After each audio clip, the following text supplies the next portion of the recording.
chance to participate in process of creation.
Mics are coming on. Unable to connect. All right. I wish I did for the first 10 years of my life. I'm going to call this work session for the City of Iowa City to order. It is 4 p.m. on Tuesday, June 16th. Welcome to everyone that is here present. and anyone watching virtually. Our first agenda item is a joint meeting with the Community Police Review Board, so we want to welcome all of you here today. And we'll just go around and have you introduce yourself, and after that, we welcome you to just go into any discussion that you wish to with the council. So welcome, and we'll start over here to my right. My name is Maureen Braddock, and I'm a very recent addition to the board. Are you asking for my position right now, which may not be consistent with the board, or? You can share whatever you would like. Okay. Well, I am not here to criticize the Iowa City Police.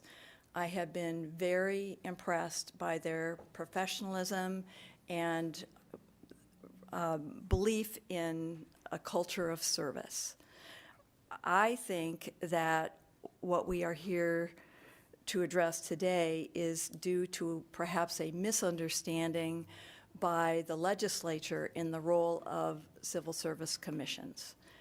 Those commissions do not address or give voice to citizen concerns. Those civil service commissions do not provide checks and balances or transparency to police departments. And I believe that in the current fraught political circumstances, it's particularly important to have those checks and balances and transparency. I also think that in the current fraught political circumstances, there are additional pressures put on police. Some of those pressures may come from outside sources like ICE, and it might be helpful to the department to have input from citizens. I believe that giving citizens a voice can de-escalate problems, and it can promote peaceful resolution of problems.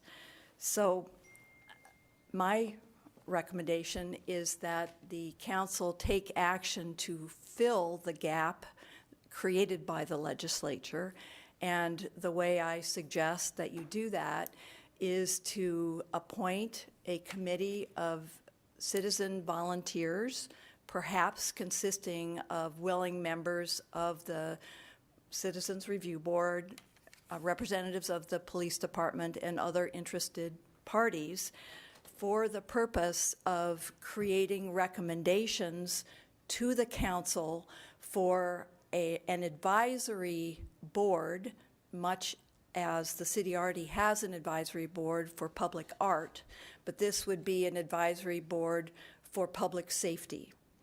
And it would have no cost to the city. I believe it would have no risk of harm to the city, because any recommendations about the structure of such a board would come back to this council for review and consideration. So I am suggesting that this council create a committee of volunteers to give recommendations about an advisory board of public safety to basically fill this gap that I believe was created by the legislature. Great, thank you. Welcome. Hi, thank you. My name's Melissa Jensen. I'm the incoming chair of the CPRB, probably the shortest tenure, but I have been with the board before, so have a fairly good feel for some of the history that's taken place over the years. I'll hold my comments. I believe David's going to do an introduction and has a few words to share with us, so thank you. Great, thank you. And we're just going to bounce this over a little bit because Saul, our current chair, is here, and so I want to let him go first, and then I'll fill in right after him. Well, I'm Saul Makis, the current chair of the board.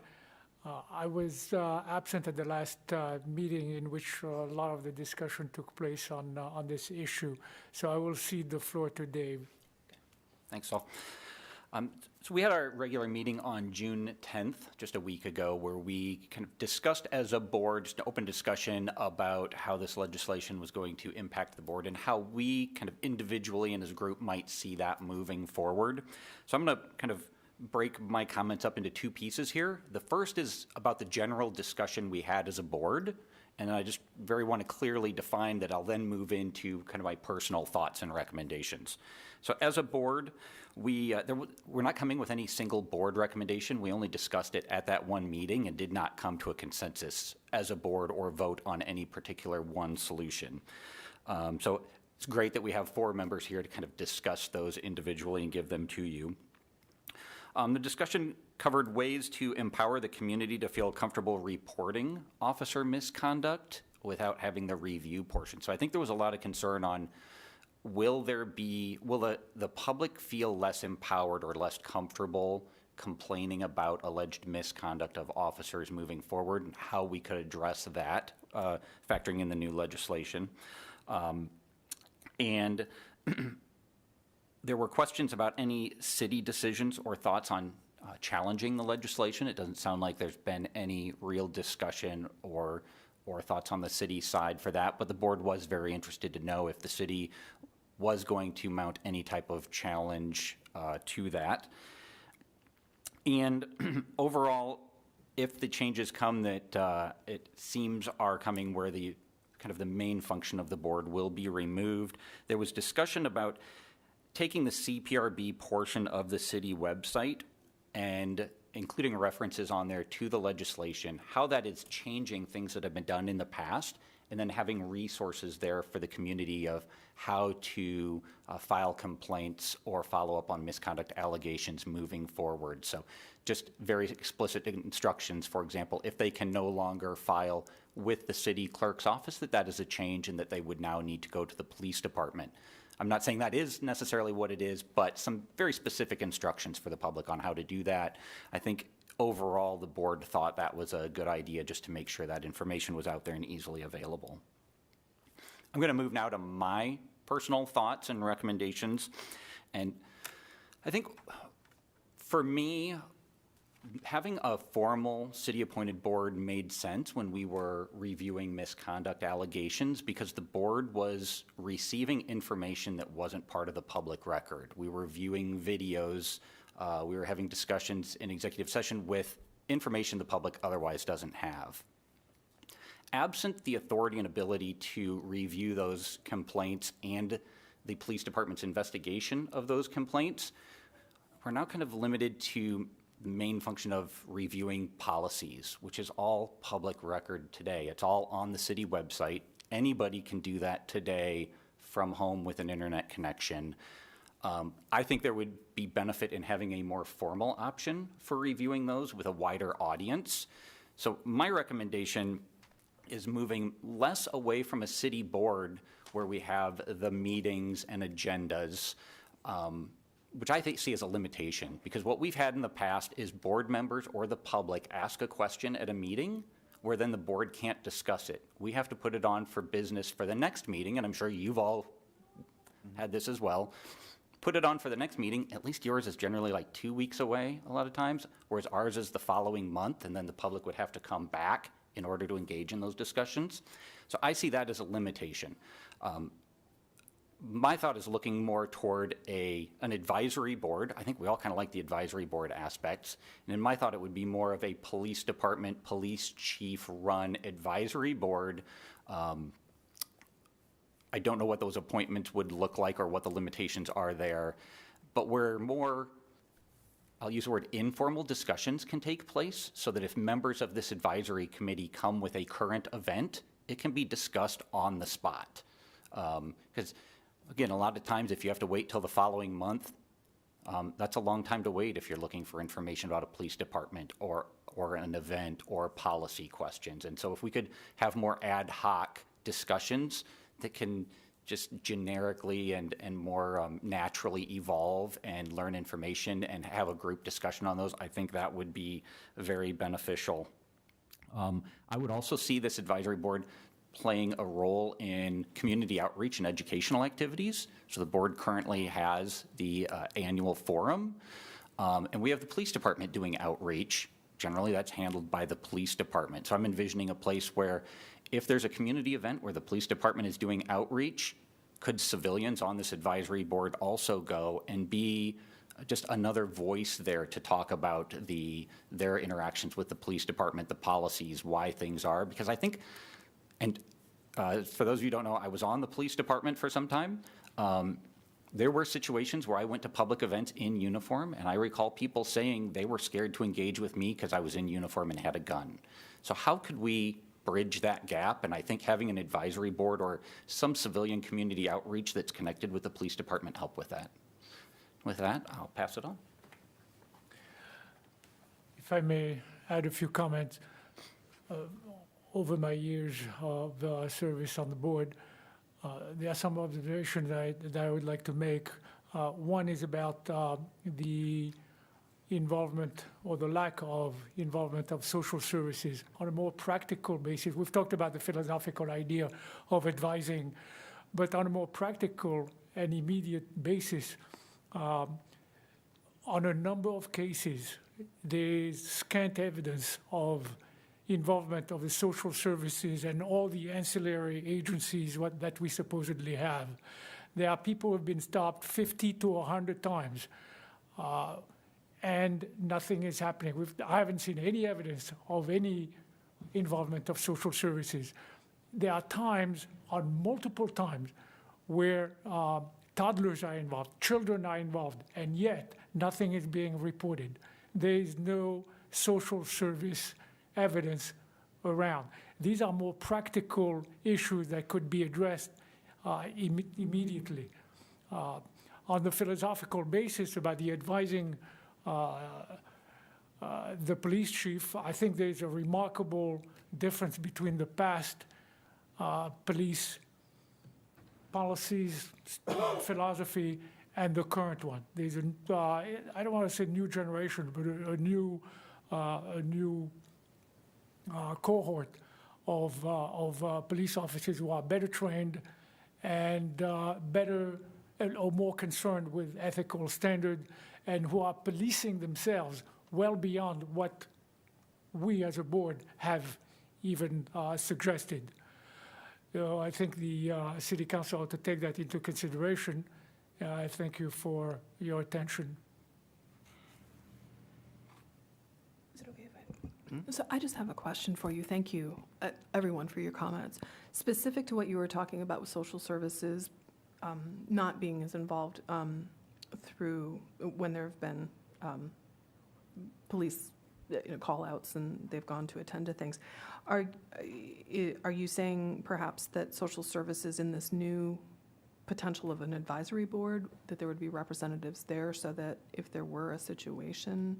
I think that would be helpful. Or but you're talking about more broadly in terms of when there is actual, when a police officer goes to an event somewhere or has been called to a situation, Yeah, I to think have that- social that- services. Yeah, that would be Simul- helpful. But I think putting it more bluntly, I think they ought to do their job. Social services. Social services, psychologists, whoever we have on the list are supposedly helping the police. I haven't seen any evidence that they're there. Or, you would think after 50 or 100 times something would be, or you would think when toddlers, children are involved and police are repeatedly called upon, somebody ought to be involved. Thank you. Wanted to know if there's any additional comments from any of the members? I think David did a good job, so thank you for that.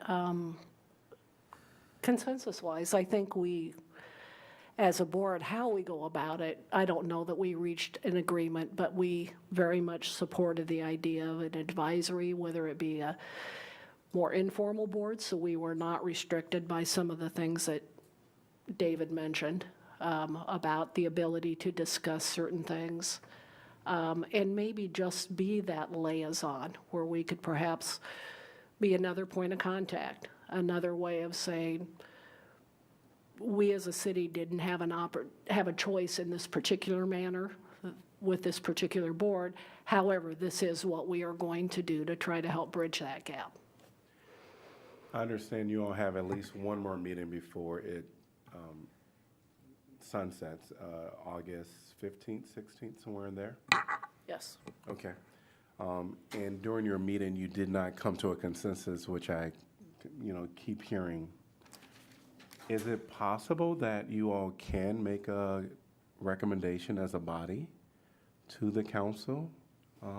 Certainly, council can engage in any discussion with you right now, but I wonder if that would be the most appropriate next step for you all to continue your conversation. Maybe take some feedback away from council should there be any given, and then you all make a formal recommendation as a body to the council. But I'll open it up to my colleagues for comments or any discussion at this time.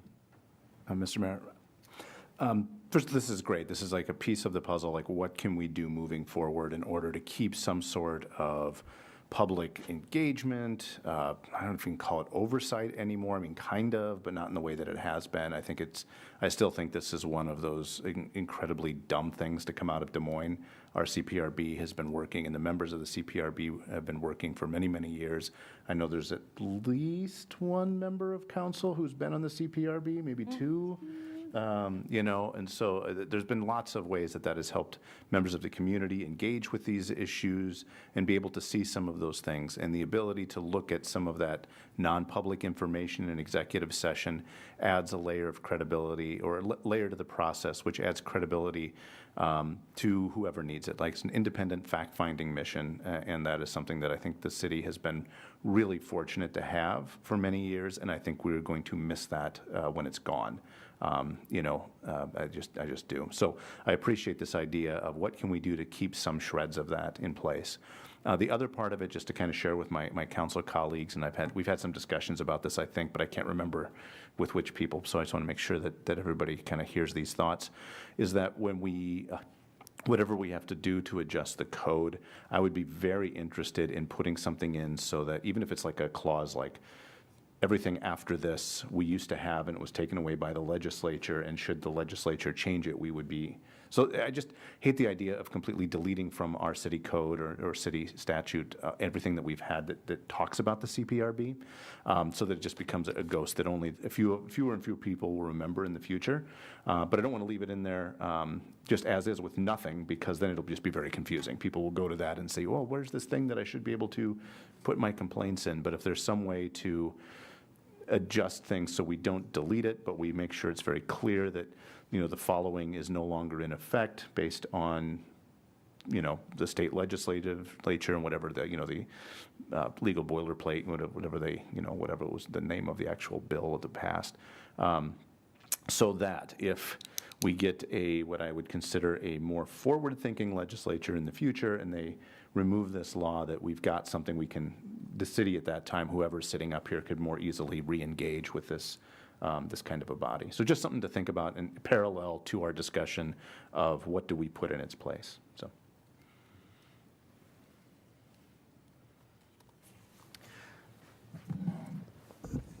Thank you all for coming. There's some stuff here that maybe, I don't want to put our city attorney on the spot. Sorry, Eric. Some questions I have specifically about the language that's used in the code of this new law that is passed, specifically a city with a civil service commission established under Chapter 400. And I'm wondering if that's all encompassing, or if there are ways around that, or if there's a way that we can do something not within the confines of Chapter 400 and then be able to, thank you, Eric. Sure. Eric Goris, City Attorney for the City of Iowa City. I'm not sure that would be relevant to Iowa City, because we clearly meet the standard for a required civil service commission, and of course, in fact, have a civil service commission. So I don't think that would be an avenue to be able to move forward despite Senate File 311. You probably have other comments, but I thought I might take this opportunity to interject a couple of other things that have come up. One was some discussion about having a more informal body, and one of the benefits of that would be that we could address comments from the public or questions from the public right away. That is, they would not be constrained by open meetings law. Unfortunately, if you have any kind of body, any kind of governmental body, open meetings law will apply. So, you could have a circumstance where the, police chief or the city manager or someone else kind of does some informal recruiting saying, hey, would you be willing to go out and just listen to folks' complaints and, offer comments and so forth? And I think that would probably be permissible. But if you have council appointing people to serve on a body, then open meetings law would still apply. My other comment has to do with Councilor Harmson's suggestion about leaving what I'll characterize as the skeletal remains of the CPRB on the books and so forth. You could probably legally do that. I would recommend that you not, because that does, there is a written record. I understand the benefit of having it on the books for people to see, but we try not to leave things that have been repealed and so forth on the books. Certainly, if the state ever changes their mind about this matter, I suspect Iowa City's future council would leap forward and probably bring it back into life, and probably wouldn't need that reminder. But I would recommend that council don't engage into that kind of behavior or that kind of change. Follow-up question. Would there be a way, instead of leaving the skeletal remains, by the way, it's a catchy phrase, skeletal remains there, just replace it with something that acknowledges some of the existence, why it went away, something that would be part of that public record of, you know what I mean? So maybe not leave the skeletal remains there to cause confusion, et cetera, but something that would replace it so that it would exist, in perpetuity until we had an opportunity to do something about it. My answer would depend on what you mean by the public record. That is, if in the ordinance that repeals the CPRB, you could have all manner of whereas clauses and so forth, whereas we really don't want to do this, but we're forced to do this because of Senate File 311 and et cetera. And we think that the CPRB has been great, and here's the purposes that they've served and so forth. That all is part of the permanent public record and would be present for anyone to see in the future. And I have no objection to that. Where I object is to leave it in the code itself, such that you've got something that no longer exists and thus has no functional meaning. But the first part would be fine. Okay, thank you. Sure. Any other questions from you, Wamir? So the follow-up is, we were discussing, I guess my original question with Chapter 400 was, when we talk about like a more informal process that may or may not be subject to open meetings law, that's what I was referring to. What type of, what would this actually look like? Would it not be just no appointments by the city council itself, but if, say, the city manager did the appointments himself, then it would be okay? Well, it depends on what function that person or group of persons is serving. That is, if they are a conduit to pass on community concerns, let's say, or to pass on opinions on policy matters or something like that, then I think that's all fine. But what the bill that passed prohibits is any kind of citizen review, I'm using their language, citizen review of the conduct of officers. So if your question is, could we have a less formal, not governmental body, but just some folks appointed do that kind of work, I think the answer remains no. Of course, it should be clear, or I should make it clear that, the absence of the CPRB doesn't mean that there's no means by which members of the community can complain about police conduct. They certainly still can. There has been a process throughout the life of the CPRB and before where folks can complain or make their complaint to the police, and the police will engage in a thorough investigation. We, in fact, have an officer who's present here today, Jeff Fink, who is tasked with doing nothing, as I understand it. I don't want to limit Sergeant Fink's abilities, but basically primary duty is to do internal investigations. So it just not necessarily the form that it takes, but the work that it does. So you're saying if someone comes to the board or whatever body this would be and asks the question or brings a concern, if that concern involves conduct, then that's not something that can be talked about. Well, I guess I'll say if it concerns individual conduct. If a member of the community came to, let's say this is a board, so it's a governmental body, and said, I think that Iowa City police officers stop too many people for speeding, make it simple. That's fine. That board could discuss that and perhaps request statistics from the police department about how many stops they make for speeding. I mean, I don't want to carry this hypothetical too far, but they could engage in that. It's only when they're engaging in the review of the conduct of individual officers that Senate File 311 would stand in the way. Okay. So sorry for bogarting this time, y'all. So in the, for what the current members of the CPRB were suggesting in terms of some more informal, perhaps having the police chief or other officers involved, that would still be the case where they wouldn't be able to talk about individual police conduct. Right. If there's any, to use again the statute's language, if there's any citizen that's taking part of that and engaging in a review of the conduct of officers, then right, that could not take place. So that was going to be my other question. If, say, we wanted to appoint the city clerk, Kelly, to be the person, would that be considered a citizen? Well, let me ask you to fill out your hypothetical. If you wanted to appoint the city clerk to serve on an informal body, but a governmental body, to review the conduct of individual officers, is that what you're asking? Yes. And you would be appointing her in her role as city clerk, not as a member of the community. Or just as a city employee, period. Right. Well, I mean, yeah, that's an interesting question because, of course, the police officers or the police department, has folks, including Sergeant Fink, who that's exactly their purpose. So the notion of having an employee do that kind of review is permissible.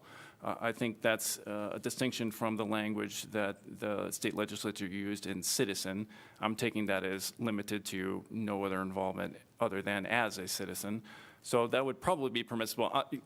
That's perhaps one of those questions about is it legal? Yes.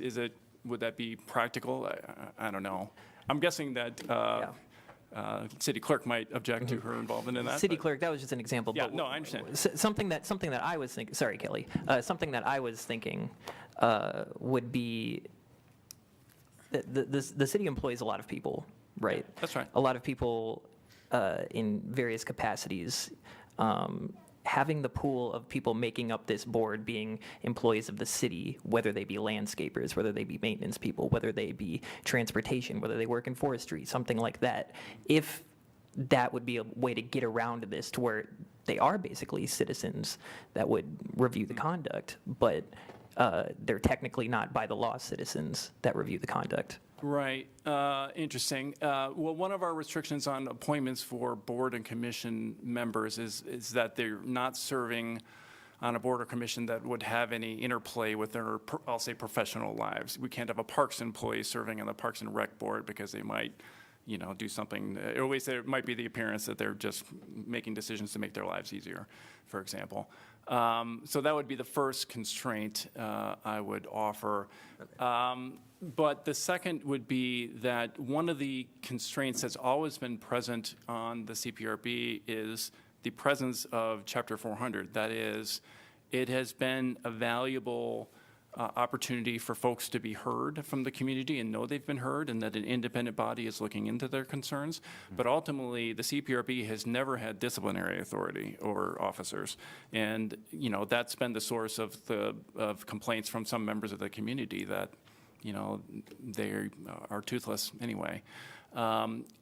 This would be the same. That is, even if the body was made up of nothing more than employees and not members of the public, they still would not be able to take disciplinary action. So that limitation would remain. I'm guessing that many would criticize that structure as well. Of course, fellow employees are going to give the officer the benefit of the doubt as well. I think in answer to your question, I would want to give it a little more thought, but nothing springs to mind why that wouldn't be legal. I just wonder if that would really serve the purpose that you intend. As you would continue thinking about that a little bit. My mind immediately went to how unions, employees who might be a member of a union that would be employed. It is, on the one hand, there's certainly committees and whatnot that many employees serve on within their capacity of jobs. I just wonder if this would become something that might become like job creep or scope. In the easiest example to go back to say what is the actual job description of the city clerk, right? And can this be incorporated into it, or if this was something that was voluntary, maybe that makes the difference, right? Sure. But I'm wondering then how that, I don't know, all sorts of things, HR. Yeah, I'm here to unions. say that this would cause any number of, Right, problems. logistical Yeah. considerations. Hey, And I'm not just trying- looking for a way around this stupid legislation. I'm trying to think of like what would be actually possible. Yeah, absolutely, So yeah. I'm just sort of like, I'm equally thinking out loud to say these were the things that came to my mind. And just if you're saying that there wouldn't necessarily be a legal prohibition to this, I would just be interested as you thought more about it, Yeah. whether these are things that I'm just going, oh, and here's why not, Yeah. or if these actually are considerations that would make it difficult and also put employees in a position that they might not want to be in. And the reason I was thinking about it in this way was because, we talk about, potentially the employees giving the police a benefit of the doubt if they're, because they're all city employees. Even the things that were recommended, it involves this body now just being basically run by and controlled by the police themselves, which we basically already have that. It's called the police department. And why it kind of like defeats the entire purpose of if, you have complaints about the police, go to this other thing that has the police chief sitting there or other police officers sitting there. I mean, everybody has heard, we investigated ourselves and we found we did nothing wrong. I mean, people just have that in their brains. So I feel as if we have police officers involved in this process in any capacity, it kind of defeats the purpose. yeah, I mean, I get that argument, and I get that there probably are large segments of the community who have that perception. But I'm here to tell you that I'm aware that the police department does discipline, including terminate their officers if they feel that they've acted poorly. And many of the disciplinary matters that have come before, that our office has been involved in, that the police chief has engaged in, have been regarding matters that were not brought to or any, including termination of officers. So I understand that there are probably many who have that perception that you're articulating, but that has not been my experience. I also wanted to just mention, because Councilor Alter just talked about kind of the unions, so the police does have a union, and my assumption is if there was something presented that was approved by us where we would allow their coworkers in a way to review individual, I'm assuming that you were stating individual performances,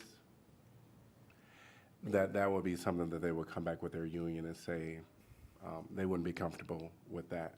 I personally, if I was an employee, I am an employee of the city, but we're very transparent. People give us public grading all the time. But I think for employees to be just as a routine where anything can be brought publicly, because it still is a public setting, to have those discussions about performance outside of a HR, guardrailed session, I think that could be very, there could be some issues there. Also, when you're talking about disciplinary actions, there's a lot of things to go into that. Like, you need to know how to, one, evaluate, situations. And so I think there could be a lot of work, not to say that's not something people can't learn, but I think it would be met with a lot of resistance. And again, let me And maybe resistance isn't the right word, but it, just from an individual who has the potential of being, displayed without those proper checks and balances, I think that could be problematic for some folks. And let me just reemphasize that whether this body is made up of members of the community or employees, they would have no disciplinary authority whatsoever. I just have a few comments, and I'll ask Eric while he's at the podium. I believe the commissioners wondered about the possibility of the city challenging this bill, which we have not talked about. Is that something your office has looked at, or? I'm sorry, I'll let you finish. No, that's the first question. Yeah, I've thought about it briefly, and I was at a meeting of metro attorneys, that is, city attorneys for the largest metro cities in Iowa a couple of weeks ago, when we discussed this bill, and none of them mentioned anything. I can't think of anything. I'd certainly be all ears if someone thought of a way to challenge this, but you know, the legislature has always had the authority to preempt our home rule, engagement. And I think that this is just a political and legislative step that they've taken, and I think, like it or not, I think they're empowered to do so. Thank you for that on-the-fly opinion. Yeah. I also am interested, as the mayor said, in hearing a recommendation if you all are able to come to a consensus on something more crystallized from the commissioners themselves. But the last thing, speaking to Commissioner Schwint's thoughts on the ability to engage in real-time conversation. I know in 2020, in our plan to restructure the police department, we talked about having quarterly, I think, like town hall type events with the department. And I know I've talked with the city manager about maybe implementing that. It didn't really happen because of the pandemic, but certainly some kind of more regular forum in which it was understood members of the public could come and, ask questions about policy and that kind of thing probably wouldn't hurt, regardless of the exact future of this commission or something like it. So I don't know how others feel about that, but I think it'd be good. To echo some of the sentiment that the mayor has expressed, currently we have no right as a board to discipline an officer or even make a recommendation about any of that. So as such, I don't see anything preventing the police chief appointing an advisory board doing essentially the same thing that we're doing now. Essentially, it would be a shadow, for lack of a better word, a shadow CPRB that he could implement immediately. Mm-hmm. I really agree with you. I've been serving in the police review board before, even though it's one of the unique board that we have in Iowa. But it's still, I felt like it doesn't have any teeth to it.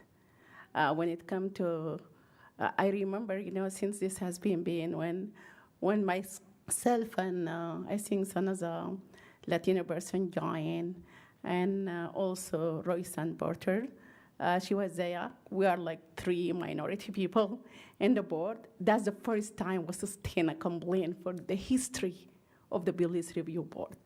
So, and even though after we sustained that complaint, nothing happened. So, because that, we just say sustain and we don't do anything. I think now this is being challenged by the state. I really don't see like, we are losing a lot, to be honest. But maybe this is like a chance for us to do something locally, fulfill the same thing like the requirement by the state. In the same time, we come up with a recommendation for the police chief that to reduce the practice that the public complain about it. And I just feel like this is a good chance for us to sit down and come up with something even better. I like Councilor Burgess's suggestion of enacting some kind of town hall or listening post in a somewhat regular format. And I also was thinking about our conversations about the mental health liaisons and the mobile crisis units and one of the challenges that we have in the sort of silos of information between the police's privacy and also people's mental health privacy. And so I can imagine this town hall including both of those parties and like maybe being a way to address some of those disconnects that are happening. I know the police department is working hard to put those two things together, but the more opportunities we can have to do that, I think could be beneficial. I do think that, again, having some forum for people to at least be heard and have somebody to maybe answer some questions is worthwhile. But the shape of it, I don't know. I'd be curious to hear what the commissioners would recommend what that forum would look like and how often and, you know, maybe where too, because I can imagine it being not here being a very good thing too. Yeah, the one thing that won't be very productive if, you know, this town hall meeting is all about, you know, abolish the police. In my opinion, I think we would want to make sure that there's something set up that will actually advance things in the best interest of this community. And so I'll leave it at that for now. I just want to say thank you for the suggestion, because I know that it has come up before, and I also recall perhaps just a one-off comment some time ago, actually, by the fire department, talking about how their outreach efforts, even though they were smally attended, that it made a real difference in terms of people understanding better, you know, what the fire department does. I mean, you would think it would be a no-brainer, but like, to really be able to talk, but also to listen to people about what their concerns were, whether it was, you know, faulty wiring or what have you. So I think in the same vein, I do recall the fire department or a representative from there talking about that it was a successful thing, and I think that this could do quite a bit as well. So thank you for suggesting it, and just as you guys come to you know, have your discussion again, you know, maybe this is. It doesn't have to be the only solution, but it could be one of the, you know, one piece of it, perhaps. It could be something to try. Well, I want to say thanks to you all for coming today and having this discussion with us. And we do welcome the opportunity for you all to meet amongst yourselves and submit a recommendation from your body. So thank you for coming today. Thank you all. I am going to take us to the next agenda item unless there is one pressing comment from anyone else. All right, thank you all. All right, we're going to move on. Yes, yes. Thanks. We're going to move on to item number 2, which is clarification of agenda items.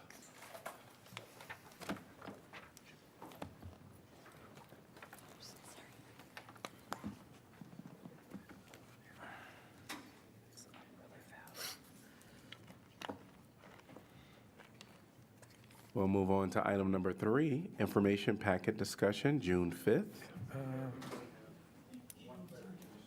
Okay. Okay. All right. I think there is. So we'll continue with June 5th, and then we'll go back to clarification items.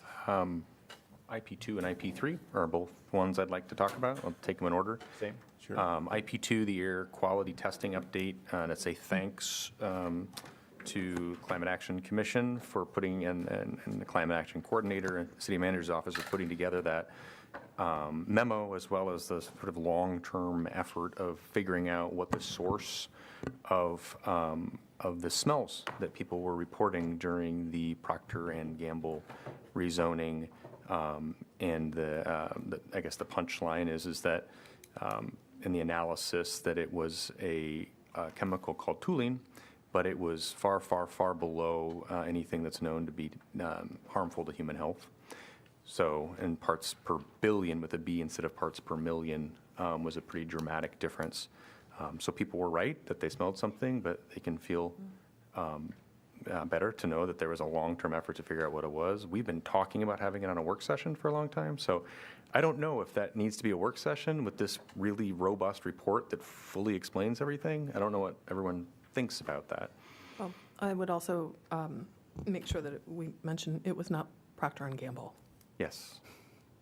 Yeah, no, I think that's, and I think that one of the things from this is kind of an illustration of us taking all parts seriously, and when we as a city, turned this over to the DNR and the EPA, knowing that then we were, for a period of time, just for public explanation, for a period of time, we were not told what they were doing, just that they were looking into it. And part of that is their practice, as I understand it, of making sure that nobody tips off a company when they're going to be doing testing. So they just go ahead and remove that possibility.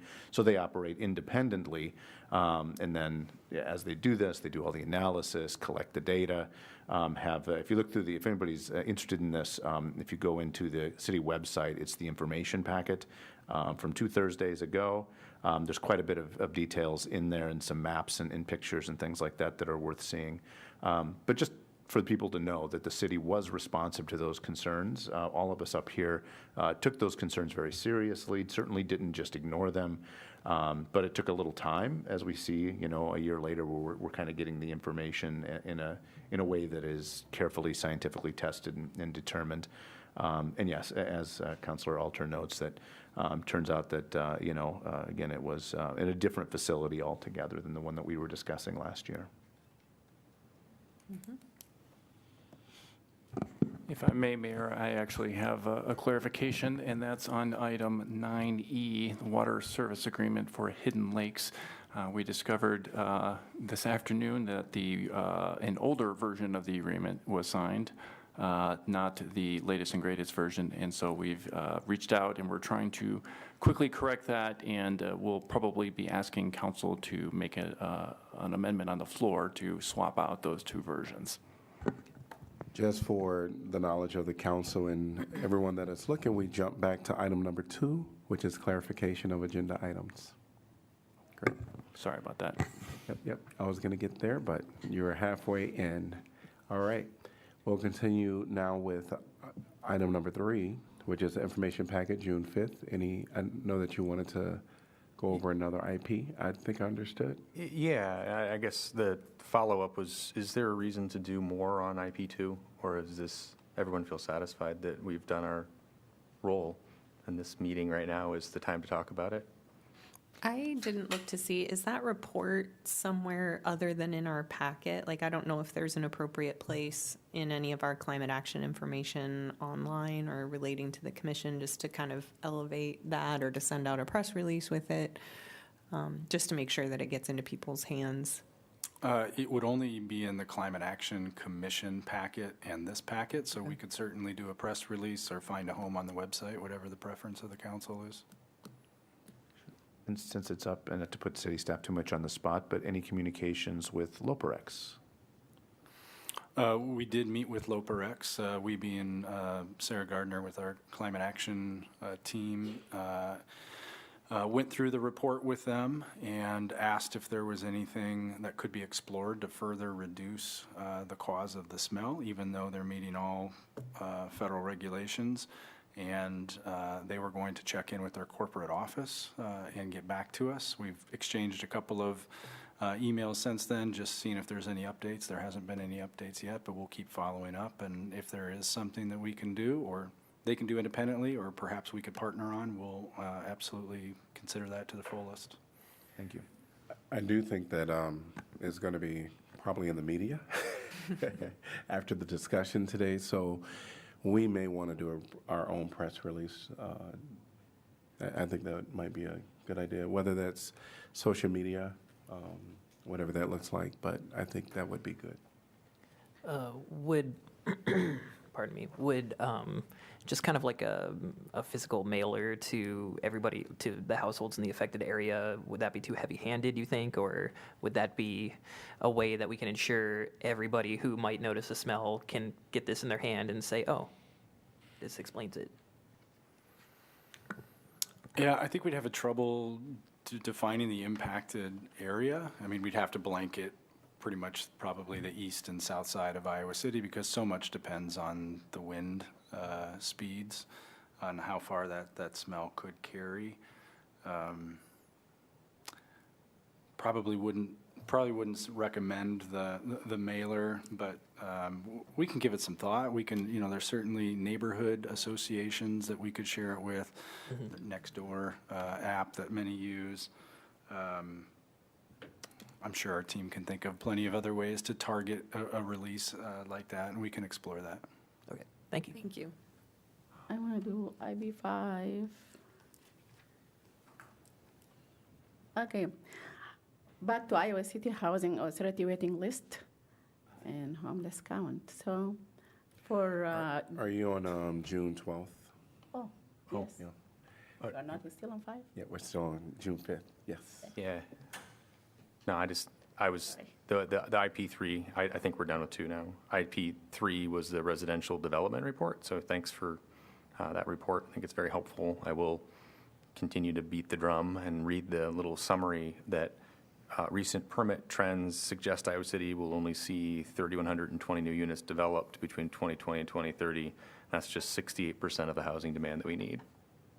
So we're doing good, but we need to do better. And one thing our city manager pointed out is we do actually develop a lot more housing than North Liberty and Coralville. Like, people sometimes have a perception that we're not developing. We are developing a lot of homes. It's just we have a lot of people who live here and don't have a space to call their home. Mm-hmm. Anything else from June 5th? June 12th. Okay, again, IB5, Iowa City Housing Authority waiting list. I notice here, like, thing has been cleaned up, I think, and now you tell us, Jeff, you told us last time that they just eliminated everybody outside Iowa, right? Or even Johnson County. That's why the number become less from like around 9,000 to 2,000. That's the reasoning for April to May, between April and May. In April was like 8,000, and in May was 2,000. Just 1 second, I'm trying to refamiliarize myself with the memo here. Yeah, I remember you said something like, because we eliminate all the people who are living outside, is Rachel here? It's on page 33 of the packet. Yeah. Thank you. Yeah.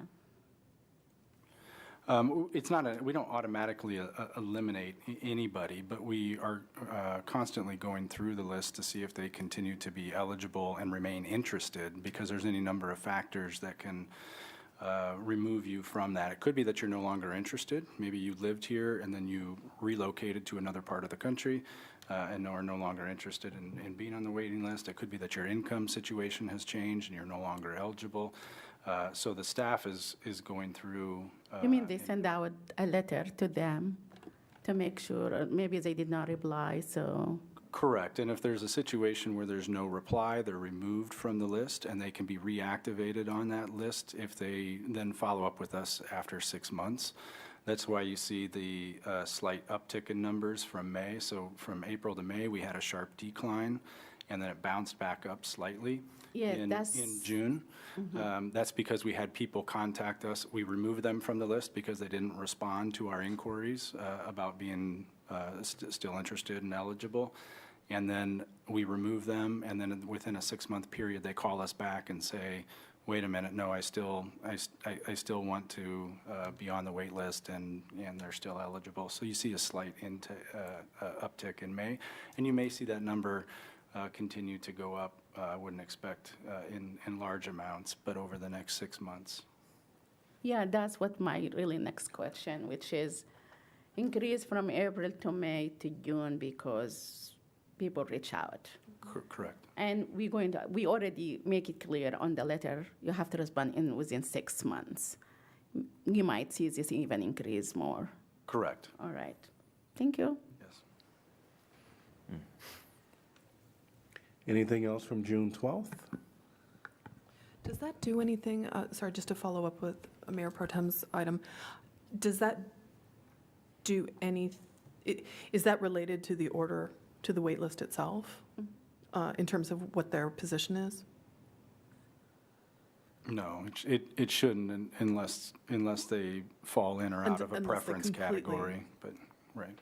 And if they reply, they will be back to the same waiting list that. Oh, I see what you're saying. That's what I was asking. I would have to get that answer. I don't know that. We can have Rachel here. We had Rachel here at the last work session, Right, and I think we ran out of time. If you want to have a kind of a detailed conversation about this, we should probably schedule Rachel Carter to be here so that she can Sure. confidently answer all your questions. Sure. No problem, yeah, sure. Would you like me to have her at the next meeting? Yes, please. Okay. Sure. Thank you. Yeah, sounds great. Anything else from June 12th? We're going to move on to item number 4, which is USG updates, which they are still on summer vacation. So we're going to, we always leave them there just in case we get an update. But we'll move on to item number 5, which is our local option sales tax presentation and discussion. All right, we'll turn it over to the city manager. Mayor, we're going to reserve most of the time for your discussion, because I think that's what's most important. But I did want to point out that IP3, there is a memo from Kirk Lehman, Assistant City Manager, who gave you the full presentation at your last work session. That memo covers any questions that were asked at the last one, and also talks about the need to potentially move up your decision to the first meeting in August. We would certainly urge you to think through that if you're comfortable moving that quickly. We did change the draft ballot language per your direction. You had given us direction to change the housing ballot language of the 20%. And then, Mayor, you had invited any input from affordable housing providers, nonprofit providers in the community, and we did sit down with several who took you up on that invitation, and thank you for doing that. They have submitted an email with some ballot language that is also as an attachment to that. It's attachment 3 to that. So if you're looking at your 612 IP, that would be on page 25 where their recommended ballot language lies. So we can get into the memo specifics. I'll have Kirk come up and answer those questions if you have them. Otherwise, we felt like the time is best for you all to discuss where you at. Thank you. I'll point council, if you're in the packet, to page number 7, and that's where the move forward with this lost discussion. Staff is asking for direction on 4 questions. The election date. Are we going to go with the next regular election of November 4th of this year, or are we going to look at other dates? And there's some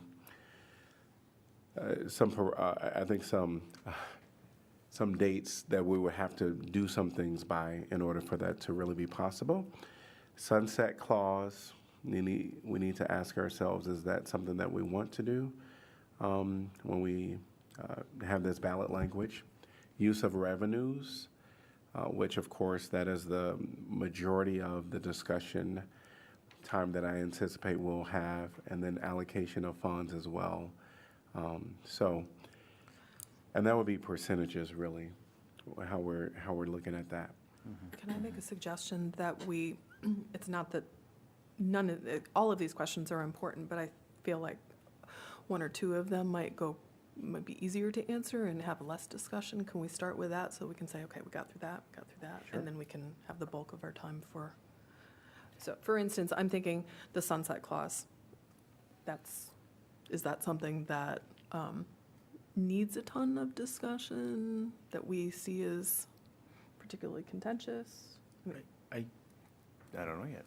Unfortunately, to me, the sunset clause is tied to how specific the language we arrive at. So Fair. I do think there's some wisdom in thinking about, letting the voters have an opportunity in the future anyway to sort of say yes or no. Now, how far in the future? I think it could be many years, 15 years, but I don't know if you guys, again, I think it depends on how specific the language is. I think that's a good point. I have a couple of concerns about sunset clauses, although I certainly understand the point of making sure that, kind of locking in a future referendum. One thing is, at any point in time, the public could do a referendum to end it, should there be a strong desire. One other thing, and this is kind of mindful of every time, I'm a planner, not a gambler, so every time you throw it up on the ballot, you're rolling the dice a little bit. So there's that. But probably the biggest concern for me in doing a sunset is kind of when I look back at the last one and then what's changed in the laws to this one. So should those laws change again? For instance, like now, I'm just going to say we can use 50% discretionary for the city. 10 years ago, that would have been 100%.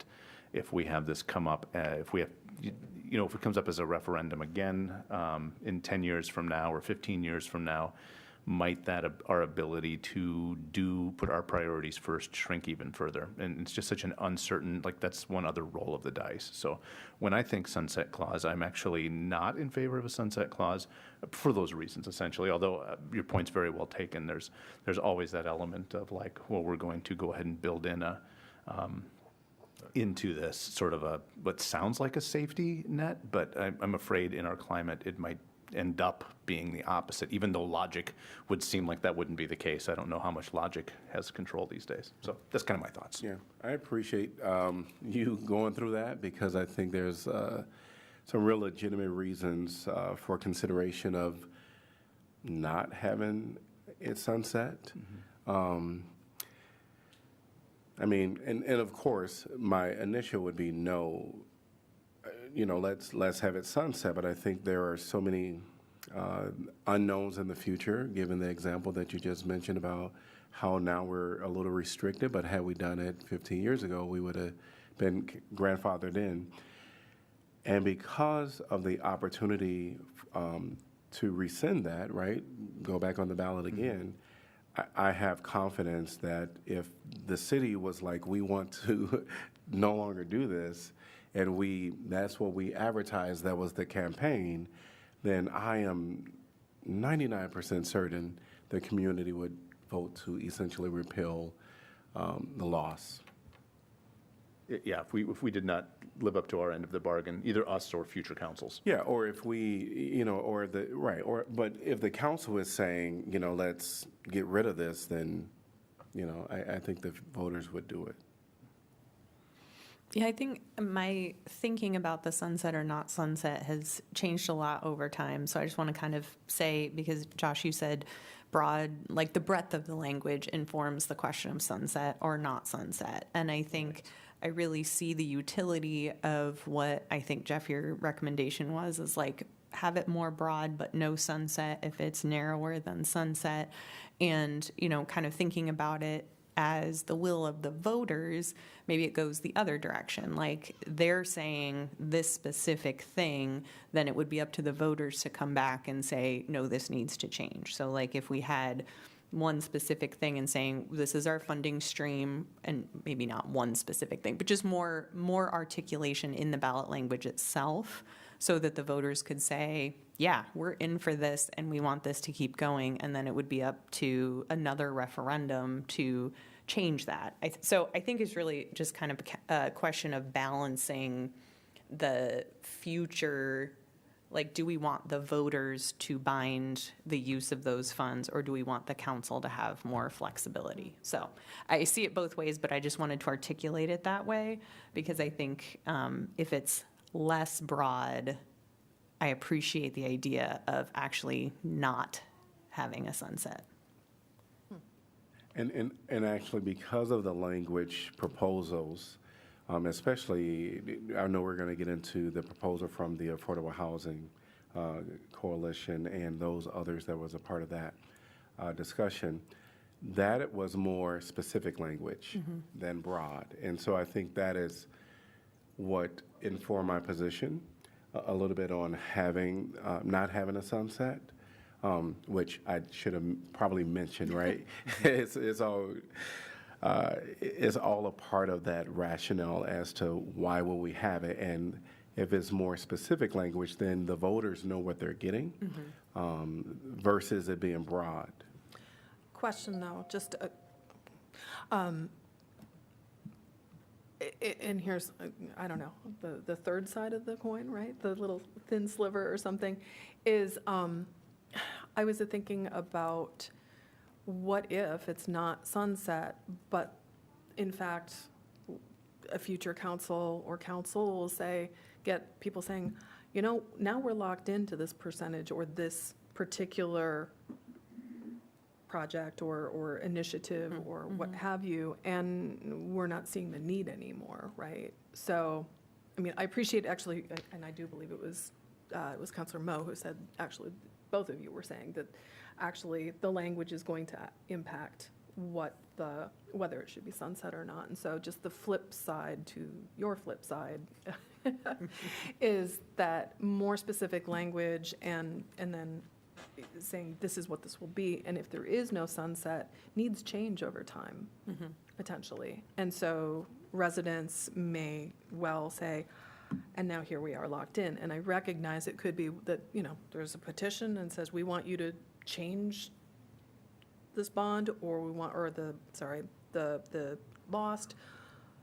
But what would have to happen to undo that, what's in place? So it's just more food for thought, perhaps. I mean, personally, I am in favor of no sunset because I think, like the mayor said, it's going to be a lot easier to get a vote to repeal it than it would be to have to redo it after 15 years or what have you.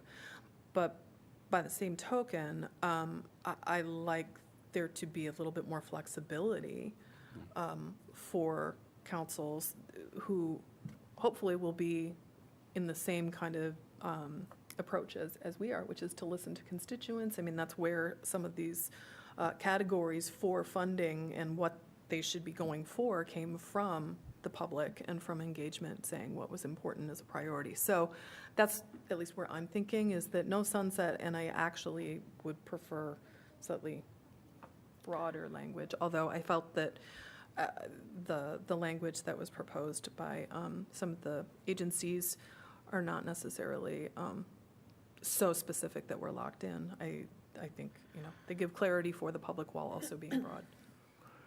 And for me, go ahead.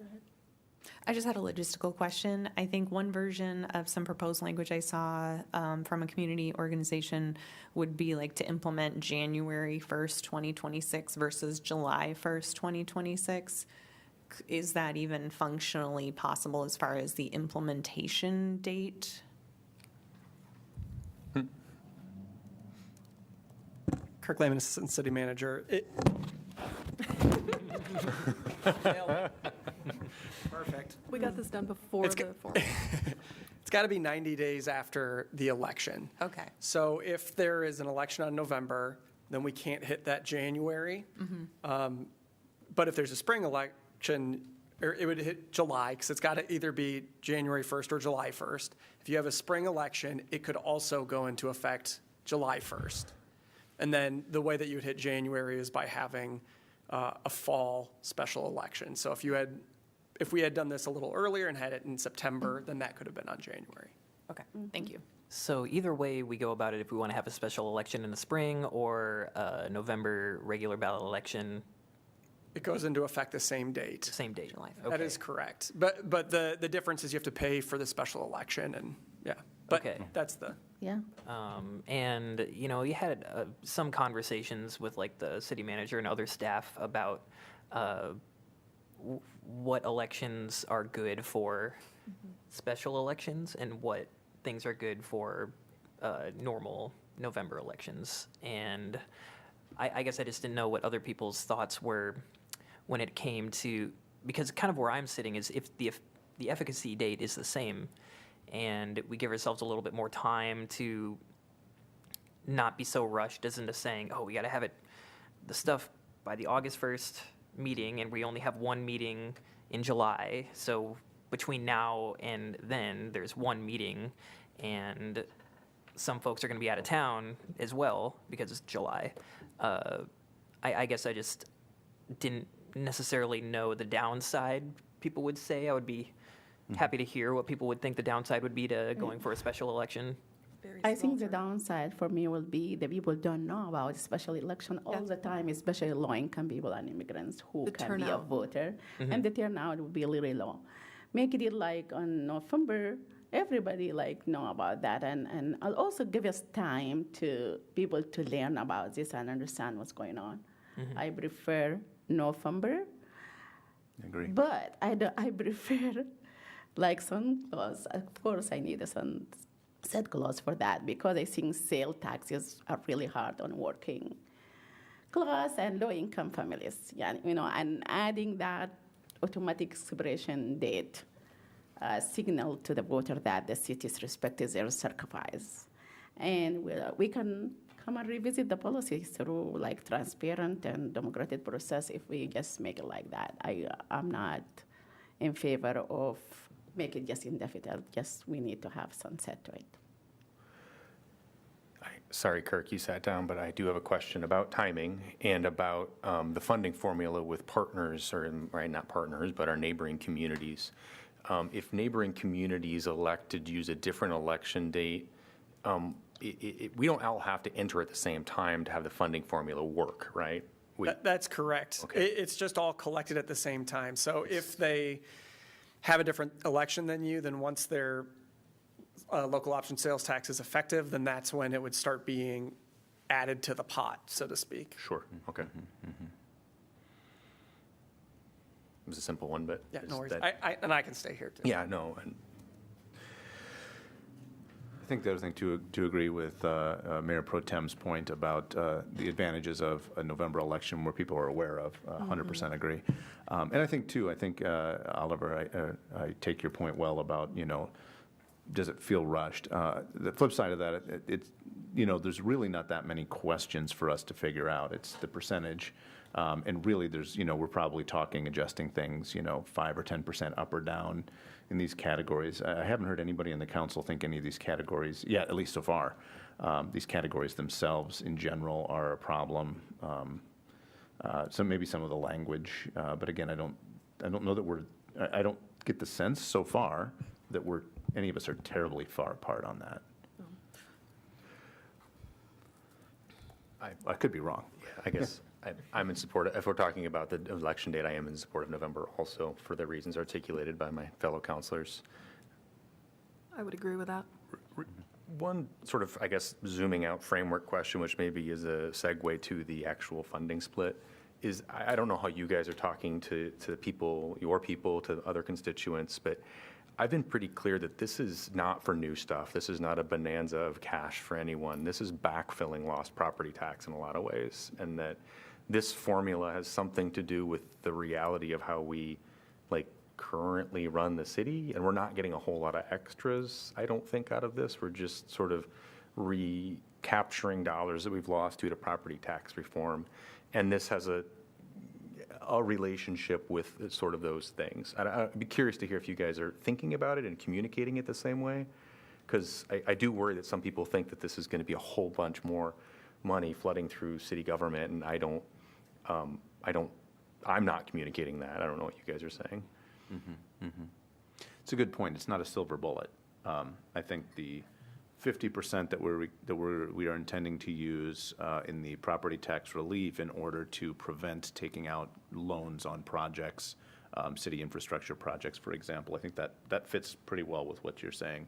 I think too, the amount of money, the other 50%, isn't in and of itself a giant, I just won the lottery windfall, but I think it is probably worth saying, yes, it does all the things you mentioned, but I think it does have some potential, especially as we take a look at the ability of year after year planning and the cumulative process of that. And it's one of the reasons too why I lean away from a sunset is being able to do that long-term planning between the city projects and projects with our partners, that actually does have some. I mean, I think it's both. I think it is all everything you said, and I think there is, I mean, to put this forward as all of our problems are solved now, that would be disingenuous. But I think it does have some nice potentials. So, Well, and I haven't even gotten to that level of discussion because I'm still having to honestly explain myself and the position of the council going forward with this in light of it being a regressive tax. And so to say that this is just, I mean, this is a conversation about communication and messaging, right? And I think it very much depends on who you're talking to, because we have to be incredibly sensitive to the fact and very upfront about, yes, this is regressive. And so that the money that's going into it is not just to say, so that, and forgive me, because this is not what you said at all, but that poorer people are going to actually help fill in the gaps for the government I'm not going to say that. What we are trying to do is to help bolster the essential services in housing, in, I think, social services, and in quality of life. I do think that that is an incredibly important part in terms of equity. So looking at the bucket that has like parks and rec and the facilities that help for the arts and whatnot, I think those things actually very much contribute to the quality of life for everyone. So that's for me to say, I'm not at the level of being able to have conversations with some folks on it in the way that you are, because I'm still kind of grappling with trying to explain why is it that the council has said that they will go forward with this, however reluctantly you are indicating that you're going to do this, right? So why? So that's kind of where I'm at, is trying to explain that, and to say also, one of the pieces that I do continue to emphasize is that we are uniquely positioned as an absolute tourist destination almost, if not every weekend, for people who are out of the community. And so we are leaving those dollars on the table. And that too will help. It does not mitigate the fact that there are still people within the community who are paying and that are, also being served by the very things that this tax is supposed to be helping with. But we're not Lone Tree. We have and no offense to Lone Tree, it's just much smaller.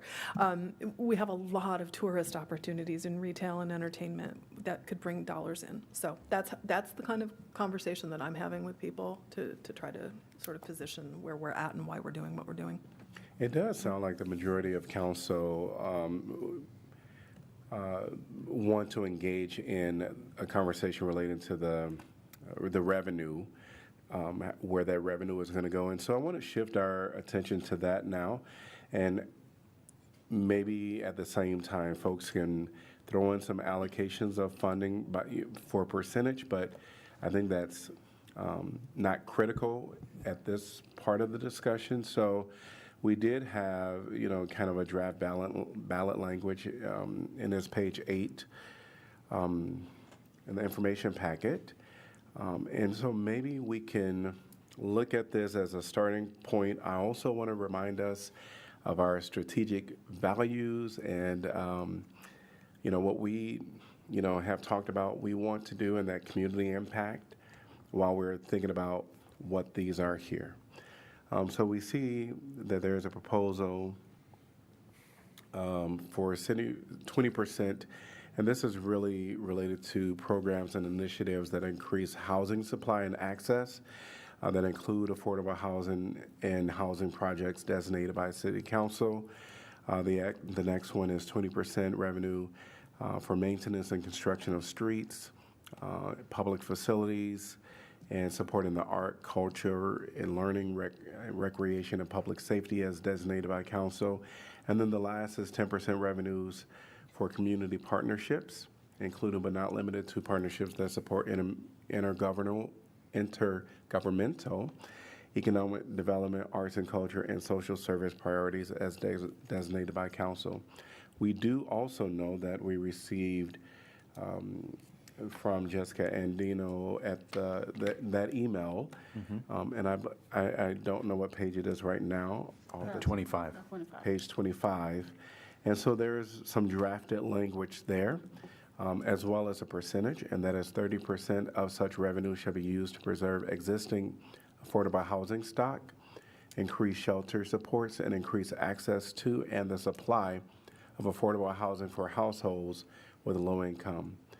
And so I want to just maybe focus in on this if people are thinking that these are the right categories. Now, maybe we don't have to get involved with the percentages for right now, but are these the right categories? There is a difference in language between what the Affordable Housing Coalition submitted versus what we have, in the proposal. It's a little more specific, and I guess we can get into that discussion on, is this a right balance? Which one is the right balance? Sorry, I misheard.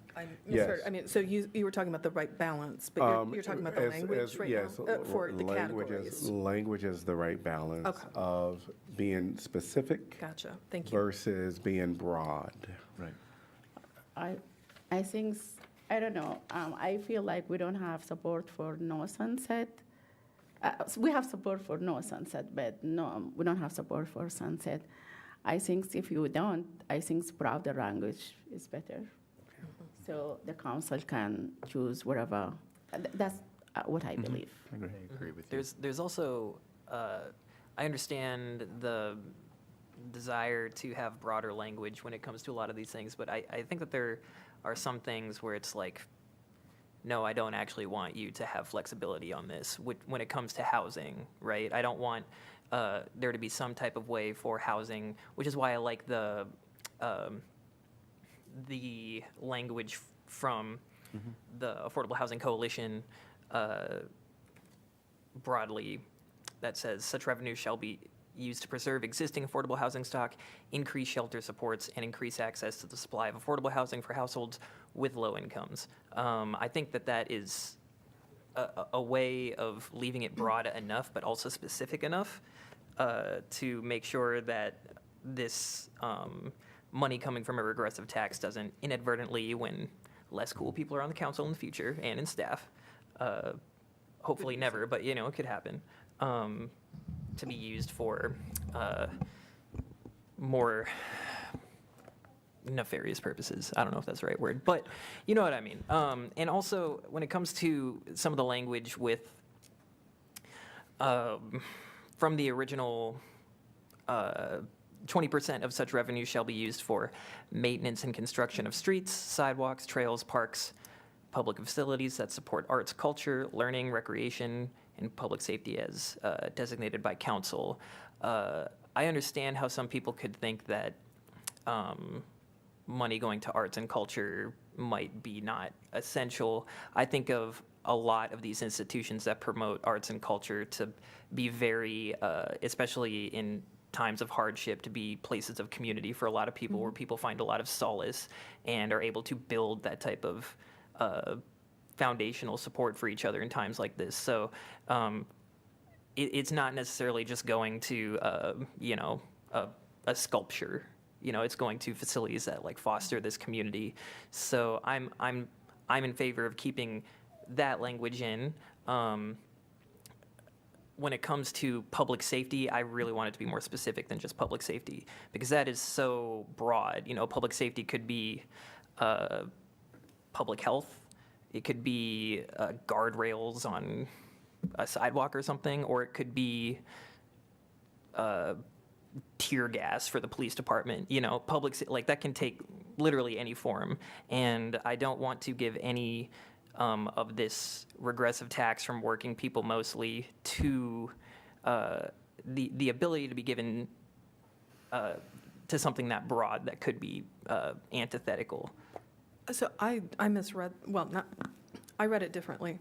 I read it that it is about the maintenance and construction of streets, et cetera, that support public safety. So I thought bike lanes immediately. I mean, it's about the maintenance and construction of streets, about actual things, whether it's streets, sidewalks, trails, parks, public facilities that support these other things. So public safety would be like that there could be, maybe I'm misunderstanding Yeah. where you're, I see what I you're didn't saying. No, read it. I saw it as specific enough that it was about that We can rather than. wordsmith. I think, Yeah, I think I- from I talked a about- drafting standpoint, Yeah, as no, soon no, as no. we start disagreeing, Okay. we know it's not clear. Yes. So I think Fair enough, fair enough. No, I thought that too, but then I saw the Well- and public safety. I feel like could be interpreted by you somebody guys as see where the comma is. I mean, Yes. I'm being facetious. Sorry. no. I did have two specific, actually, within that, without going into wordsmithing. Yeah. So I do appreciate what you're saying, because I actually also, just as a case of point, and it's actually two places, but one is on that particular bucket. Because I also know that the city manager mentioned that in the 50% with the property tax, that and I'm not going to phrase it well, so help me out here, being able to not go in debt meant that we can put money towards streets and maintenance, right? So is there a way to put that language in there? Because it's 50% is property tax relief, but it doesn't incorporate the fact that actually we can use some of it to help with our street maintenance, right? Because we're not incurring debt to Yeah. help our streets. We have to have the property tax relief Oh, I'm not saying as that the we ballot wouldn't. language. So we can't We do an we add-on can't or describe anything? that. Okay. And it goes beyond just the debt, right? The property tax relief could also help relieve pressure on the general fund Right, as okay. well. I think there's a good argument. It's probably more natural to use it to reduce the debt service levy, but you could use it to reduce other levies that could create more opportunities for the general fund to expand. Well, I guess, I just want to finish my thought. Sorry. I'm so sorry. I guess where I'm concerned is that we can use some of that money, and maybe it's relieving the general fund to work on streets, but we also have that language in there specifically about maintenance and construction of streets. And I want that, what I'm hoping for is in that second bucket, the maintenance and construction of streets and sidewalks, et cetera, are supporting arts, culture, learning, recreation, not just infrastructure. Yeah. And I'm afraid that we're going to double dip. Yeah, in this is categories. good, and I think, making sure that we're very clear on the language is obviously Yeah. incredibly important. The intent, staff's intent behind this language was to fund public roads, public sidewalks, public trails, public parks, and public facilities, public buildings that support arts, culture, learning, recreation, and public safety. So that could be fire station, that could be your library, it could be your senior center, it could be rec centers. It is not intended to use to be fund private or nonprofit public facilities. Certainly that you could change that language to bring those in, but that was not the intent. It was to help us fund some of those public facilities that are incredibly difficult to fund because of bonding restrictions. Okay, thank you.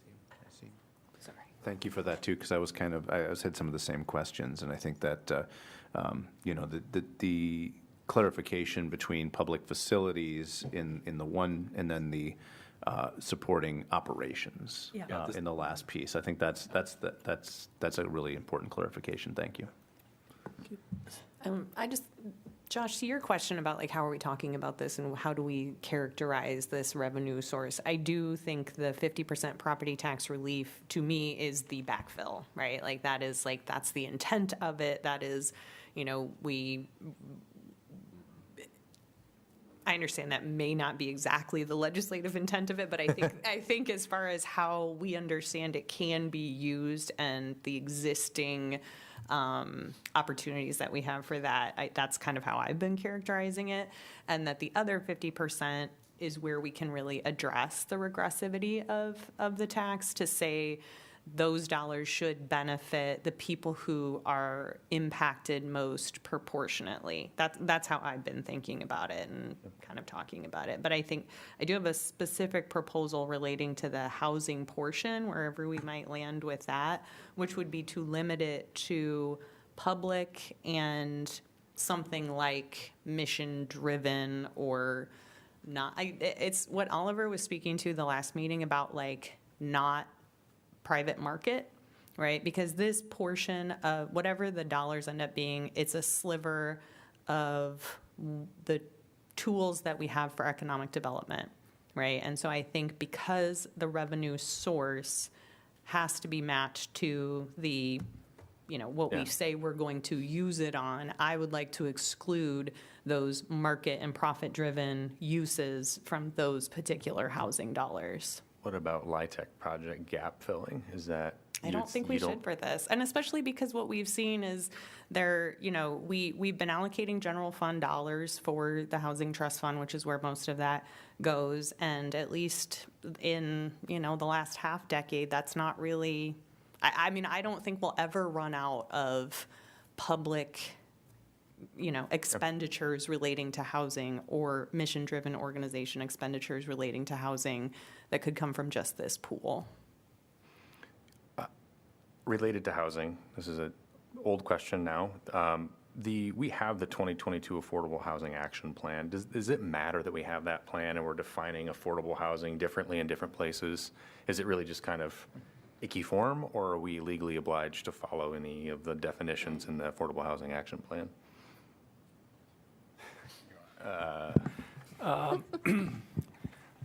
Sorry, Jeff.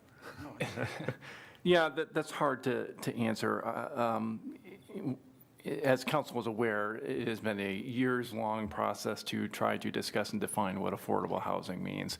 And so if you use language in the ballot measure that is, as I'll say, as undefined as that, then I think that maintains some flexibility for future councils to decide how best to distribute that. I don't think, I mean, I'm aware that we have that plan and that we offer some definition there. I don't know that that is the single definition or the defining definition of what that would mean. So I heard the word mission-driven, which I love. I guess I'm a little concerned that it is a little too specific for limiting. Are you saying only? Well, no, in general practice. Are you saying that only not-for-profits could do this? Or public. So our projects, our Okay. expenditures, things that we are putting money towards. And we're assuming that all the monies that would be received would be allocated just from those sources? Is that what you're thinking? Or public or, organizations that aren't driven, yeah. And I would say not necessarily to entities that don't make any profit whatsoever. I do not know that there are people, when like non-market is discussed, it doesn't necessarily, like people can still make money off of things that are non-market. It's just non-market means not beholden to market conditions. So you have limited profit housing associations all over the world that, cap their profits at certain levels. And within the past, 40 years, that's how so many different cities across the world have really expanded their non-market housing supply, is through these limited profit housing companies and associations. And I know that there's talk of folks wanting to do it in Iowa City. So not necessarily something that is non-profit, but not driven by market conditions is the language that is used elsewhere. I want to interject. I'm curious the difference between what you proposed and the language that was proposed by a lot of sort of collaboration in that sort of housing space, the Affordable Housing Coalition language. What do you see the difference in examples of who would and wouldn't be allowed to receive funding through that funding pool versus what you proposed in this? I think could include the LIHTC example that you gave. So I'm suggesting something that is more limited in terms of being more specific to accelerate our funding of those public and mission-driven housing opportunities. One thing I think, the more we're discussing this, one thing that comes to mind that I think will get us in trouble is if we put in here permanent affordable housing, because that's a need that we have. And so that's why I would look to the attorney and say, if we add any of that language in here, what are our chances of getting in trouble if we included permanent affordable housing? Because then I think that really meets the intent. Well, I think That was going to be my suggestion on how you could word what I was describing. Sure. Yeah. I think we would be bound by the ballot language. I obviously haven't given that a lot of thought about permanent, but I think that word probably speaks for itself, and there would be justifiable concern expressed by the public in the future if 20 years from now, 30 years from now, it became market or something. Yeah, you could imagine a situation in which you grant a mission-driven nonprofit money to build a home, and 40 years from now, there's good reason for that mission-driven nonprofit to sell that home and reinvest the profits somewhere else. I think you'd be running, you'd be kind of on a pretty slippery slope there. So we can get around that a lot with some of our decisions, whether that's a TIF deal or a general fund grant or something like that, we could interpret it one way, but once you put it into ballot language, it really ties our hands and how we go there going forward. So you might be tying the hands of the people you're granting to as well, to their detriment decades down the road. But still, even if we don't put it on the ballot, but when we grant our money to the nonprofit organization, we can state that on the contract and Yes. agreement. Yes. Yeah, absolutely. I think just it kind of, I would, jumping back a little bit in this conversation, but just to weigh in on specific language, I agree with Councilor Wyline that I do, I kind of like the recommendation on this, from the Johnson County Affordable Housing Coalition. The percentage was a separate conversation, but for the rest of that, I think that, I mean, I like that. I don't know if Councilor Burgess, if you were thinking of adding a phrase or something in there with some of your concerns. I did have one question, just to make sure that we wouldn't accidentally be doing one of these. What we're talking about is unintended consequences from good intentions. The last part of this, increase access to and supply of affordable housing for households with low incomes. Just double checking with our city attorney if we had a future project that was a mix, right, which we've talked about here on the council of wanting to do mixed projects, some market rates, some 80%, some 60%, some 30% AMI. Would the inclusion of some market rate, this would not affect, this language would not tie the hands of future councils, including us, to have to avoid those kinds of projects, correct? I mean, I just want to make sure this language would not do that. I would want to pull up that language and so I can take a closer look, and I'm happy to do that, maybe as you folks continue your discussion and review Page it. 25 of the IP, if that helps you. When I thought about this too, because that was one of the concerns that I had, it seemed to me that you could justify the more market rate units in a project by saying that they support the lower AMIs as well. So that's the conclusion I came to, but I was going to ask the same question.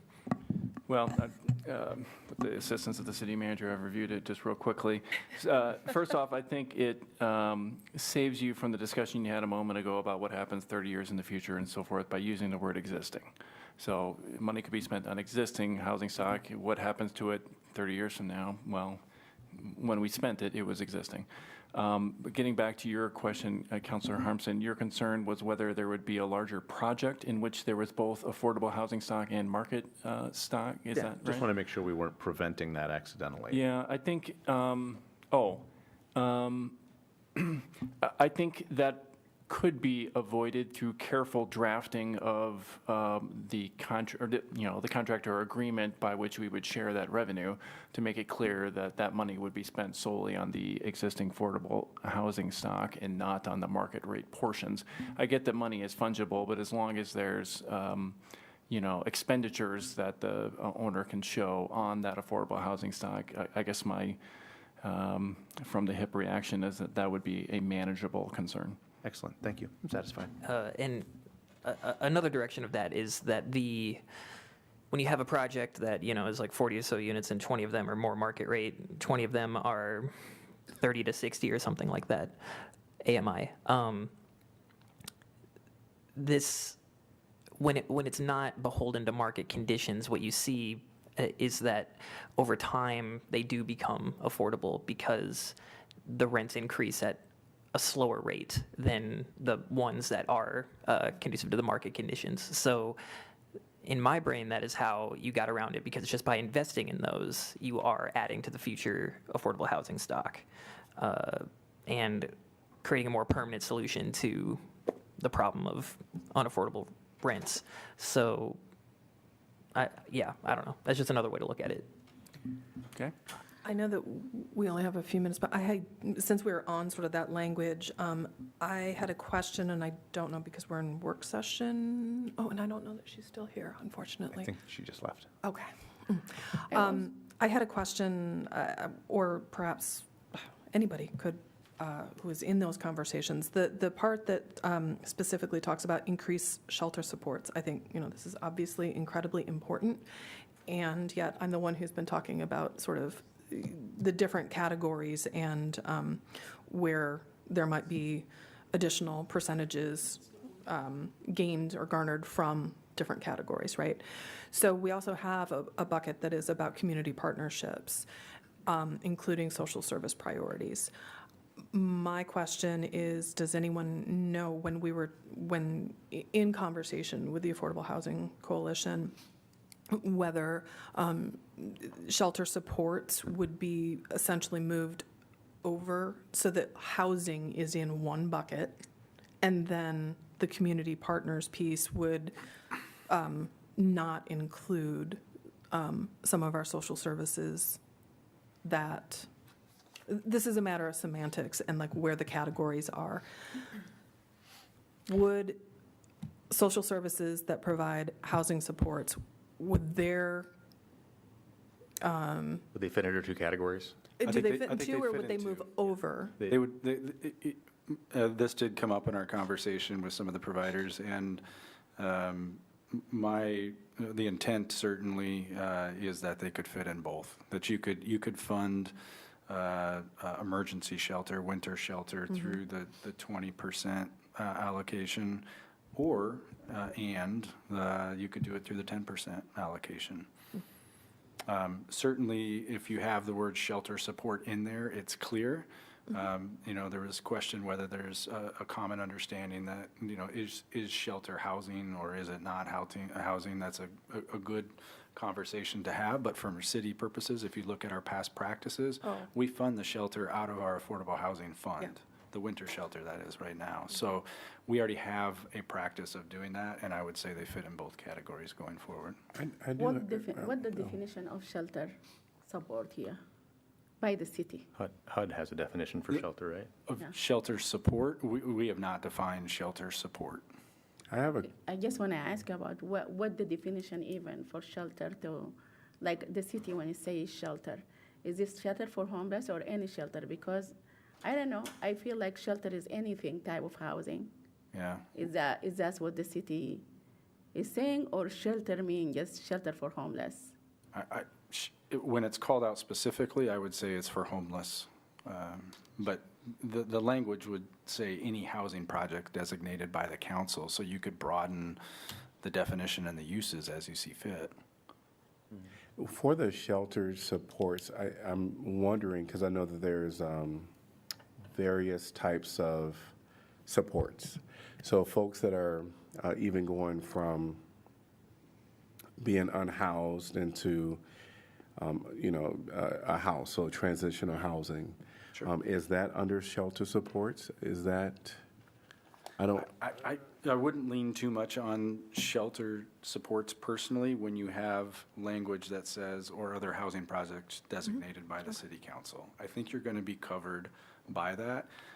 If you feel like that shelter supports really needs to be there for the voter purposes, so that voters understand that, then we can define it, right? We can put some more clarity to that.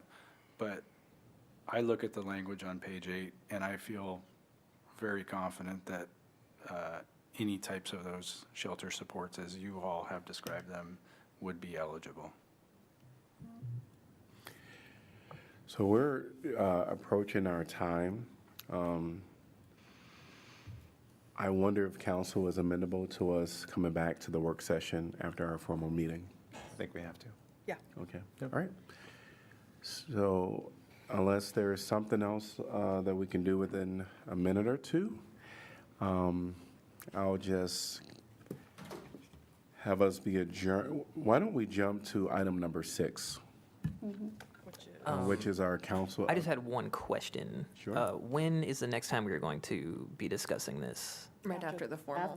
After the formal meeting tonight? Tonight. Okay. I can talk about it then. Okay, excellent, great. All right, we're on item number 6. We'll come back to item number 5 after recess. Council updates on assigned boards, commissions, and committees. Hearing none, we are in recess. We'll come back after the formal meeting.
Mic's on. All right, great. All right. Well, it is now 6 p.m., and this is the City of Iowa City formal meeting for June 17th, 2025. I'm going to call this meeting to order. Roll call, please. Alter? Here. Fergus? Here. Harmson? Here. Moe? Here. Saleh? Yeah. Teague? Here. Wyline? Here. So I want to welcome everyone into your City Hall that's here with us today in person, and anyone that is joining virtually, welcome as well. We're going to start with items 2, which is proclamations. I'm going to go to 2B first, which is the LGBTQ plus Pride Month. And the proclamation reads,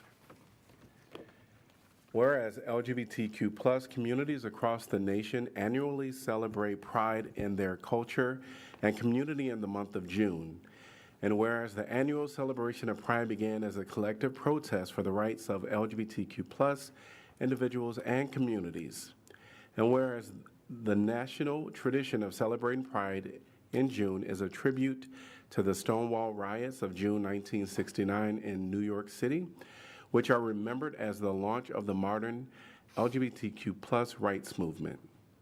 And whereas transgender persons of color, including Marsha P. Johnson, Sylvia Riviera, Stormy Day Laveria, were primary leaders in the Stonewall expression of just treatment for the LGBTQ plus people, and gave their work and lives to the cause. And whereas the City of Iowa City recognizes the many LGBTQ plus lives that continue to be lost each year in pursuit of living out their authentic identities, in particular, transgender persons of color. And whereas each year, Iowa City Pride brings together thousands of LGBTQ plus individuals from across Iowa and beyond to celebrate their shared identities and experiences. And whereas Iowa City Pride is celebrating its 55th annual Pride anniversary and the 56th anniversary of Stonewall this June.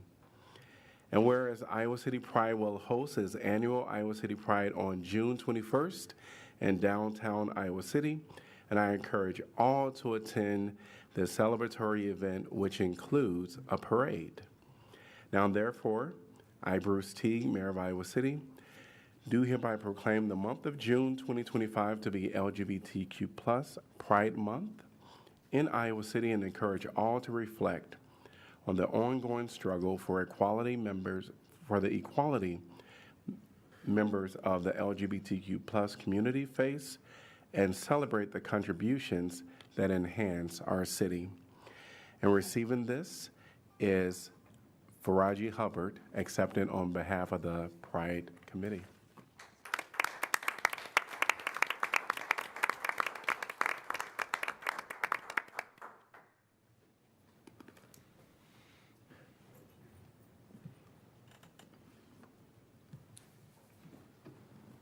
Thank you so much, Mayor Pro Tem, councilors.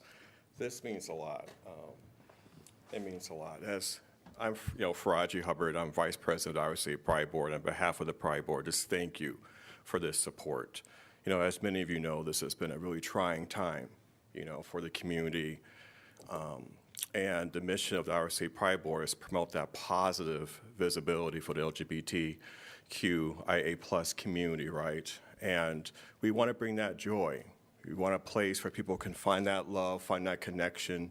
And I can say that what you all have done, not just with your generous sponsorship of, our festival, but speaking out, right? Standing up and really supporting us, because I feel heard. I know many of us feel heard because of you all. So thank you. But get excited, because this is festival week, right? And if you're looking, in terms of the schedule of events, you can find us at iowacitypride.org, the full schedule. But for Saturday, things kick off at noon downtown. We have a wonderful parade.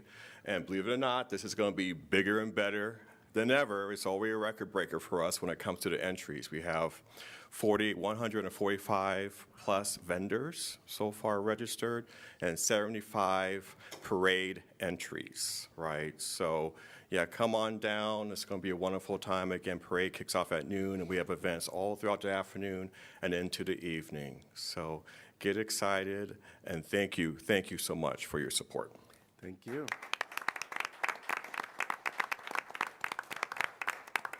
Always good to see our nighttime mayor as well. All right. We're going to go to Proclamation 2A, Juneteenth, National Freedom Day. Whereas Juneteenth, National Freedom Day, commemorates June 19th, 1865, when Major General Gordon Granger led Union soldiers into Galveston, Texas, bringing news that the Civil War has ended and that the Emancipation Proclamation declared all slaves to be free. And whereas in 1866, Juneteenth commemorations began to be celebrated, consisting of prayer services, inspirational speeches, readings of the Emancipation Proclamation, food, games, and dances. And whereas Juneteenth reflects our community's deep belief in liberty and equality for all individuals. And whereas Juneteenth celebrates the strength and resolve of African Americans throughout history, and is an opportunity to honor African American culture, art, history, and achievement, as all benefit from a greater understanding and appreciation of the experiences of others. And whereas the first major Juneteenth celebration in Johnson County was hosted by Club Kazi, a group in 2007, whose name means to work in Swahili, and was held on June 26, 2011 at Mercer Park. And whereas beginning in 2020, the City of Iowa officially recognizes Juneteenth as a city holiday. And whereas this year's Juneteenth celebration includes multiple community events from June 15th through June 21st, featuring a family picnic, live performances, fashion showcases, community meals, and cultural reflections. The June 19th event is presented by the Black Voices Project at the South District Market. For full details, visit icjuneteenth.com. Now, therefore, I, Bruce Teague, do hereby recognize June 19, 2025 as Juneteenth National Freedom Day in Iowa City and encourage community members to participate in this commemorative event. All right. And what I know is that Royce-Ann Porter was to be here to receive this, but she's stuck in traffic. And just wanted to acknowledge all the folks that have been a part of putting Juneteenth events together in our community, Black Voices Project, Dream City, as well as the Juneteenth Committee. Appreciation for all the sponsors that have contributed, including the City of Iowa City as well as the county, and all the volunteers that go into making Juneteenth such a special time. So if she does come during public comment, we'll welcome her during that time. But we really we're really excited about the Juneteenth events that is going to be happening this year. All right, we're going to move on to our consent calendar, which is items 3 through 6. Could I get a motion, please? Move to approve. Burgess? Second. All right, moved by Burgess, seconded by Wyline. And anyone from the public like to discuss anything? If you're online, please raise your virtual hand. This is anything on our consent agenda. See no one in person or online. Council discussion. Roll call, please. Alter? Yes. Burgess? Yes. Harmson? Yes. Mo? Yes. Sala? Yes. Teague? Yes. Wyline? Yes. Motion passes 7-0. We are on to community comment. This is an opportunity for folks to talk about anything that is not on our regular agenda, and this is item number 7. And we want to just remind folks that the public comment is intended so that members of the public may be heard by council, because community comment is for items not properly noticed on the agenda. Council cannot engage in discussion or debate due to open meeting laws. And if you're wanting to speak during this time, I invite you up to the podium. There is a sign-in sheet there, but there are also stickers at the back desk that you can drop in the bucket. Each speaker will be given up to 3 minutes to speak. Welcome. Please state your name and city you're from. Thank you. My name is Anthony Brown, and the city I'm from is Iowa City. Great. Council members, thank you for the opportunity to speak today. As you know, Iowa Code now expressly permits the use of consumer fireworks on July 3rd and 4th, preempting local ordinances to the contrary. While this legislative shift reflects a statewide consensus on the responsible enjoyment of fireworks during our nation's Independence Day celebrations, the law is not retroactive. As a result, individuals in Iowa City continue to bear the lasting weight of convictions under Ordinance 8512, convictions for conduct the state of Iowa now considers entirely lawful. This is both unjust and unnecessary. I urge this council to adopt a narrowly tailored ordinance vacating any prior municipal convictions under 8512 wherein the alleged fireworks use occurred on July 3rd or 4th and wherein all assessed fines have been paid in full. The remedy strikes a careful balance between accountability and fairness. It ensures that those who have satisfied their penalties are not perpetually burdened by the convictions for those acts, had they occurred today, would be entirely lawful.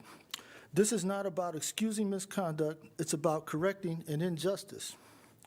Continuing to brand residents with criminal convictions for actions that are now fully legal under state law is punitive, irrational, and beneath the values this city claims to uphold. To leave their records stained for behavior that the state now welcomes on its most patriotic holiday is not only unfair, it is legally incongruous and morally indefensible. Laws evolve and justice must evolve with them. Please pass an ordinance vacating any past convictions under Ordinance 8512 that occurred on July 3rd or 4th and in which all fines have been paid in full. For any persons who wish to further discuss, please contact me by email, which is anthony.brown@live.com. Thank you. Thank you. Anyone else like to speak during this time? Is there a lady over here?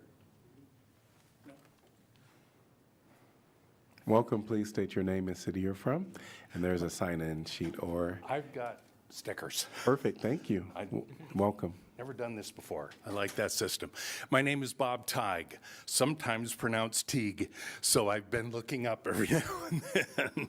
I'm from Cedar Rapids, but I'm here to speak on behalf of my son, John, who lives in Iowa City, and I have a couple of handouts. Could I give those to the clerk? Is that all right? Thanks. I appreciate that. You may have seen my son, John, if you've ever gone to a Hawkeyes baseball game or a Colonels baseball game. John's been the bat boy for the Colonels. This is his 25th year. They're celebrating that on August 17th. He's been a volunteer bat boy with the Hawkeyes since 2009 when he was in the REACH program at the U of I. If you don't know about that program, find out about it. It's amazing. When John graduated from REACH, he decided he wanted to make Iowa City his home. He lives in a condo on his own on West Side Drive. He's got a half-time job at Shields. Sorry. John's on the spectrum, and it's kind of tough.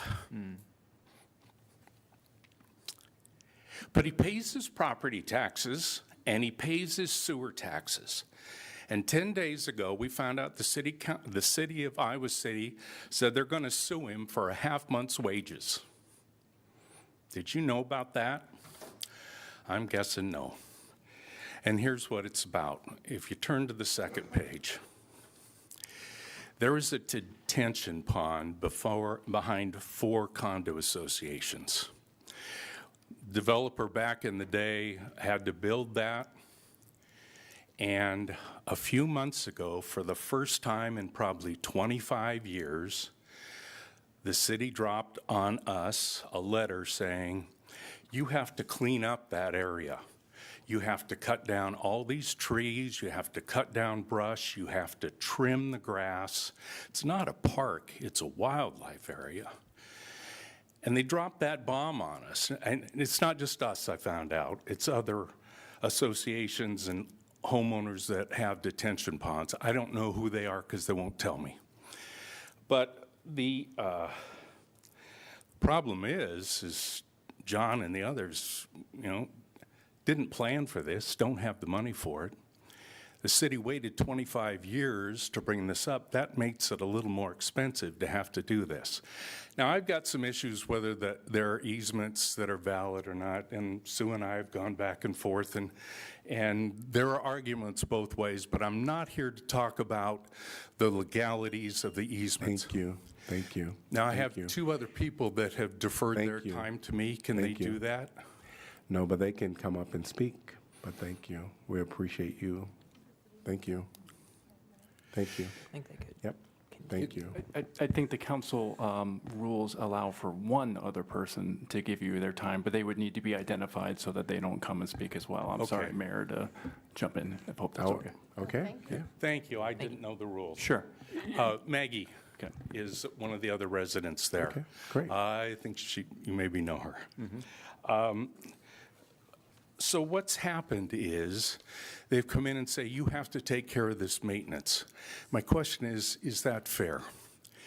Since the time all this happened, the city has established a stormwater utility, and it charges everybody fees to take care of the drainage system.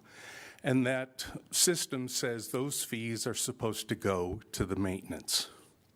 Well, it doesn't happen with these stormwater detention facilities, and is that fair? There are subsidies the city gives for people who get their lawns aerated. They can get up to $2,000. For people who put in a rain garden, they can get up to $3,000. For people who put in a green swale, they can get up to $3,000. For people who put in permeable pavers, they can get $3,000. But the people with these detention ponds in their backyard can get nothing. I ask you, is that fair? Considering the stormwater utility that didn't exist at the time these things were built. That detention facility doesn't really help the people who live there. All the water doesn't come from our parking lot. It comes from 850 acres upstream, homeowners and businesses. That causes the runoff. It protects thousands of people on hundreds of acres downstream from stormwater runoff. It's an important structure. But the question is, it's part of the stormwater drainage system of the city. Now, John pays if a storm sewer has to be fixed over by West High School. If somebody at over by West High School, they don't have to pay for this drainage basin. There seems to be some inequity there. The stormwater funds had a surplus of $230,000 last year, is what I was told. This would cost John, like you say, half a month's pay. And there are 26,000 stormwater accounts for less than the price of a Diet Coke. Those fees could take care of this problem, and rightfully should. So I ask, will you look at this, please? Or and maybe Eric, will you at least hold off on Sue and John? Thank you. Until Thank they you. decide? Thank you. I appreciate it. Thank you. Thank you for your time. Thank you. Thank you. Would anyone else like to speak during this time?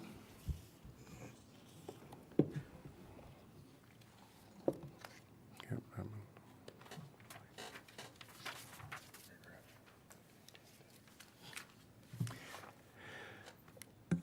My name is Mary Graff, and I live here in Iowa City.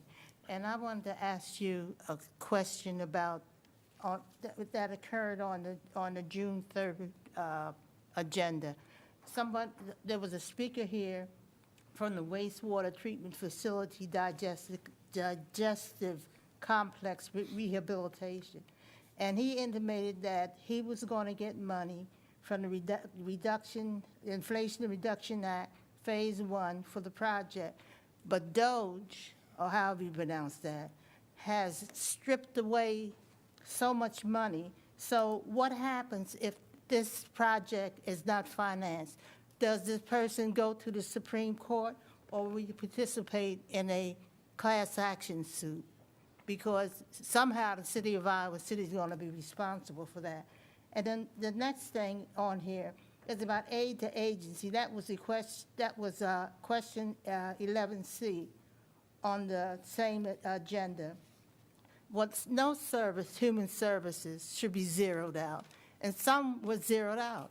And if you look at these human services, they're connected to spider webs to other human services. So they shouldn't be zeroed out. So can't you go back and rework that finance agenda so none of them are zeroed out?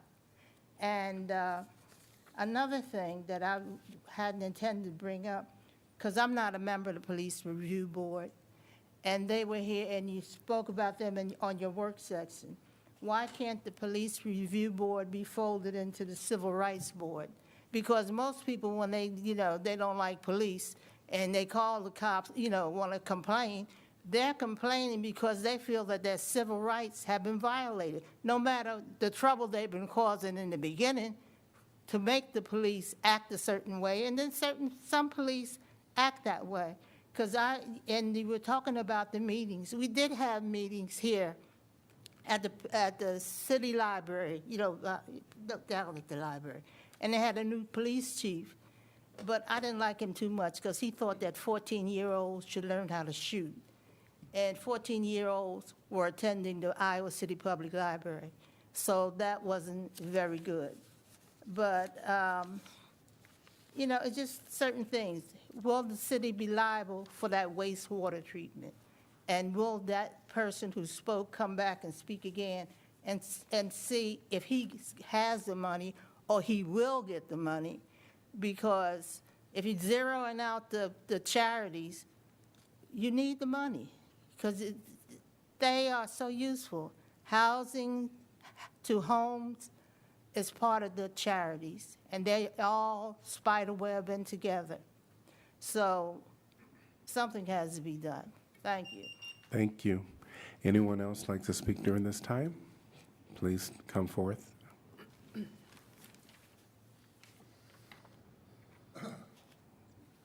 Welcome. Thanks for having me. My name is Douglas Burrier. If you will use the mic, please. What?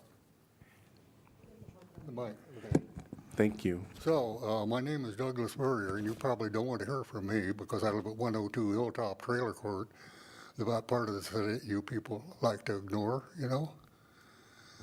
We have all sorts of crime going on down there, transients coming through, breaking windows, breaking into people, robbing people, destroying our property, walking on private property, and the police come down and say, oh, we'll make a report. What kind of protection is that? You people caused the property. You people caused the problem. Trailer court was there long, long before any of this government welfare crap was going on the south side. You refused to protect us in the trailer court. You could have put up a security fence long ago. It isn't up to the owner to provide that fence. It's up to the city. You caused that situation. I've been in the same place for 58 years. I've seen what happened. You pushed all the welfare crap down our throat, devalued our property. When I moved in there, that was upper middle income. The kid across the street was working on his doctorate. The guy across the street, another doctorate. Larson worked at Hawkeye State Bank as a teller. I was a union carpenter, and the guy down the street was an engineering student that helped lay that place out. I want to know why the city continues to ignore what's going on down there. You know, you have all these transients coming through like they can't do any wrong. You realize, you know, that there's drugs being dealt out of those shelter houses. I can even point to the people that are doing. A woman came in the other night and broke a guy's windshield. He reported to cops. He could have identified her, and the cop refused to take the report. Well, we can't do anything about it. We're tired of your crap. You either report us or you're going to have a civil lawsuit, you know, against the city. We're tired of it. You're tired of us. You ignoring us. You're tired of living in the armpit of Iowa City that used to be one of the upscale neighborhoods. You know, you can do all this charity work you want to. Take it to your turf, okay? We don't want it anymore. You know, first it was Mecca, which was okay. Then it was Haycap. Then it was abused women with drug problems that have kids. 2 weeks out open, some kid got stabbed in there. Now you got all this welfare stuff down there, you know. You might think you're doing a big deal, but you're not. You know, you're bringing inner cities people from here with absolutely no morals, and it keeps getting worse. What are you guys going to do about it? That's my question. Anyone else are you done? Sorry. That's it. All right. Yep. I think we have one more speaker over here. A couple more, Mr. Mayor. Okay, great. Welcome. Please state your name and city you're from. I'm Craig Cornell. I'm from Iowa City. And like Bob Teague, I'm a resident of the Lake Point condominium project on the retention pond. And I'm one of the owners that's going to be stuck with what looks like a $20,000 bill, my share, my wife and I share. And I don't really know what the informal process is or the formal process, but one of the issues that Bob stated that I want to repeat is the brush and the growth that's there has been growing for 20 years. So it's a big deal that we are being asked to foot the whole bill for fixing it now. And so again, I'm not sure what the formal or the informal process is, but I'd like to know, and I'm sure Bob would like to know, or at least appeal to you for someone to look into it and perhaps get back to one of us, or you can have one of your administrative people get back to us. They all know Bob Teague, so that can be done hopefully soon, because every owner, and you can imagine the shock, received a letter from the city saying that we're on the line for all that money, and that at some undisclosed future date, they're going to bring a lawsuit against us. So please help. Thank you. Thank you. Anyone else like to speak during this time? Yep. Can I have a hand of everyone that would like to speak that is remaining? Okay, great. So I see 1, 2, 3, 4. Great. All right, welcome. 5 with the person in front of us. Yes. Welcome. Hi. Please state your name and city you're from. Yes, thank you. John Kenyon from Iowa City. Good evening. I'm the executive director of the UNESCO City of Literature organization and the co-chair of the X Marks the Arts marketing campaign to market and promote the downtown cultural and entertainment district. And I'm here on behalf of a number of arts and cultural organizations and the folks who work in them to speak with you about the proposed local option sales tax, and specifically to ask that you allocate to arts and culture a full 10% of that revenue. We're glad to live in a community where arts and culture are a priority, and we're glad to see that it was part of the proposal that initially came to you. But we also see that the plan calls for 10% to be allocated to a number of different partnerships, arts and culture among them. This can lead to an unwelcome situation where different worthy sectors compete for funds. This is not ideal, and we believe it's unnecessary. We know from your earlier discussion that there's flexibility in how certain things are categorized that would enable funding for necessary infrastructure as well as dedicated funding for arts and culture and social services and other partnerships while maintaining the amount earmarked for affordable housing needs in our city. We know sales taxes are regressive. Support for arts and culture can be an effective way to mitigate some of the regressive nature of that tax. Most of the organizations and initiatives supported by city funds offer free programming, making the arts accessible to everyone in the community regardless of income. In addition, the arts are an effective way to build community, bringing people together and fostering engagement with key issues facing our city. According to a recent arts and economic prosperity study of our area, arts and culture derive more than $32 million in economic impact annually in Johnson County. They produce more than 500 jobs and generate spending from out-of-county visitors that will directly contribute to lost revenues, resulting in a net positive from this investment. And Iowa Cityans love the arts. The results of a survey released by the city at the beginning of the year found that 92% of respondents found that education, arts, and culture were excellent or good, which was the highest rating for any sector, and 77% rated it as essential or very important. So there are very many good reasons to allocate 10% of the lost proceeds to arts and culture. It would mitigate some regressive aspects of the tax. It would help organizations to provide free programming for all residents and to build community. It would make an investment with an extraordinarily positive rate of return, and it would support something that Iowa Cityans cherish. So we hope you will take this into consideration and welcome the chance to be a part of the conversation as you work toward a decision. So, thank you. Thank you. And please state your name and city you're from. Welcome. My name's Isabella Vine. I'm from Iowa City, and I forgot my notes, so please forgive if I'm just a little bit disorganized. I'm here about the problems at Hilltop Mobile Home Park. I live there with my mother because she cannot live alone. That place has become a disaster, a very dangerous disaster.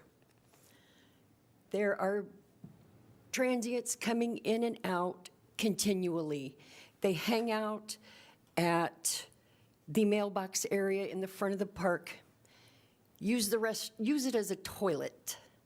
You go in there half the time, you can find them engaging in sexual acts or squatting to relieve themselves.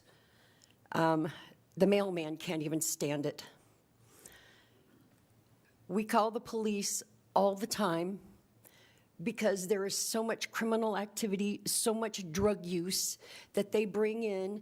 They will stand at the front of the park and actually heat up spoons of whatever. My daughter tells me it's probably meth. And then they shoot it in their arms, and kids are around. Their own kids are there. Nothing is ever done. I was actually told by the police once, well, I'm sorry, the city will not allow us to do anything, so don't call us again unless it's a matter of life and death, okay?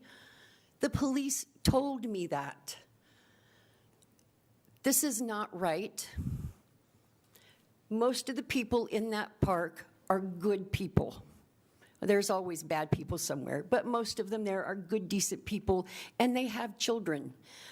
Because we're in the front of the park, I have seen children ride their bikes up and down, and they get accosted verbally by all of these transients saying, hey, give me that bike. Give me some money, kid. I had 2 people from the homeless shelter come up. Hey, do you know where we can get some drugs? You know, I'm clean, but I still need something right now to get over it. Our house has been, they've attempted to break into our place 3 times. Police have done nothing. I watched my neighbor's car get busted up by someone who was a total nutcase. Police would not even give him a copy of the report if they did anything at all. Something needs to be done. There are right now, I counted 24 tents right there on the edge of the lawn. All night, they party, scream, yell, fight. The police just should set up a community building there because they're there most of the time. I know my time is up, but something needs to be done, and you need to address this. Thank you. Welcome. So I'm Please. new also. I'm not good at public speaking, so I will do my best. Please state your name and city you're from, and then So- there will be a sign-in. Okay. So Diane Weber, I also live at Hilltop Mobile Home Park. I've been in there for at least, probably close to at least 45 years plus. It used to be a great park until they decided to build that shelter over there, and it's become a living nightmare. I hate to say that, but it's the truth. I'd like all of you to put your shoes in our feet and live there for 1 week and see exactly what we endure every day over there. It's nonstop. I take my dogs out every night. I have obviously a routine. I take them out every night, and I'm very close to the shelter. And the business that's right behind me is Hawkeye Auto. And they obviously know what's going on. Constantly people back there behind the business back there going to the bathroom, smoking their weed, doing whatever they feel like it, setting up whatever they want. You know, I hear so many nights when I go out there, they're fighting, they're screaming. Every other word is a cuss word. And you know how tiring that gets to listen to that almost every single day? I'm not exaggerating. And I am as tired of it as I could possibly be. And I'm like, I feel like I should not have to move because of how they behave. You know, they're behaving like a bunch of little, I don't know what. I don't even want to say it because I'm trying to be civil. But they just carry on and on. I mean, it's nonstop. Like today, for example, I was going out of the park right past the tents, and a gentleman, I stopped to let him go, to go in front of me with his bicycle, and he literally spit at my car. Like, is that okay? I don't think that's okay.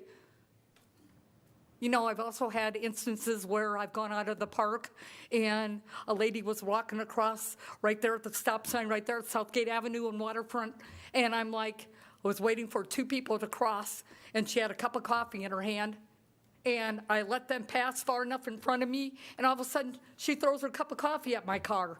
I mean, good Lord. I mean, these people are literally, I'm sorry, out of control. And like I said, it's a nightmare every day because I hear it constantly because my trailer is so close to where the shelter house is, and a lot of them hang out, like I said, right back behind Hawkeye Auto's business. And it's like trying to start wood on fire and pieces of wood on fire, et cetera, et cetera. I don't know what they're all doing, but it's just gotten out of hand. Anyway, no, my time's up. I hope you guys do something about it. Thank you. I think we have two more speakers. Please come up at this time.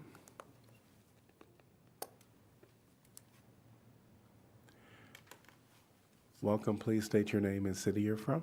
Bonnie Neff, Iowa City. I also live at Hilltop. I've lived there 34 years. It has gotten very bad. Please use the mic. Oh, I'm sorry. Can you hear me now? Yes. It's gotten very bad. I'm afraid to go get my mail.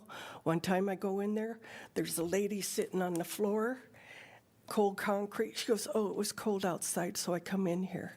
Another time, we have a brick ledge, and they're having a party there. There's about 20 of them, and they have a little grill. How do I know they're going to put out that fire properly? And the baby was playing in the sand. As I turned, I slowed down, and then finally the mother grabbed her. But it's just getting very bad. Last week, I went in to get my mail about 7 a.m., Here's a grocery cart and clothes, threw it all over. I told the Scott that works for the court. He says, yeah, I'll go down and clean it up. He says, I haven't been there yet, but why should he have to clean up after all this? And then I see today, when I come in, And that's the thing, we only have one entrance and exit, and it's past all those tents and people. And sometimes when I drive up, they're just milling around. You don't know what they're going to pull, you know. I just want to get up to my house. And now they're starting to congregate over by the mailbox, whoops, and sit on the ledge there like they own it. And it just makes Hilltop look bad. And I hope you can find some solutions. Thank you. Welcome. Please state your name and city you're from. My name is Joel Fagan. Is this okay? Yes. I haven't signed in yet, but I can do that. I'm here to say a few things about essentially the same problem that all the folks from Hilltop are talking about. I don't live at Hilltop, but I am a neighbor to the 501 building, which is one of the buildings associated with the shelter house, though it's not actually a shelter. I have a commercial building at 505 Southgate. My property borders the parking lot of the 501 building. I'm there every day, sometime between 6 and 7, to clean things up. So I have a very close-up view of what happens in the parking lot that belongs to the 501 building, which is part of the shelter house. And I don't have any quarrel with the city in its effort and interest in establishing some kind of way of handling the homeless population. I mean, that's something that needs to be done. It's a big problem. It's not even a city problem or a state problem. It's a national problem, and we're in it. I also don't have any quarrel with the shelter house attempting to do something good with that population. Indeed, the 24 tents that I forget who mentioned, those are, what it looks like to me and probably the rest of the neighborhood is, that's overflow from the shelter house, and they're not able to take all that stuff. Now, the problems, the close-up, day-to-day, difficult issues that I see appears to be due to the overflow population of homeless people and transient-type people that seem to gather in the neighborhood, namely next to the 501 building, next to and around the shelter house building. What I see is in the area behind my building is on the border both between the 501 shelter house building and the mobile home park. It's what seems to be an attractive grassy area to the people that need a place to be. So their trash accumulates there. Human excrement accumulates there.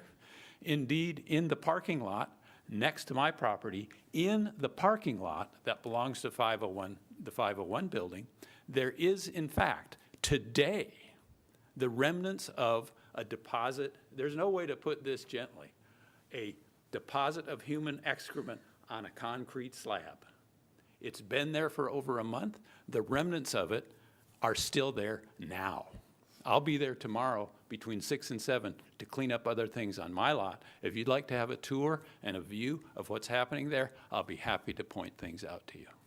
Now, what it says to me is I think it's fine that the city helped the shelter house find a place to be. And it's Thank you. Thank you. Thank you. Anybody want to give me another minute? I don't think you can, I don't think that's appropriate, but thank you. Thank you. Thank you. Thank you. Thank you. Thank you. So we do ask for only 3 minutes. Thank you. All right. Thanks to everyone that came to speak. The council did hear you all. We're going to move on to item number 8, which is planning and zoning matters. 8A is a rezoning north of East Foster Road. Ordinance conditionally rezoning approximately 2.69 acres of land located north of East Foster Road between North Dubuque Street and Prairie du Chien Road from high-density single-family residential with a planned development overlay zone to high-density single-family residential zone. This is the second consideration, and the applicant is requesting expedited action. And I'll have someone read that for us. Yes. I move that the rule requiring that ordinances must be considered and voted on for final passage at 2 meetings prior to the meeting at which it is to be finally passed be suspended, that the second consideration and vote be waived, and that the ordinance be voted on for the final passage at this time. Moved by Mo, Second. seconded by Burgess. All right. Anyone from the public like to address this topic? If you're online, please raise your virtual hand. Seeing no one in person or online. Council discussion. Roll call, please. Burgess. Yes. Harmson. Yes. Mo. Yes. Sala. Yes. Teague. Yes. Wyline. Yes. Alter. Yes. Motion passes 7-0. Can I get a motion to pass and adopt? So moved, Mo. Second, Alter. Roll call, please. Harmson. Yes. Mo. Yes. Sala. Yes. Teague. Yes. Wyline. Yes. Alter. Yes. Burgess. Yes. Motion passes 7-0. Could I get a motion to accept correspondence? So moved, Mo. Second. Moved by Mo, seconded by Wyline. All right. All in favor say aye. Aye. Aye. Any opposed? Motion passes 7-0. So we did receive correspondence during community comment. Could I get a motion to accept correspondence for this item? So move, moved. Second, Sala. Moved by Alter, seconded by Sala. All in favor say aye. Aye. Aye. Any opposed? Motion passes 7-0. We're moving on to 8C. B. 8B. Yeah. I thought that was weird. 8B is rezoning south of East Foster Road. Ordinance rezoning approximately 2.69 acres of land located south of East Foster Road between North Dubuque Street and Prairie du Chien Road from high-density single-family residential zone to a high-density single-family residential with a planned development overlay. This is the second consideration, and applicant is requesting expedited action. I move that the rule requiring that ordinances must be considered and voted on for final passage at 2 council meetings prior to the meeting in which it is to be finally passed be suspended, that the second consideration and vote be waived, and that the ordinance be voted on for final passage at this time. Moved by Mo, Second. Harmson. seconded by Harmson. Anyone from the public like to discuss this topic? Seeing no one in person or online. Council discussion. Roll call, please. Mo. Yes. Sala. Yes. Teague. Yes. Wyline. Yes. Alter. Yes. Burgess. Yes. Harmson. Yes. Motion passes 7-0. Could I get a motion to pass and adopt? So move. Second. Moved by Sala, seconded by Alter. Roll call, please. Sala. Yes. Teague. Yes. Wyline. Yes. Alter. Yes. Burgess. Yes. Harmson. Yes. Mo. Yes. Motion passes 7-0. Could I get a motion to accept correspondence? So move, Burgess. Second, Mo. All in favor say aye. Aye. Aye. Aye. Any opposed? Motion passes 7-0. Now, 8C, rezoning North Governor Street. Ordinance conditional rezoning approximately 5.49 acres of property located between North Dodge and North Governor Street from medium-density single-family residential zone, high-density single-family residential zone, medium-density multifamily residential zone, and multifamily residential zone to a high-density single-family residential zone with a planned development overlay for approximately 0.17 acres and to medium-density multifamily residential zone with a planned development overlay for approximately 5.32 acres. And applicant is requesting deferral to August 5th. And could I get a motion to defer until August 5th, 2025? So moved, Wyline. Second, Alter. Council discussion. Can you, sorry, I think this is for the city manager. You explained it once before. Why is the, just sort of for clarity's sake, why the request for deferral? It was so that the plat could be finalized, is that correct? No, the plat is also on the agenda, will also be requested to be deferred. John Marner with MMS Consultants is here on behalf of the developer. It'd probably be best for them to answer that if council's willing to. Yeah, I'd like to know. Sorry. Yeah. Welcome. Thank you. Good evening. John Marner with MMS Consultants representing the applicant. Essentially, it's an effort on our part. I know there's been a lot of discussion about coordinating site plan, design concerns, sidewalk, the building design, a lot of those components. We're still ironing out some of the details with city staff on some of those things. We're trying to line everything up together just so we can have one unified packet. I understand site plans, those are administrative staff approval only. They don't come before council. We want to make sure that we have everything buttoned up as one package before it comes to you for final consideration and adoption. All right, thank you. You're welcome. Great. All right. If no further council discussion, roll call, please. Teague, Yes? Wyline, Yes. Alter, Yes. Burgess, Yes. Harmson, Yes. Mo, Yes. Sala. Yes. Motion passes 7-0. Could I get a motion to accept correspondence? So move, Souther. Second, Burgess. All in favor say aye. Aye. Any opposed? Motion passes 7-0. 8D, final plats, Scarlet Point subdivision, resolution approving final plat of Scarlet Point re-subdivision of lots 8, 9, 10, 11, and 12, Bacon subdivision, and lots 49, 50, and 51 of subdivision of Southeast Quarter Section 3-T79N-RN R6W, Iowa City, Iowa. This applicant is requesting deferral to August 5th. Can I get a motion, please? So move, Burgess. Second. Moved by Burgess, seconded by who? Souther. Saleh. Council discussion. Roll call, please. Wyline, Yes. Alter, Yes. Burgess, Yes. Harmson, Yes. Mo, Yes. Sala, Yes. Teague. Yes, motion passes 7-0. We are on to item number 9, which is our regular formal agenda. 9A, electric and gas franchise fees. Ordinance amending Title 12, Chapter 5, franchise fees to repeal the 1% franchise fee and enact a 2% franchise fee on the gross revenue derived from the distribution, delivery, and retail sale of electricity and natural gas by franchises including Mid-American Energy Company or other natural gas providers and utilizing the distribution system of Mid-American to customers within the current or future corporate limits of the City of Iowa City, and to describe the purpose of the revenue collected. I'm going to open the public hearing and welcome. Thanks, Kirk Lehman, Assistant City Manager.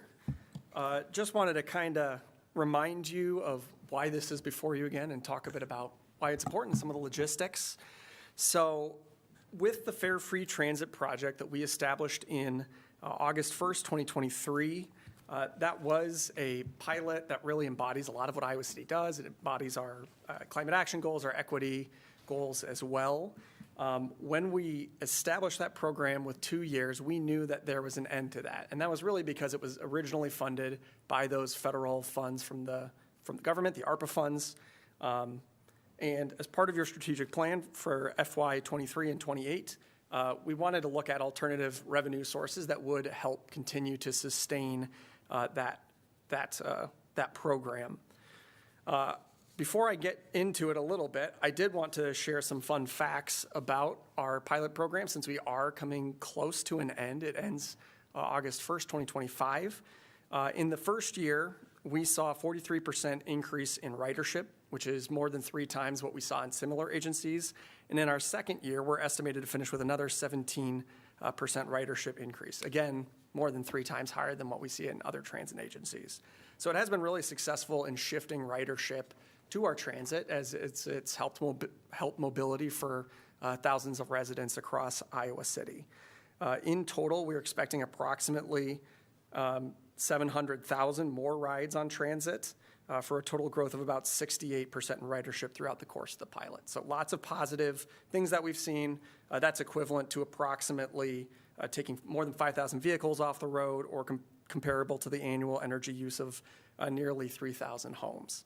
So really successful in terms of our goals. Our goal is to hit 1.9 million rides by 2030, and we're currently in 2025.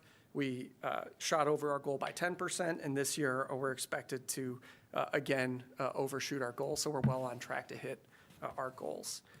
It also has additional benefits, including on-time performance, which increased by 7%, so it's now at 75%, and it's put an estimated $3 million back in the pockets of Iowa City riders.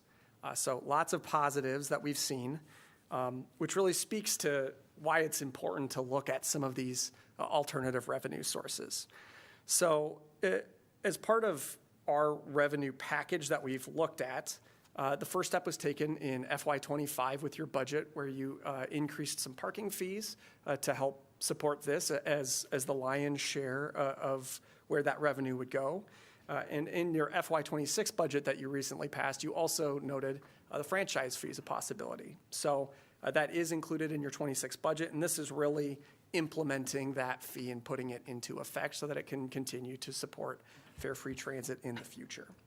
So I do want to temper that a little bit. So while this will put us on firm financial footing for the near future, what we have seen is that with franchise fees, those tend to be relatively stable incomes, or a relatively stable revenue source, especially as we see homes become more energy efficient. So there is a possibility that more funding will be needed in the future, but this should set us on a firm financial footing for the near future. So moving away from that big picture topic, what is a franchise fee? How does it work?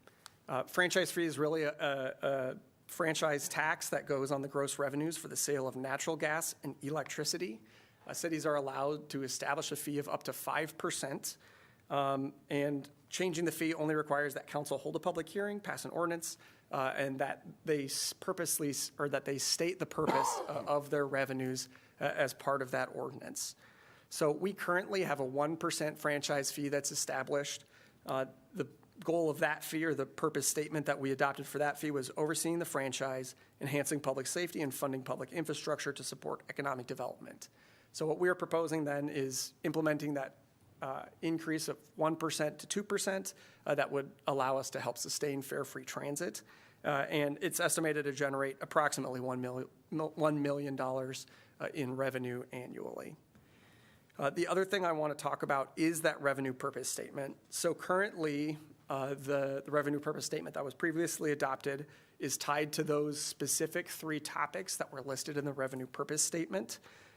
It does need to be updated to allow any expenditures on our transit system, which is an allowable use under state code, but staff does recommend increasing the scope to include all of the allowable uses that are in state code. So in the ordinance that you have before you, it does include all of those uses. The reason we recommend that is really because it does allow that maximum flexibility in addressing council priorities with the ability to fund transit as part of that. And that would be identified within your annual budgeting process. In terms of timing, our franchise agreement requires 90 days notice. And that would mean that we are looking at having the effects go into the change go into effect, excuse me, I knew there was something wrong there. The change go into effect on November 15th, 2025. And with that, I'm happy to answer any questions you have. Don't hear any questions. We're going to go to public comment. If anyone would like to discuss this, if you're online, please raise your virtual hand. See no one in person or online. I'm going to close the public hearing. Could I get a motion to give first consideration, please? So moved. Sorry, second. Moved by Alter, seconded by Harmson. All right, council discussion. I'm so sorry, Kirk, but I just got a question. I'm so sorry. If that's okay. Absolutely, Okay, yeah. You sorry. can still ask questions. The approximate $1 million annually that we are getting, is this funding that is going to exceed our ARPA allowances towards fare-free transit and would provide us with the ability to expand routes or frequency? So this is mostly kind of replacing that in addition to the parking fees. So no, this is really maintaining our current transit system fare-free. That's what this allows. Okay, thank you. If I could just tag on to that, it's likely that this won't be the forever funding source. It's probably going to need to be supplemented again in the future. This tax is fairly flat, so even as our population grows, you have energy efficiency improvements with appliances and just people being more conscious. So we see this really being flat, whereas transit expenses typically are growing anywhere from 4 to 7%. Based on operational inputs. So while we think that this will be, combined with parking fees, will be sufficient for several years, it's likely a future council will have to look at this puzzle again and decide whether it's continues to be in our best interest to offer fare free. I hate to put you on the spot, but several years, is that 3, 4, 15, Well, 20? So much is going to depend on federal funding. A lion's share of our operational dollars come from the federal government. So the next time there's a transportation reauthorization bill, which typically takes place every 5 years, we'll know. If there's a significant cut, it could be 1 or 2 years. If it's status quo or increase in funding in the transportation reauthorization bill, it could last for a decade or more. Okay, thanks. And to give you some context, for FY26, we're estimating $1.1 million in COVID relief being used for this, but that is with $800,000 going towards the fare-free program. And then moving forward, we'll see how things shake out. Yeah, I was also, when I was talking with some folks at the transit facility, they said that there were some ideas around different types of advertisement within newer models of buses that might have some type of revenue potential in the future. I don't know if you've heard anything about that or if that's like a future thing that we could look into as well. Yeah, we've, over the years, discussed whether to open up advertising on our buses. We've done some limited in the past with, I can remember Daily Iowan being on the back of a lot of the buses' advertisements. We have a marketing agreement with Mid-American Energy on our electric buses. And we've explored kind of one-off situations, but never a full-blown advertisement. It's something that we could look at. What we have been looking at in the meantime is a campaign for those that want to contribute to sustain. If you have the ability to pay and you're inclined to do so, to be able to text, while you're on the bus, text a donation that would go to a fund just to sustain it. So that's kind of where our initial focus is. And I think that came up in council budget discussions a year or two ago. So actually originated with the council. But we could look at advertising again, both on the buses, and you can also look at that as we expand our benches and our shelters.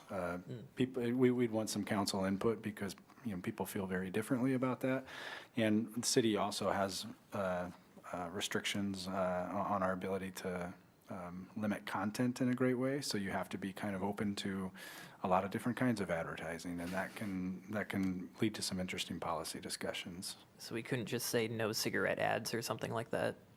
Or, That would be a discussion we would have to have. okay, sorry. All right. Any other comments? Roll call, please. Alter?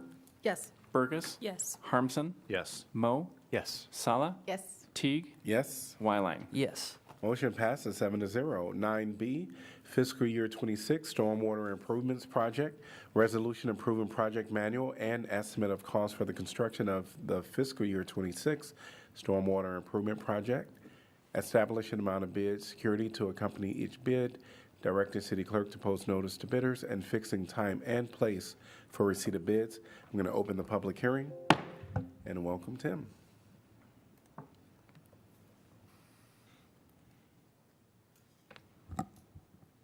Good evening, Mayor and Council. My name is Tim Schmedeke, and I'm a civil engineer here in the engineering department.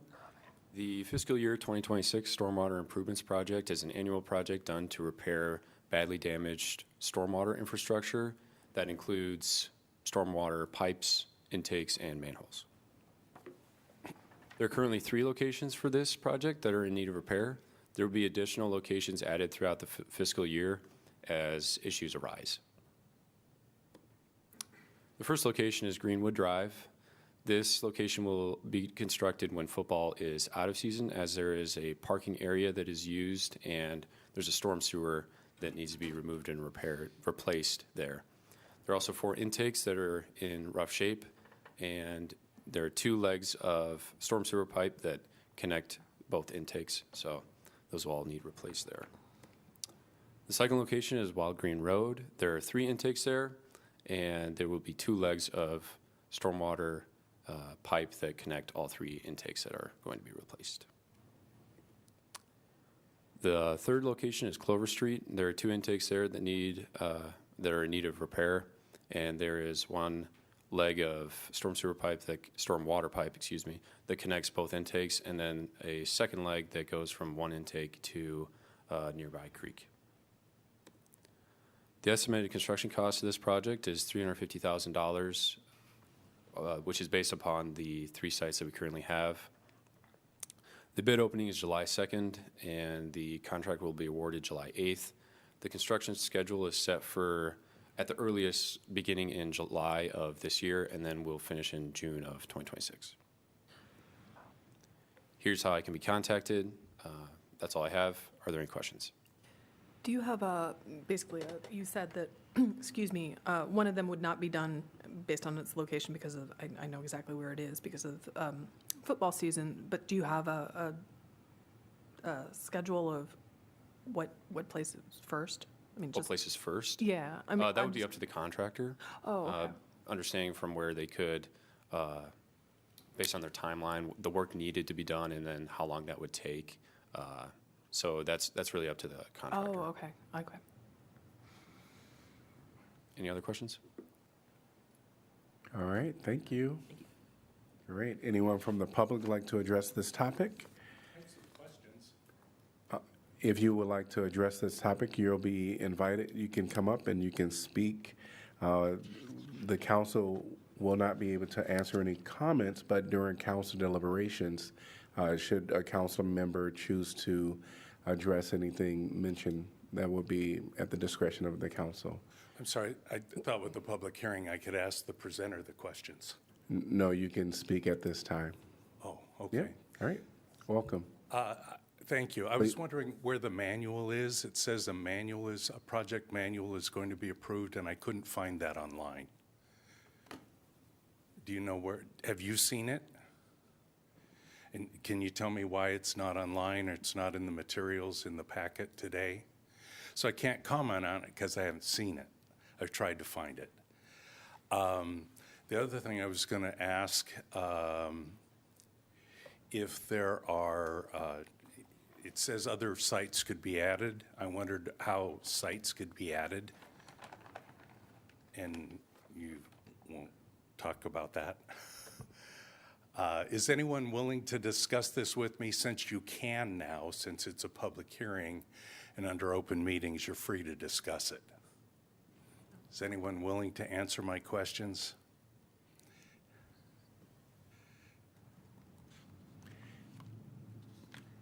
I think, as the mayor said, we're going to discuss this during discussion, and maybe we will bring what you said. Okay. So those are my concerns. I haven't seen the project manual. I've asked for another project manual that the city site said is being developed, and I was told it won't be given to me, and because it's still in draft form. I'd ask that you provide that to me. You don't have to hold that back if you don't want to. And since it's a draft, it would seem logical to make it available as it's being considered in draft form. Usually it's easier to fix something before it's been set in stone. So that's another request. I made that request to the city engineer, and I talked to Ms. Dudek tonight, and she said she wouldn't give it to me, but the council has the authority, so I would ask that you would give that to me so we could look at. Just trying to work through these things. Also wanted to know what the surplus funds were in the utility fees. Again, had information, it was over 230,000 from last year. I don't know where we are this year. Obviously, my interest is not just this detention pond behind John's place, but the others, and whether utility fees really should be paying for that, like they are for these sewers that are way across town from John's place, but John's paying for those. But the people by those sewers aren't paying for this detention pond. And that strikes me as something at least that deserves consideration. And if you say, this is what we decide, that's your decision. But I would at least ask the council to make that decision. As you know, the goal is to govern fairly, and that's all I'm asking. Thanks. Thank you. And I just want to read this for clarity. Sometimes I take for granted that we have new people and don't know all the council rules. I'm going to read this. Council cannot engage in discussion or debate until the appropriate time for council discussion. However, once the commenter has left the podium, council may ask staff to respond to a concern or question posed by the public or to follow up with the speaker. So I just wanted to read that, and sorry for not reading that for our newbies. And this is posted on our agenda at the top of our agenda, and it's on every one of our agendas. All right. Anyone else like to address this topic? If you're online, please raise your virtual hand. All right, seeing no one else in person or online, I'm going to close the public hearing. Can I get a motion to approve, please? So move. Second. Moved by Salas, seconded by Wyline, and council discussion. Yeah. Can we answer, can the staff answer the question, please? I'm sorry, there were a number of questions that Mr. Yeah, Teig the raised. project manual and the surplus, that's what I wrote here. Is there another question? Typically, that's available in the city clerk's office. No, I have not viewed it there myself, so I can't swear to that, but that is typically how it's handled. And is it like available for the public? I believe so. Okay. So just walk into the clerk's office and ask for it, or email them? Normally those files are such a size that it would be difficult to email, but certainly they could walk in and view it under normal circumstances during office hours. For the public's benefit, could you explain what a project manual is? Well, I could, but I suspect that any number of the engineers at the back of the room could probably do a better job than me. No one's taking the bait. Sure. Maybe one of the engineers, Jason or Ron, could come up.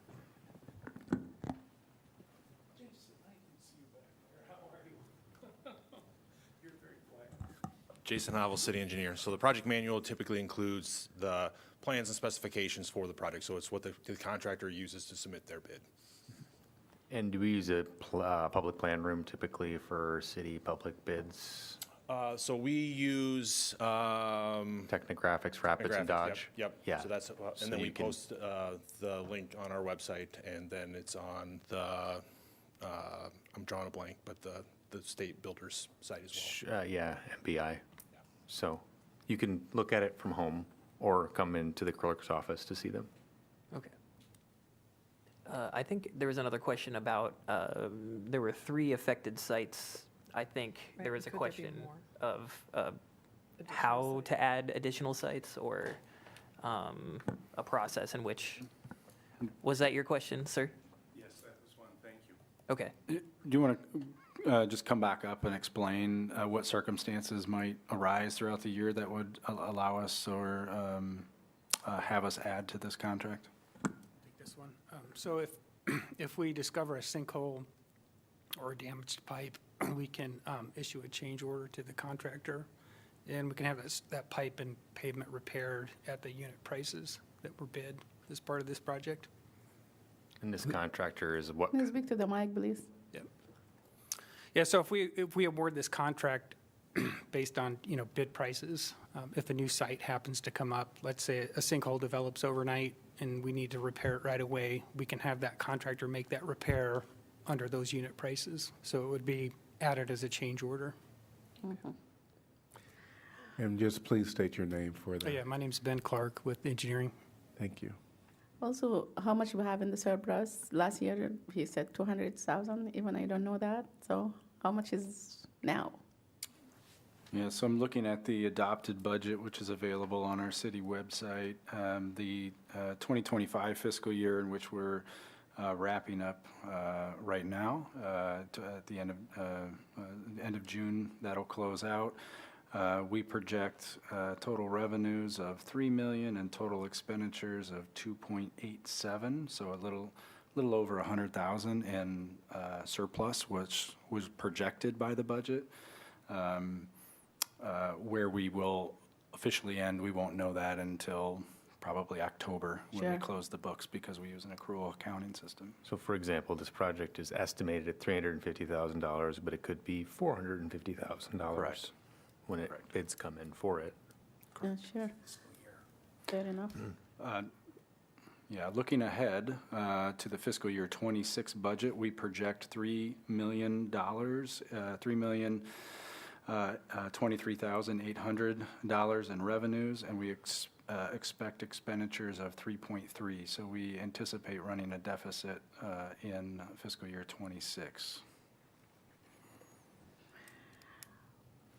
I guess when I asked the city attorney, I know the subject that we're dealing with is completely different than the complaint. So do you think we can just handle this different, or we can speak about it now? If we have any question about the issue that arising and the people was talking about it, even though it have nothing to do with this. Oh, I would suggest that you could not address anything other than this item at this Sure. time, if that's what All you're right. asking. Yeah. Yeah, that's what I'm asking.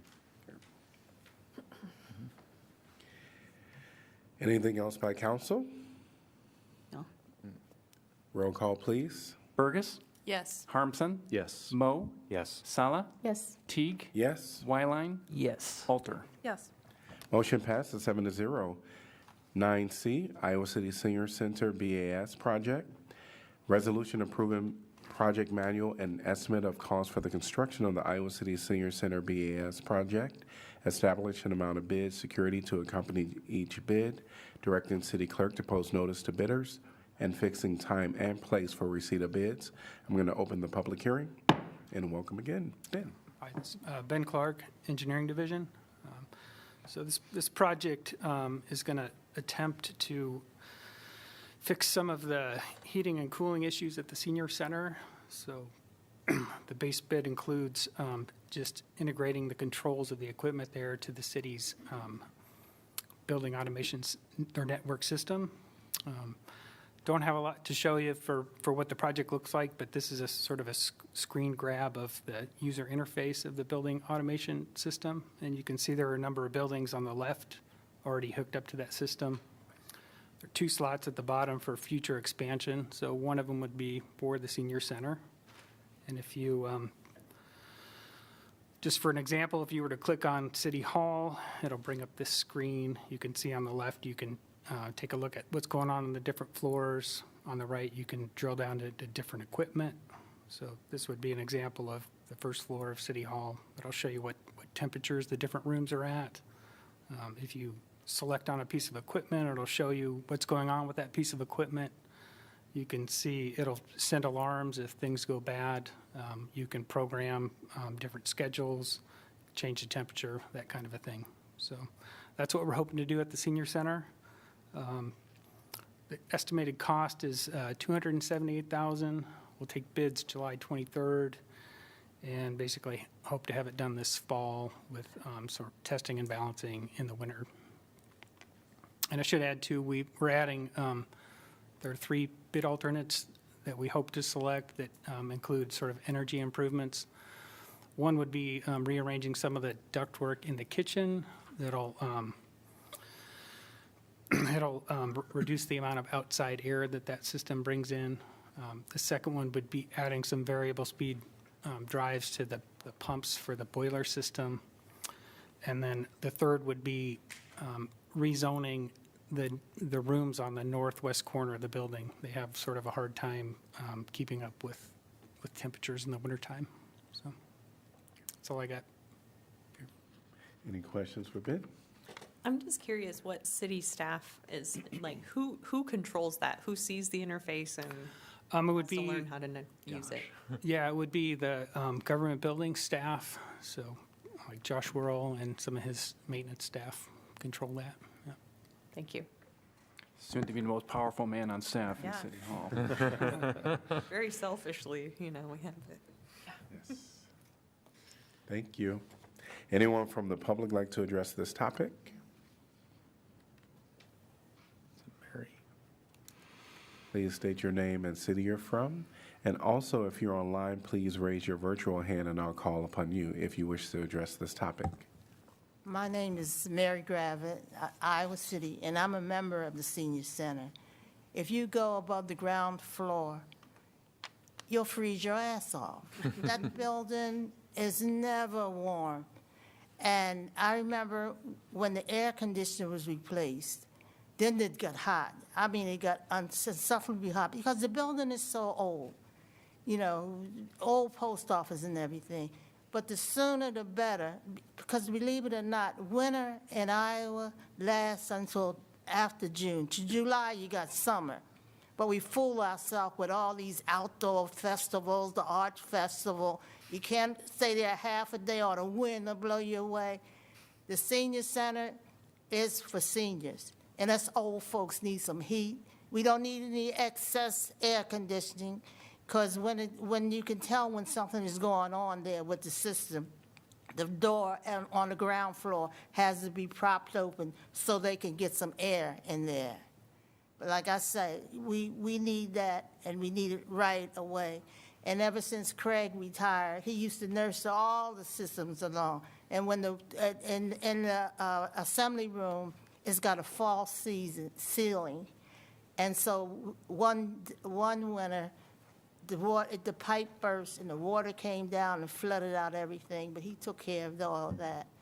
But the idea is that it's old, it needs attention, and we don't need that much air conditioning.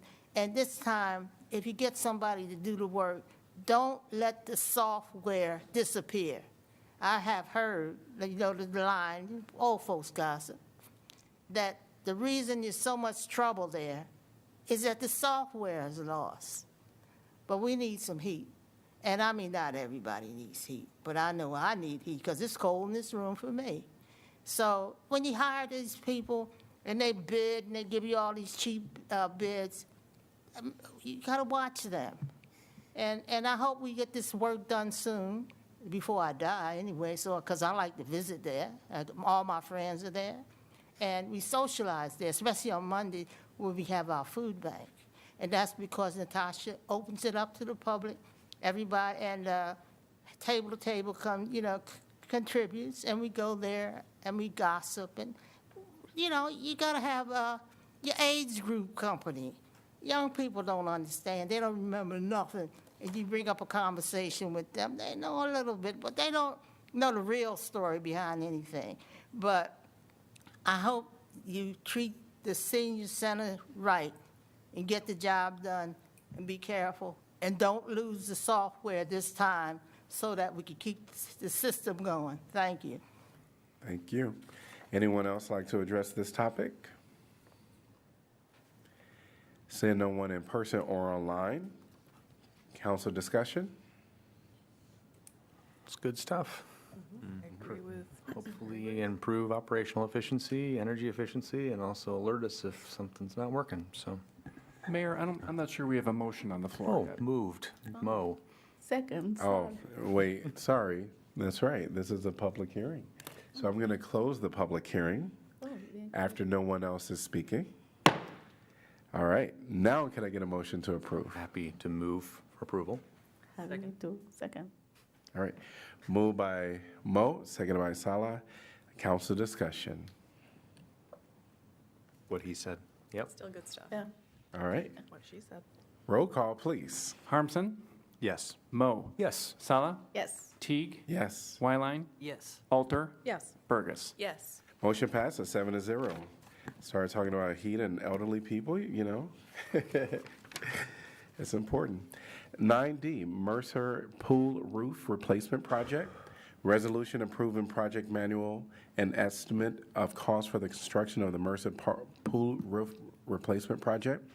Establish an amount of bid security to accompany each bid, directing city clerk to post notice to bidders, and fixing time and place for receipt of bids. I'm going to open the public hearing and welcome Ben again. Ben Clark, Engineering Division, so. You raise the mic up now? Yes, Yeah. sorry, there you go. Traveling mic. So it's a pretty straightforward project. We're just going to replace the roof over this pool at Mercer Aquatic Center. So it'll be a complete tear down, new insulation, and a new roof. Cost is $655,000 estimated, and we take bids July 1st, hoping to award on your one meeting in July on the 8th. And then one important milestone date would be the September 5th. So in order to do this work, they'll have to drain the pool for regular maintenance, and we want to have it filled back up for the swimming season. So that's all I got. All right. Any questions? How long's the warranty? It's a good question. I don't remember if it's 10 or 20 or 30. But there is a warranty. Yeah. And I apologize, you said the milestone date, is that the start date? The milestone date is the date that they have to have all of the work done, any work that would produce dust, so that they can fill the pool by that date. Okay, so approximately how long will the pool be closed? I believe it'll be closed for maybe a couple weeks, and at that time, they'll be doing routine maintenance anyway, cleaning the pool. Okay, thank you. No other questions. Thank you. Anyone from the public like to address this topic? Please come forth at this time. If you're online, please raise your virtual hand. See no one in person or online. I'm going to close the public hearing. Can I get a motion to approve, please? So moved, Alter. Second. Moved by Alter, seconded by Wyline. Council discussion? I guess my only thought regarding this is, I think it's kind of unfortunate that we have two pools closed at the same time over the summer, with, you know what I mean? If the roof needs to be replaced, it needs to be replaced. I'm not saying don't replace it. I guess, I don't know. It's just something I thought about when I read through the packet, and if we think that that is something that, you know, members of the community are going to be exceedingly mad about, I don't know.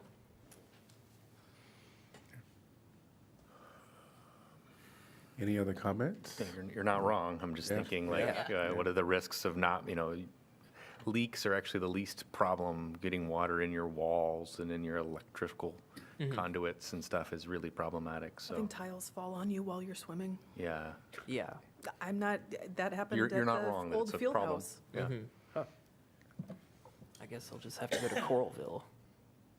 Oh, well, we have Robert one. A. One is still open. Yes, Oh, yeah, the Robert A. Lee Center. Yes, yes, yes, yes. All right. No other comments?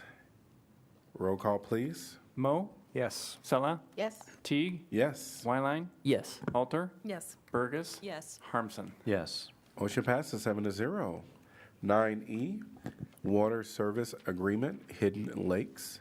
Resolution authorizing the mayor to sign and the city clerk to attest an agreement to provide water service to the proposed Hidden Lakes subdivision. Can I get a motion to approve, please? So moved, Mo. Second, Alter. All right, and then Jeff Rowan, welcome. Thank you, Mayor. So I'm going to start with a little bit of history here. Back in 2017, the City Council approved a water service agreement with the Lucina Meadows subdivision. Lucina Meadows is not located in the city limits of the city of Iowa City. It's a rural subdivision south of town in Johnson County. It's not contiguous. It was not contiguous at that time. It still is not contiguous with the city. And it's outside of our designated growth area. So I think you all probably have seen before with various items that not only do we have our corporate limits, but we also have expected growth areas. And those growth areas have meaning on the types of regulations the county puts on development. So we're anticipating that those will eventually come into the city. Again, Lucina Meadows was outside of our growth area at the time. At the request of the Department of Natural Resources back in 2017, we were asked to allow for city water to serve the Lucina Meadows subdivision because of radionuclides being present in their water wells, essentially a public health concern that they did not feel that there was another solution to be able to address. So the way that worked in 2017 is the Lucina Meadows property owners paid for, along with the DNR. The DNR, I think, provided some sort of loan or grant to the subdivision. They paid for the extension of the city water main. We didn't have any capital expenditure. They paid for it to be extended from the city limits down to their subdivision, and we agreed to maintain that over time. The residents there in rural Johnson County that are utilizing our water pay 1.5 times the rate that residents in Iowa City pay. So they're paying a premium for that water. So that brings us to today. That's the history. We have a water main that extends down Naples Avenue south of town. There is a new subdivision in rural Johnson County that's being planned. It's called Hidden Lakes. It is just north of Lucina Meadows. So it's adjacent to Lucina Meadows, and it happens to be located right next to where that water main was extended. Just like Lucina Meadows, Hidden Lakes is not contiguous to Iowa City. They do not have the ability to annex into our community. They're located about a half mile outside of our jurisdiction. And similar to Lucina Meadows, they are not, the Hidden Lakes area is not in our growth area. As the subdivision was being planned, the DNR stepped in. We had a meeting with DNR, and they said, it would certainly prevent a lot of problems down the road if they could tap into the water main and not risk that future wells would become contaminated with the similar types of problems that their neighbors at Lucina Meadows had. So staff considered it, and we ultimately worked on the agreement that's in front of you, and I'll just tell you a little bit about that agreement. Again, the city is not paying for any water main extension, so the water main that needs to be tapped into is already there, was paid for by Lucina Meadows. The Hidden Lakes developer will pay all the cost associated with building the mains to serve the future residents of this rural subdivision. The residents will pay the 1.5 times the water rate that Lucina Meadows pays.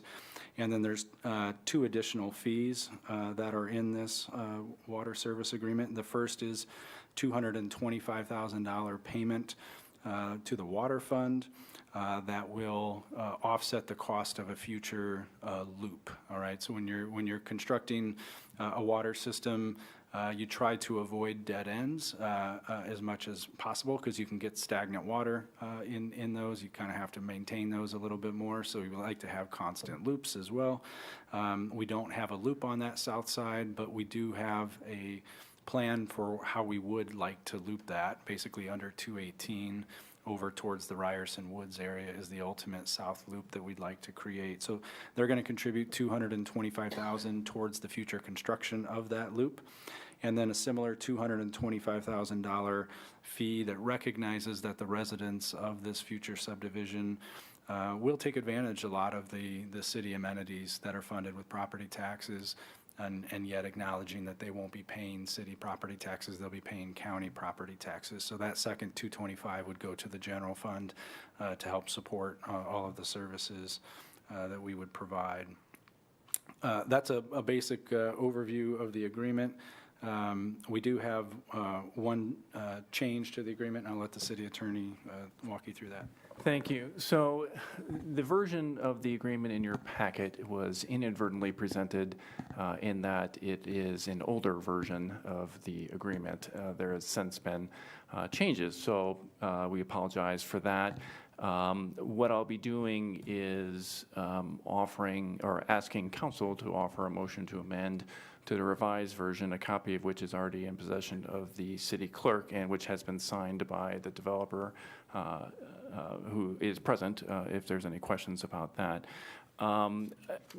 If I may, if this is the appropriate time, Mayor, I don't know if you want to kind of discuss the agreement in a more holistic way first and then hear my proposed change, or if you would like to go ahead and have me address that now. You can go ahead and address it now. Okay. So there are two changes to the agreement as presented. The first is in paragraph 10. There's some language in the second paragraph that reads as follows. Owner and city shall enter into a water main easement agreement for such access within 60 days after the county supervisor's approval of the preliminary plat for the proposed subdivision of the property. The location of the easement area shall be within the utility, quote, utility easement, close quote, as shown on the preliminary plat. We propose to remove that, the agreement is to remove that language as that is essentially addressed in the second to last sentence of paragraph 8. The other is, I'll say, more significant, and that's the insertion of a new paragraph 15 entitled Voluntary Annexation, which reads as follows. Owner agrees to voluntarily annex all property within the subdivision into the city when the corporate limits of the city are adjacent to the subdivision, and the city, in its sole discretion, is able to provide city services to the subdivision. Like all other provisions in this agreement, this provision shall run with the land and bind successors in interest, close quote. So what I would ask of council is to approve a motion to amend those two changes as just outlined. So moved. Mo. Second, Harmson. Okay. Moved by Mo, seconded by Harmson. And we'll get to our council discussion in a little bit. Wondering if there's anyone from the public that want to address this at this time. And you're talking about the motion to amend, Mayor, or the agreement? Yes. Okay. Yep. Okay, seeing no one in person or online? Great. All right. So, council discussion. Just about the amendment? Yes.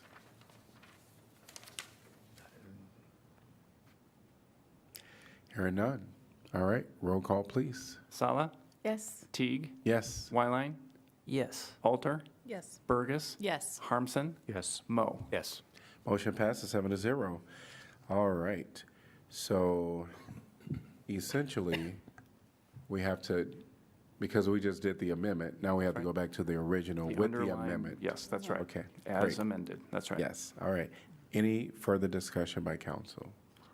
I probably had an inappropriate amount of conversations with our city manager about this, just because I don't think any of us want to create a non-city component within the city someday in the future, but I think this is crafted in a way that'll prevent that and help neighbors out. But whenever we have private, the reason it's such a big deal is because we have parts of the city that are now adjacent to us. It's nearly impossible to incorporate because they don't meet our standards. And when they install less than standard infrastructure and we have to attach to them, it just is disastrous for the people who purchase those properties in the future. And you end up with a very difficult situation. So this feels like we're set up for success for both parties. So I'll be voting yes. I was just going to ask if you can speak briefly to how you came up with how the agreement was reached for the 225,000 sort of acknowledging use of services. Yeah, it's difficult. There's no great way to quantify it, but it was determined, I think, to be a reasonable charge, knowing that ultimately the developer is going to pass that along to the residents, and I believe, I'll look for a head nod here, 50 lots, is that what is planned? 50 lots, so on a per lot basis, we just felt like that was a fair contribution. There's no standard for doing this. We've never done this before. We didn't ask of this of Lucina Meadows because they had the capital cost of extending the main. So just felt like it was a reasonable number to request. Seems like a good deal for the developer, I'll just say that. I was just asking, when I looked at the Hidden Lakes neighborhood, it looked like this is mostly single-family homes that seem to be all very much the same, correct? It's not a built subdivision right now. The plans are still going through the Johnson County approval process, so nothing is constructed now. The developer is here and can answer questions about the future development, but there's nothing built at this time. I was just curious about kind of like the target demographic of people who are going to be buying these homes. What types of homes they're going to be. Yep, you could request, Aaron Klosterman is the developer, and then Ron Amelon from MMS, both here, and probably best for them to answer. If you don't mind, I would, thank you. Hi, I'm Aaron Klosterman, one of the developers of Hidden Lakes. To answer your question on what types of homes, originally the goal was to try to address the housing needs for like the West High School District. It's pretty close in proximity to several elementaries and the high school there. Whether or not, teachers and administrators with that school, it just looked like a great place to, do some infill and address some housing needs. The houses that will be there will be, the single-family residences associated with, somebody that maybe would like to be a little bit further away from the hustle and bustle of the city, kind of a, country setting, so to speak. And then to Ms. Burgess, to address it's actually more inexpensive to do like a public well in that location because your standards are less as far as water main and things like that. What happened was when we went through the research to do this, we're so far into the project, and what we ran into was that the DNR strongly recommended that this type of contamination will not show up. It could not show up for a year to 2 years and things of that nature. So, what I was wanting to do is prevent a problem for future residents and getting the chance to understand a little bit more about what the neighboring properties had went through to do that. It was one of those things where would be the best use of our funds would be to contribute it to the city of Iowa City since the water main is already there. And so, it was actually more of an expensive venture for us, but I think it's going to prevent a lot of problems for 50 people or 50 families down the road. So hopefully that answers the questions you might have, and if anybody else has any. No, thank you. Okay. That doesn't cost the city anything, right? Correct. We are not paying any infrastructure costs. The developers will pay all the typical fees that they would, connection fees, meter fees, all that sort of thing, and they'll pay all the infrastructure costs. So the benefit to us is not only the 2 fees that I described, but we'll actually be getting more water revenue for our water fund. And then I think I mentioned this in the staff report. There are some maintenance benefits.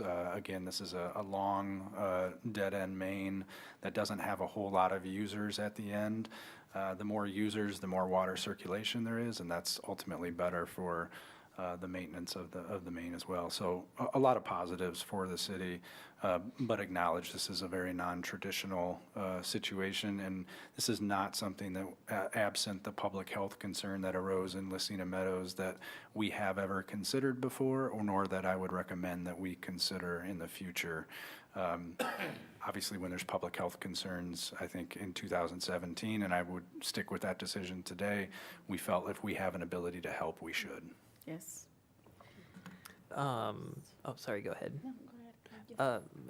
What I was getting at is, it seems like this is, I feel like as a city, we would love to be able to do some more progressive taxing, but, we are beholden by the state government to do more like local option sales tax, and per our conversations a bunch in the past, Eric, we can't discriminate when it comes to housing, different types of housing having different expenses. Right.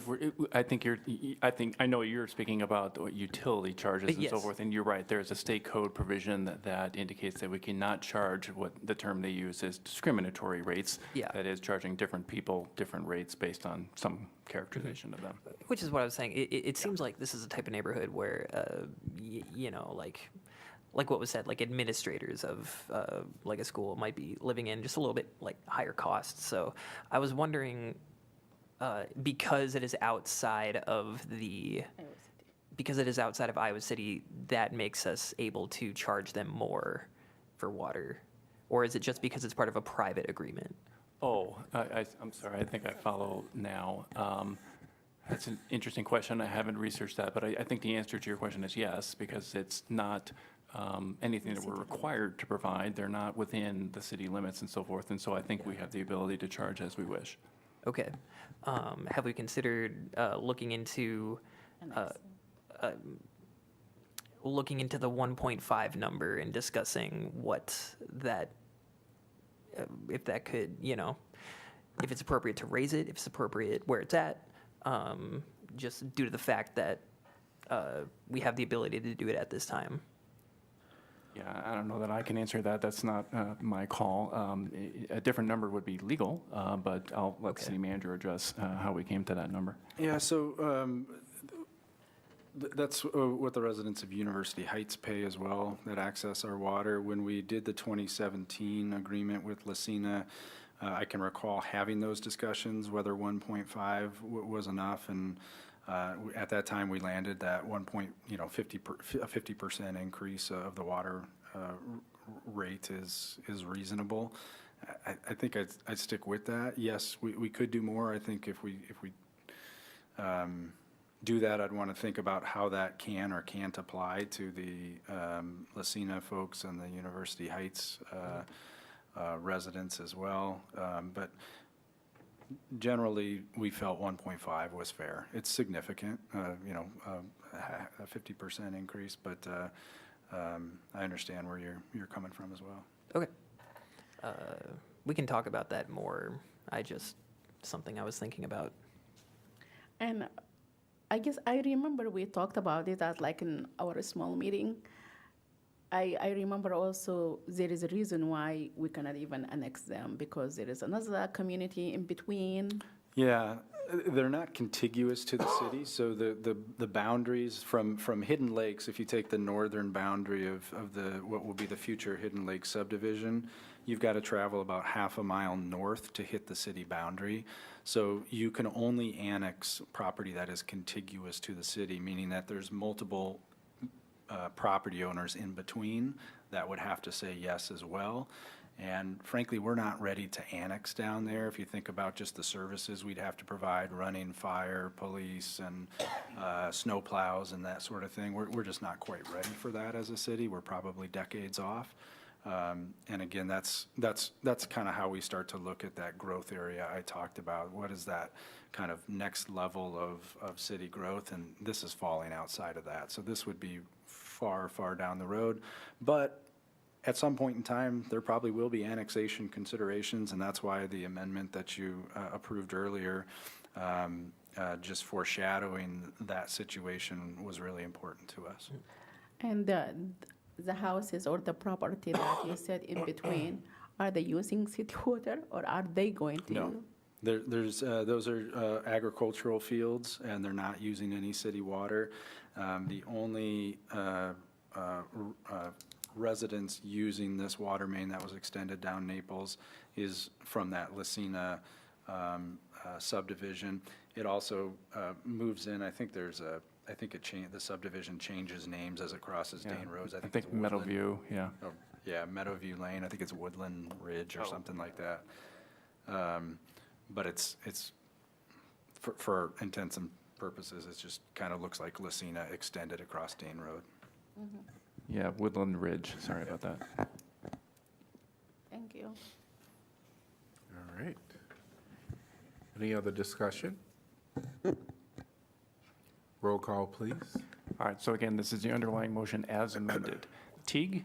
Yes? Wyline? Yes. Alter? Yes. Burgess? Yes. Harmson? Yes. Mo? Yes. Salah? Yes. Motion passes 7-0. Item 10 is council appointments. 10A is Housing and Community Development Commission. So this is 2 vacancies to fill an unexpired term upon appointment through June 30th. Now, we just did I think it was 6A, Yeah. Under, yeah. or 6. where we, Consent agenda? under the Six, consent. yeah. Oh, 6C, under the consent agenda with the staggering terms. So we're going to be at 7 members, and in this first one, 10A, we only have to appoint 1 person. And and then when we get to 10B, we'll have to appoint 2 people. And Mayor, I apologize, I didn't say this during clarification of agenda items. One of my colleagues is on the list, so I believe I should recuse myself. Okay, great.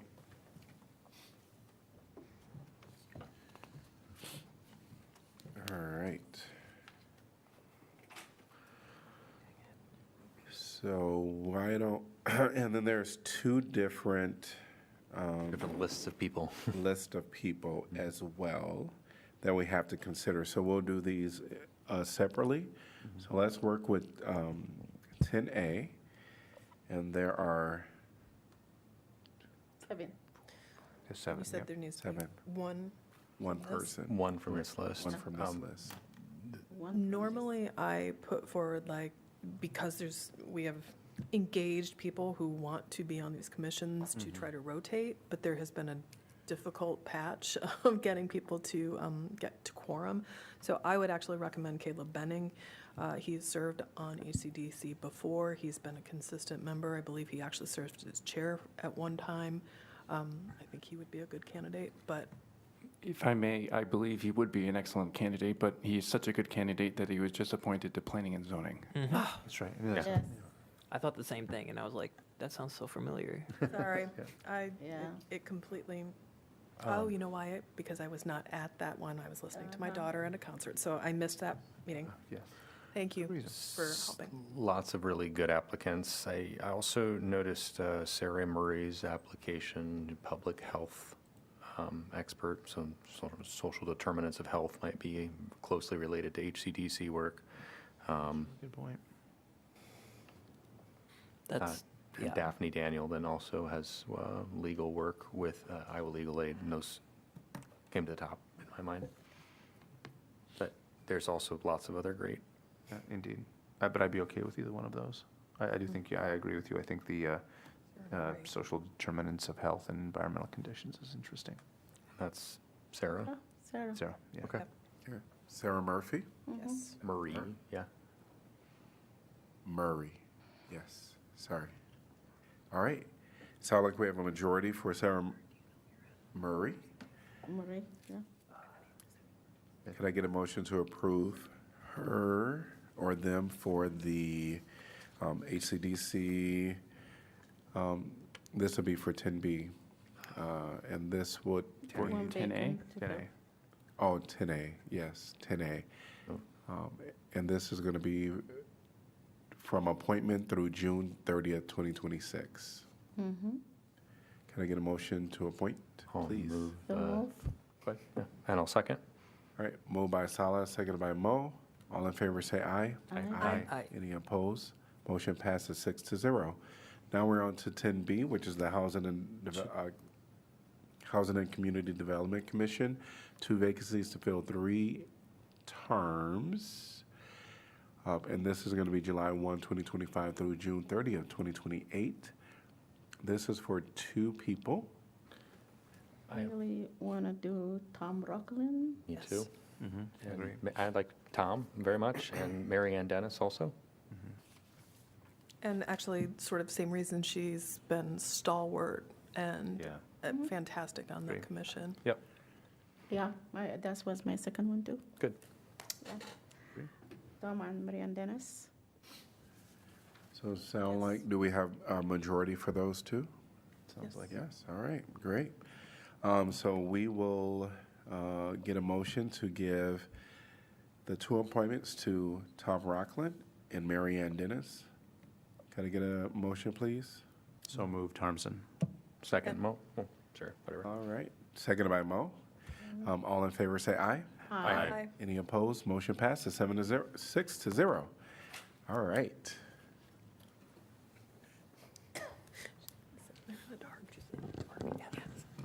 Pay the power bill on Rooting in the dark back there. Okay. 10C, Public Art Advisory Committee. Public Art Advisory Committee has one vacancy to fill an unexpired term upon appointment through December 31st, 2025. And council discussion. There are 4 people. I just want to say this was like a knockout for people. Yeah. Like, this was tremendous. Each person really brought a host of experience that would be really welcome on the committee. I think we recently appointed James Davies or David Davies to planning and zoning, so we can Okay. work through the list that way. All right, yeah. I liked Stephanie Brunia. I liked her a lot. I also thought Aaron Mosley, based that he has a perspective with the work that he does with adults and art therapy that I thought was interesting, but I also really appreciated Stephanie Brunia. Aaron Mosley definitely reached out to me for the same for the same reason. So either Aaron or Stephanie is good with me. Yeah, again, I think it's going to be really hard because of all the different, Yeah. things that they bring. But I can support either one. But I think since, it's hard. But I can support Stephanie if we're looking for majority vote at this point. Yeah, I'd be okay with that. Yeah. So Stephanie Brunia, can I get a motion to appoint, please? So moved. Second. Moved by Berger, seconded by Alter. All in favor say aye. Aye. Aye. Any opposed? Motion passes 7-0. All right.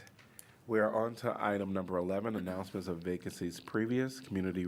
Police Review Board, one vacancy to fill an unexpired term upon appointment through June 30th, 2027. Human Rights Commission, one vacancy to fill an unexpired term upon appointment through December 31st, 2025. Applications must be received by 5 p.m. Tuesday, July 1st, 2025. Airport Zoning Board of Adjustment, one vacancy to fill a 5-year term. Airport Zoning Commission, one vacancy to fill a 6-year term. Board of Appeals HVAC Professional, one vacancy to fill an unexpired term. Historic Preservation Commission Brown Street, one vacancy to fill a 3-year term. Historic Preservation Commission Jefferson Street, one vacancy to fill a 3-year term. Historic Preservation Commission Jefferson Street, one vacancy to fill a 3-year term. Historic Preservation Commission Summit Street, one vacancy to fill a 3-year term. Historic Preservation Commission Woodlawn Avenue, one vacancy to fill a 3-year term. Vacancies will remain open until filled. And we are at number 12, City Council information. I had an opportunity to travel with Greater Iowa City Inc. and the Cedar Rapids Economic Alliance and discuss regional priorities with our federal representatives. We did meet with Senator Grassley and Representative Miller Meeks. Ms. Ernst did not join us. But they did give us time, and we were able to talk about things that are important to our area. And I do feel like they are advocates for infrastructure spending, so that was a place we can talk about that. And they also seem to be allies for NIH, NASA, and NSF funding, which are really important to the University of Iowa. There's, of course, some catches there, but they were willing to listen and understand the value of those priorities to our community. Okay, I just would like to talk. If you don't know, this week is Refugees Week. It started on the 16th and ending on the 20th. The Refugees Day is in the 20th. I'm speaking not only as a city council member, but as someone who once walked the very path so many refugees walk today. I know what it means to arrive in a new place with hope, fear, and uncertainty, and how much is matter when a community chooses to welcome you, not just with word, but with action. The theme this year is community as a superpower. I have seen the power, I have lived it, and it is the reason I'm here today. When we show up for each other, when neighbors, teachers, faith leaders, and city staff come together to help someone find housing, job, or simply a sense of belonging, we are not just supporting individuals, we are strengthening our whole city. So today, I ask all of us to set up support refugees and immigrants communities. You can donate to local organizations, volunteer your time, speak up for inclusive policies. Because in a time when division and fear are too easy to reach for, community is the boldest superpower we have. Let us use it to lift each other up and to make Iowa City a home for all. Thank you. Thank you. Thank you. I recently went to New York City for the conference on advancing the field of alternative response. It was an extremely informative and refreshing event to go to. Lots of questions when we talk about mobile crisis response. So many of those issues were addressed at this, and I'm still working through typing up a more long form summary. But lots of important connections, I think, were made. I think Iowa City was put on the map by our presence being there. Lots of, like I said, lots of connections with professionals that are, ahead of us, and can give us really, really good insight on best practices moving forward with implementation. Specifically, we're talking about embedding folks within the JEC, and there's many places that have already done that, and they know what's worked, they know what hasn't, and so I'm just happy that a lot of this work has already been done, and we can learn from it. So yeah, it was very fun.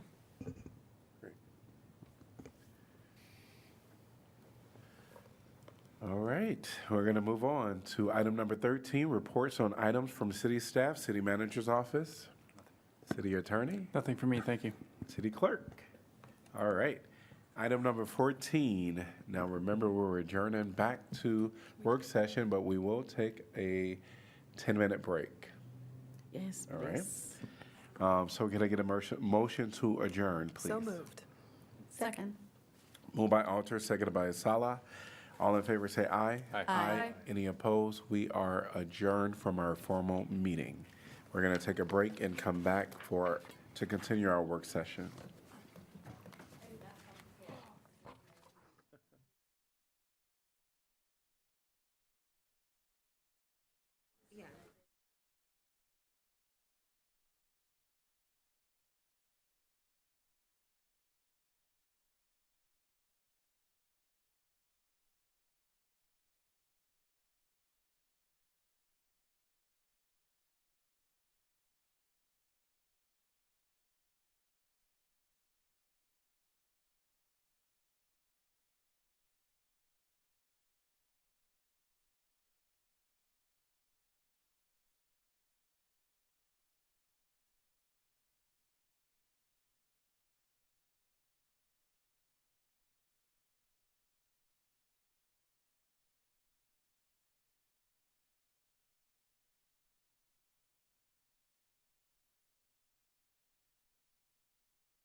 When I was asking about the order of, like for the Mackenzie, the only audience member.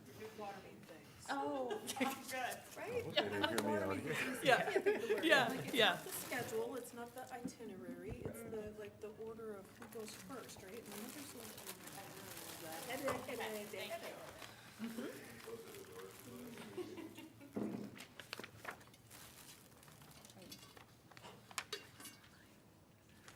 All right, we are returning to our work session.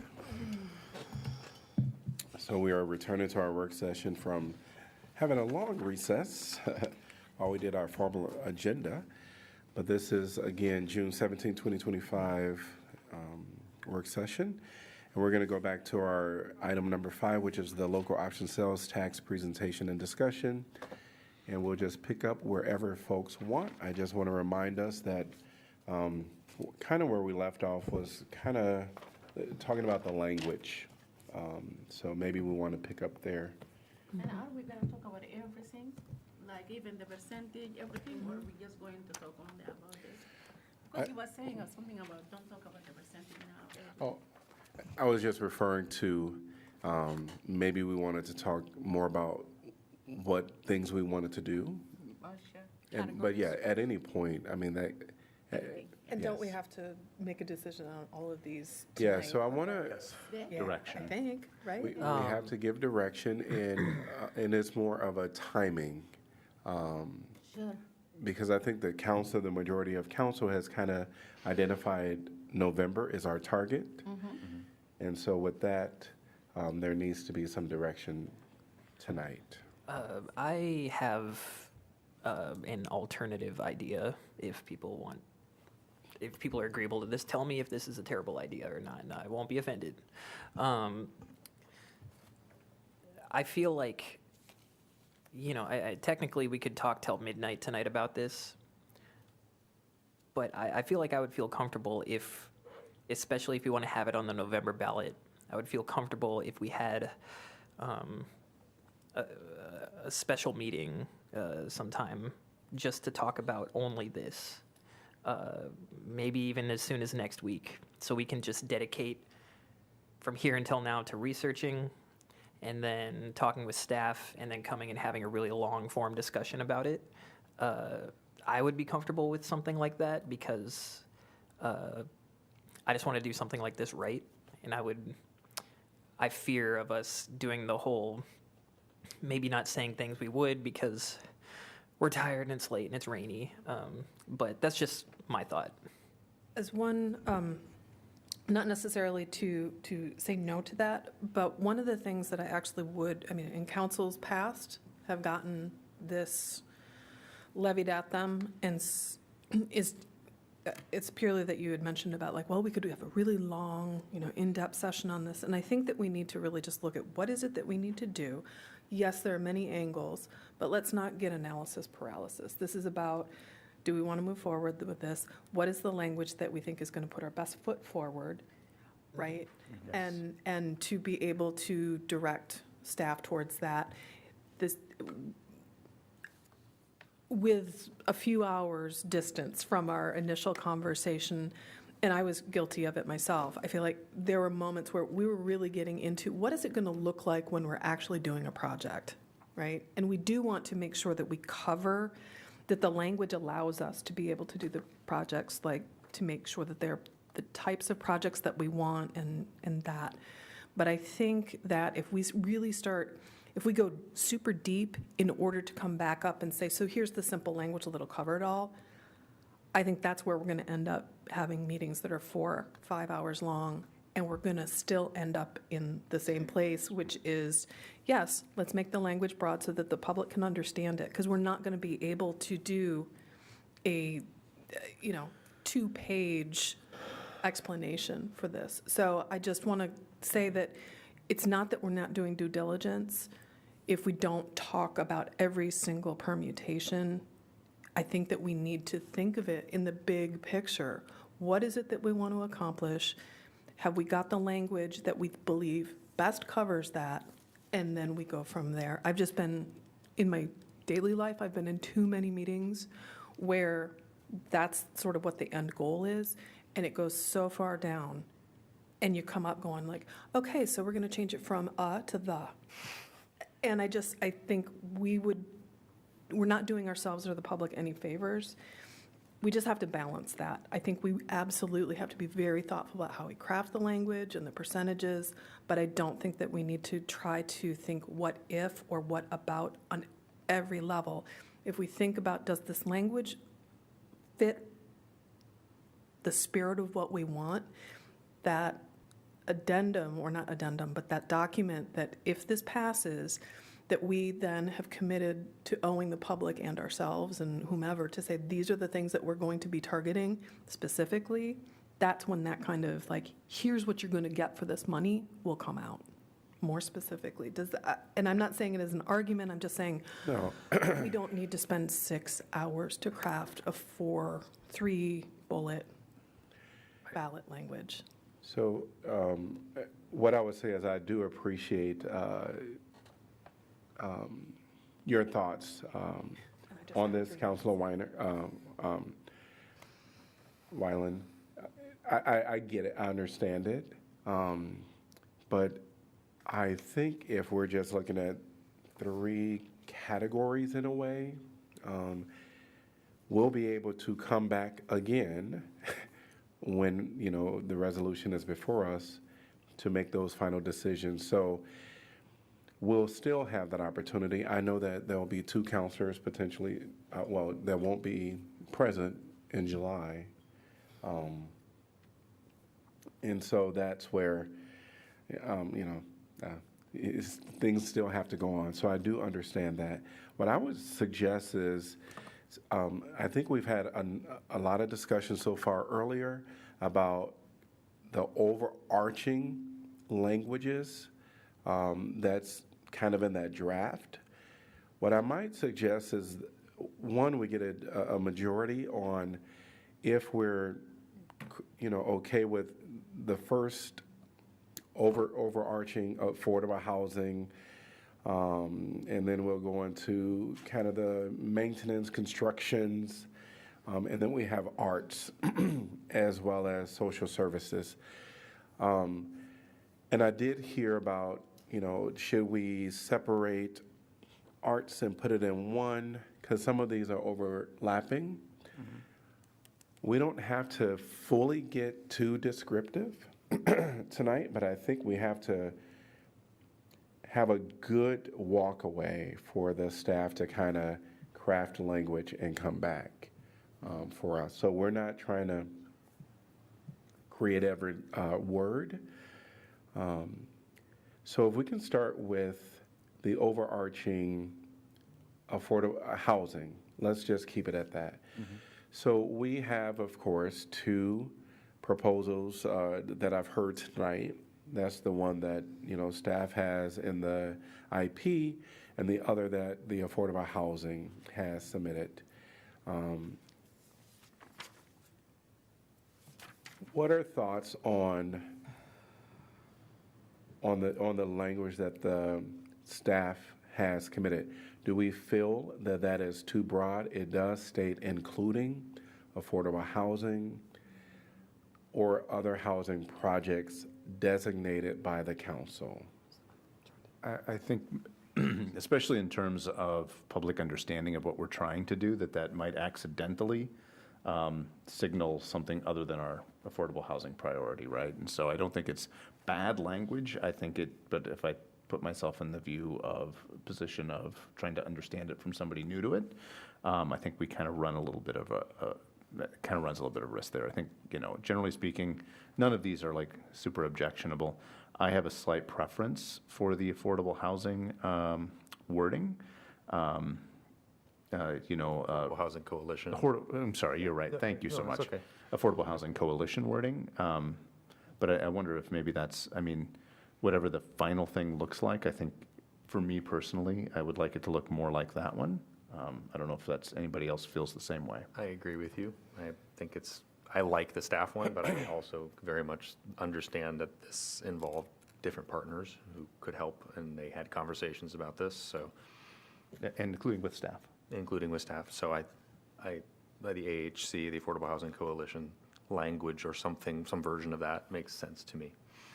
You know, Councilor Burgess, you mentioned, the funds kind of being really directed to a select group in a way, to make sure that the heart of the city is met. And I think that's what I do see more narrow in scope with affordable housing.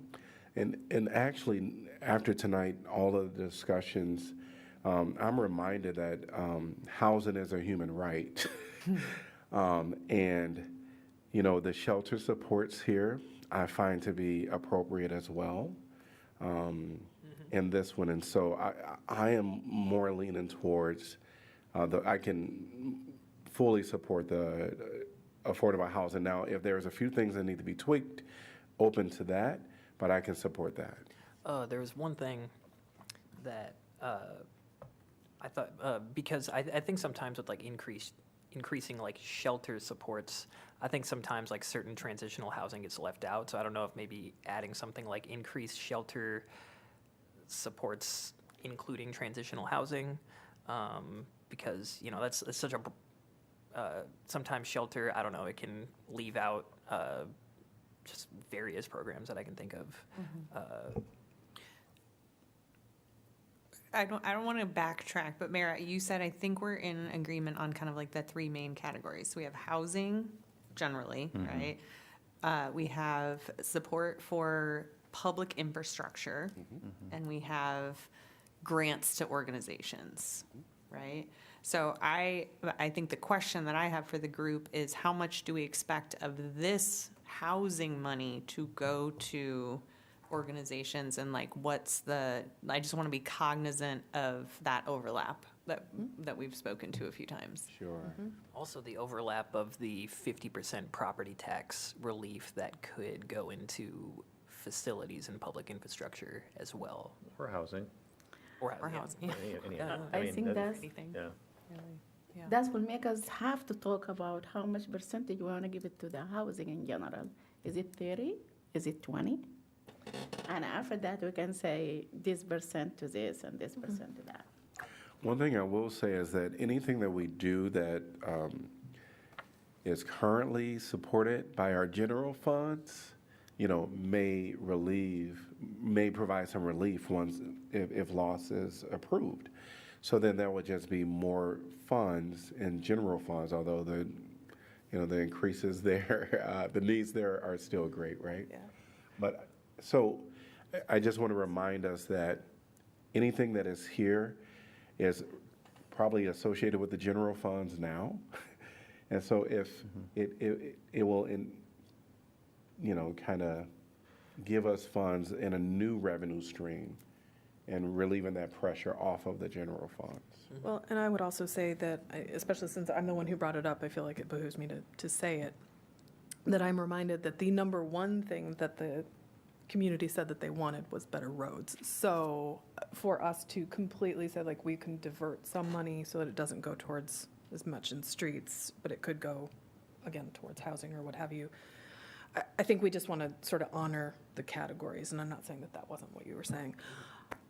I'm saying some of the things that I was intimating about, like, well, I want to make sure that they don't double dip in categories. I still would prefer as much as possible, because we do have a lot of need to backfill and to support our own general budget, as well as these particulars that are such great needs in the community.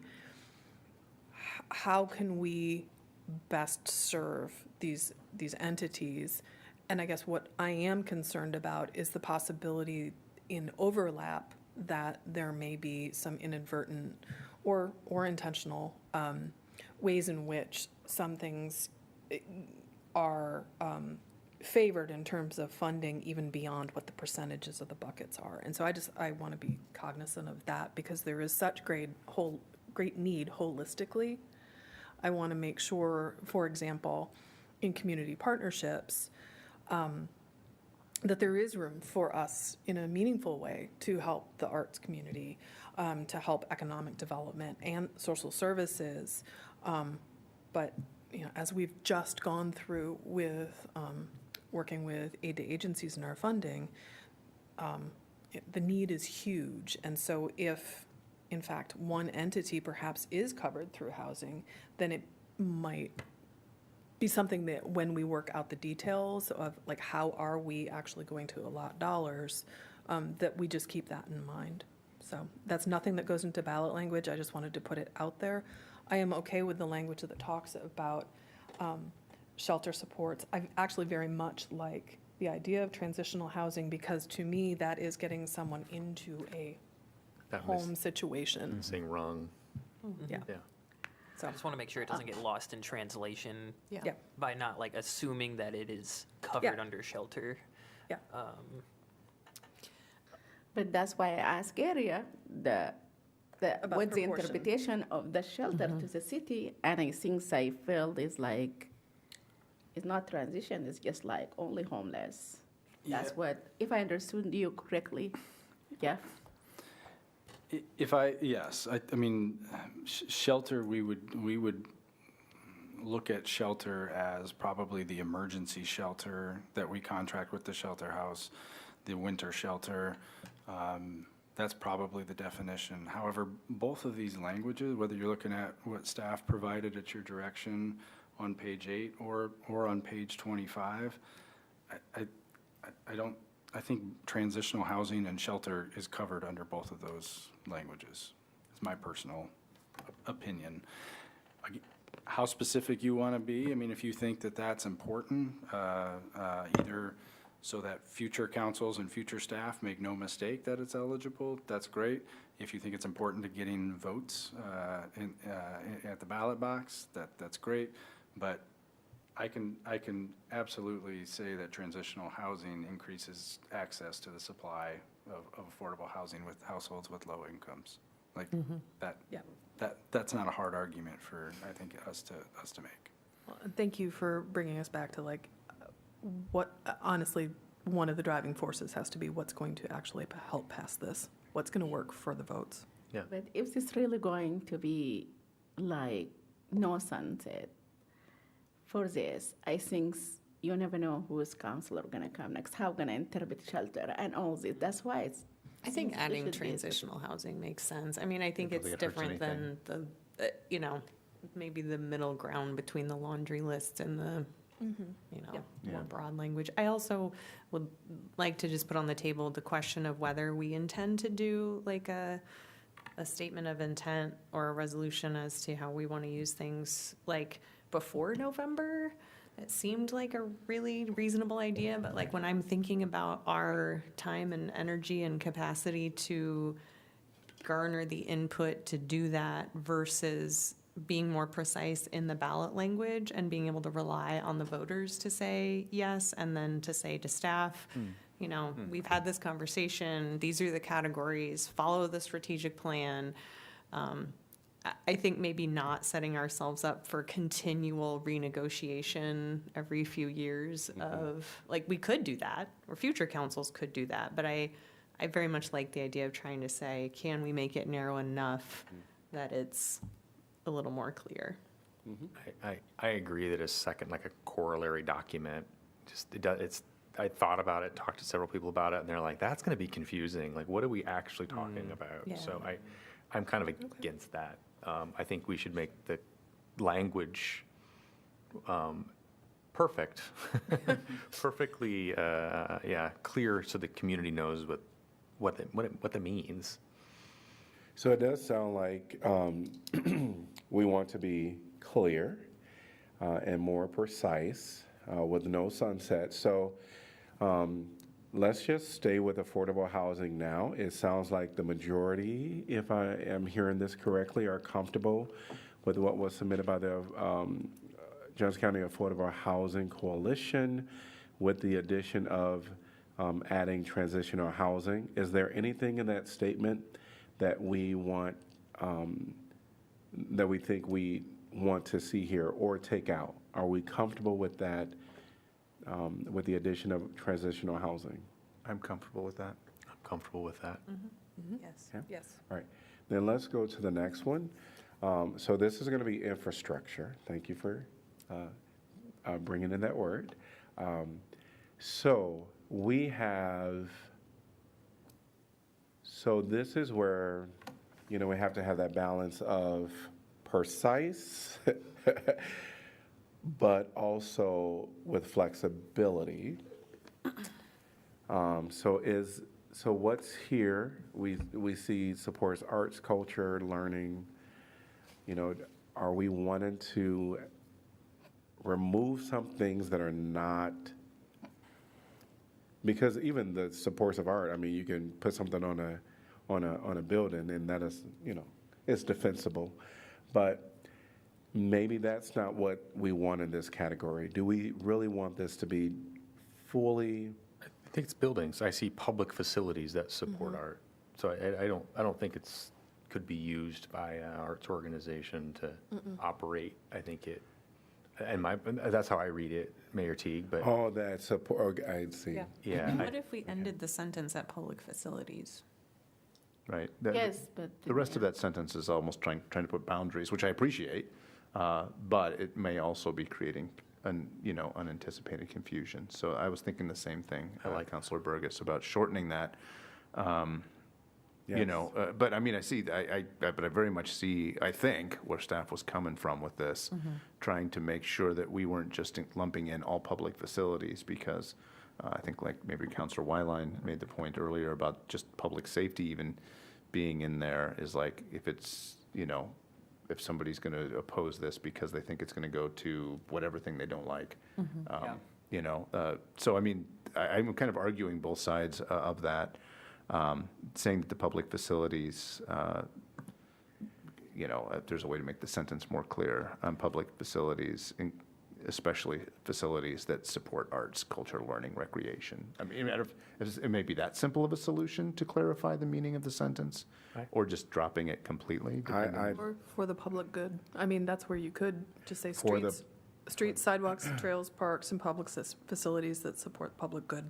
Yes, I like that. Simple. The other thing is, it seemed like a word is missing when we talk about what we use for maintenance and construction.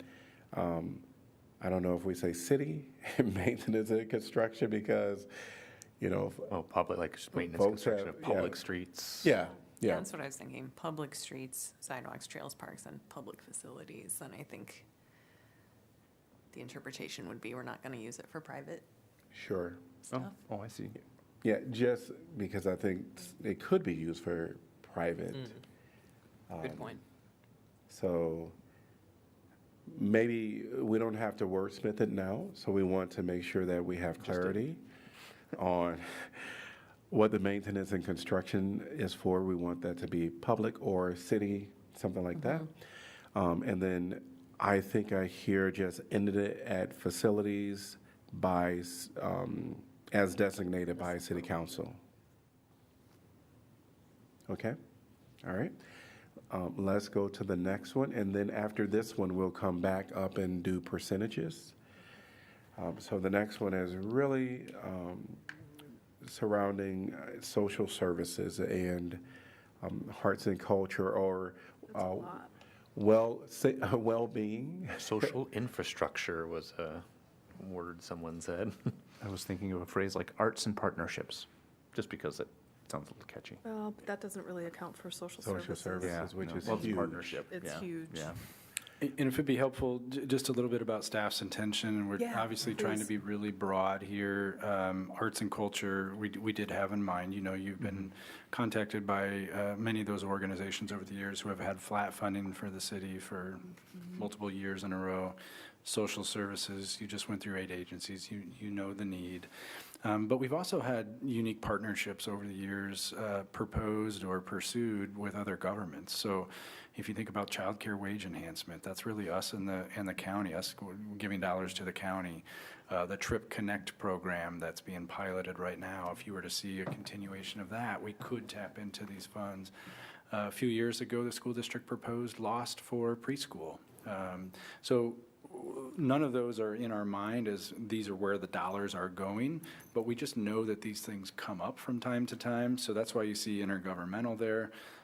Economic development partnerships could be with Greater Iowa City, Think Iowa City, something along those lines where we frequently have partnerships. So we drafted this to be very, very broad, and that's a little background, and you'll have to kind of decide how to narrow that down if you want it to be. That helps me a great deal. I like that that's in there and that's what those are referencing. And I think in practical terms, although I don't know this is ballot language, but in practical terms, I think the point that was made earlier about, if the lost revenue takes pressure off of, let's just say, arts and culture, just picking something, from the general fund, that opens up general fund money to go into community partnerships. I mean, there's in a practical sense of how it'll play out in the future, there's some of that. But what we're just trying to do here, though, is making sure that future councils can't spend whatever percentage we allocate to anything outside of these categories, right? So, that's kind of how I see it. I just see that, since we have like all these lists like art and cultures and economic development and intergovernment, can we just like add also childcare? You mean like if we're going to list some things, but like put childcare in there? Yeah, because we're listing art, we're listing culture. Over there, we're listing art and culture of facilities. And I just believe if we add I feel like that would be good for... I know it's, this was something that I think that I'm so with you. And yet, I had a lot of conversations, both with some state reps. So this was a couple of years ago when the school board was thinking about putting a Lost for preschool. And to put forth childcare when there are community members who do not have children and don't understand it as a fundamental economic priority could actually backfire in terms of being able to pass it. In the conversations I was having, at that point, it was sort of like, well, make sure you really target property reform so that, so that people might be inclined to vote for this. And I realize there's many more sweeteners in here for that I think really do cover the public spectrum. The only thing I would say is that people are like, well, I don't have a kid. Why do I want to put money in for childcare? And when it is actually covered through these intergovernmental and social service. I don't know, but still I'm going to repeat again that we cannot tax the poor to fix the poverty. We still going to do it anyway. That's why we should give them priority, I think. Like we should do childcare, we should do affordable housing. Oh. And I just want to see something like those happening because I'm not agreeing to the loss at all. But if we want to do it, I want to make sure that we. Oh, Mayor Pro Tem, I am completely on board with you that childcare should be covered in this. That's honestly why. When we get to percentages, I have some thoughts. But I'm just talking about in terms of ballot language. I'm maybe because it is one of many. I just wanted to say at least what prior conversations had been. How about that, rather than say, no. I'm just saying I'm laying out what some conversations about introducing the specific language of childcare into a bill that goes to the entire community. Yeah, I guess I thought that childcare was pretty up there in terms of community input. So, yeah, I just believe that this is really disproportionately affect our working class resident, immigrants, and everybody. So this might be, they can campaign against this if it's not. We would like to say, hey, we know that it affect you, but look at this. We have all this that can benefit the low-income people that being hit hard by this. The worry that I have, and we'll have to talk about percentages, is if we are going to identify one element right here, because we have food insecurities right now, that is increasing. utility needs, a lot of stuff. I'm not exactly sure if we, go down that rabbit hole of pulling out some of that stuff. I will stand, very firm on housing being a human right, and identifying that carved out of a big group and, citing it. I think the other things we can get a little bit too descriptive because it will be covered. So that's the only hesitation that I have for that one. And I know, someone could argue that there's many other things that we can cite here and list out. But I feel comfortable with it being covered under social services. Well, it's also intergovernmental, as Jeff pointed out. It is fundamentally economic development and social services. I think that there's three, the main argument of even being able to get childcare and wage enhancements was that this was about economic development and strengthening it. So I also feel like It is covered. it is covered, and out of 3 out of 4, and I will be right there holding your hand, leaping into the breach about childcare as I'm campaigning on it. We understand, we said it, social service priority and intergovernmental, that includes childcare, and we said it's public. That's it. Yeah. And I Yes, think, too, I can go with that. Okay. don't mean to interrupt. Just, and kind of bring us back to the language there. We're really talking 10% for community partnerships, and then it's including but not limited to. So as long as it's a community partnership, I think that underscores the point that you both have just made, that's part of it's a community partnership thing. So it would be allowable, even if it's not specifically there. I would just like to say I'm really happy that we're having this conversation where we're talking about core needs of the community instead of just being like, let's give it all to a football stadium or something. I just want to point that out, that I really like this conversation. Or a rec center. I really like this conversation we're having. I'm really happy. Anyways, sorry, I was just thinking So out loud. this is, Our neighbors yes. are listening. Yeah. So this is our pivotal point, and this is going to be the percentages.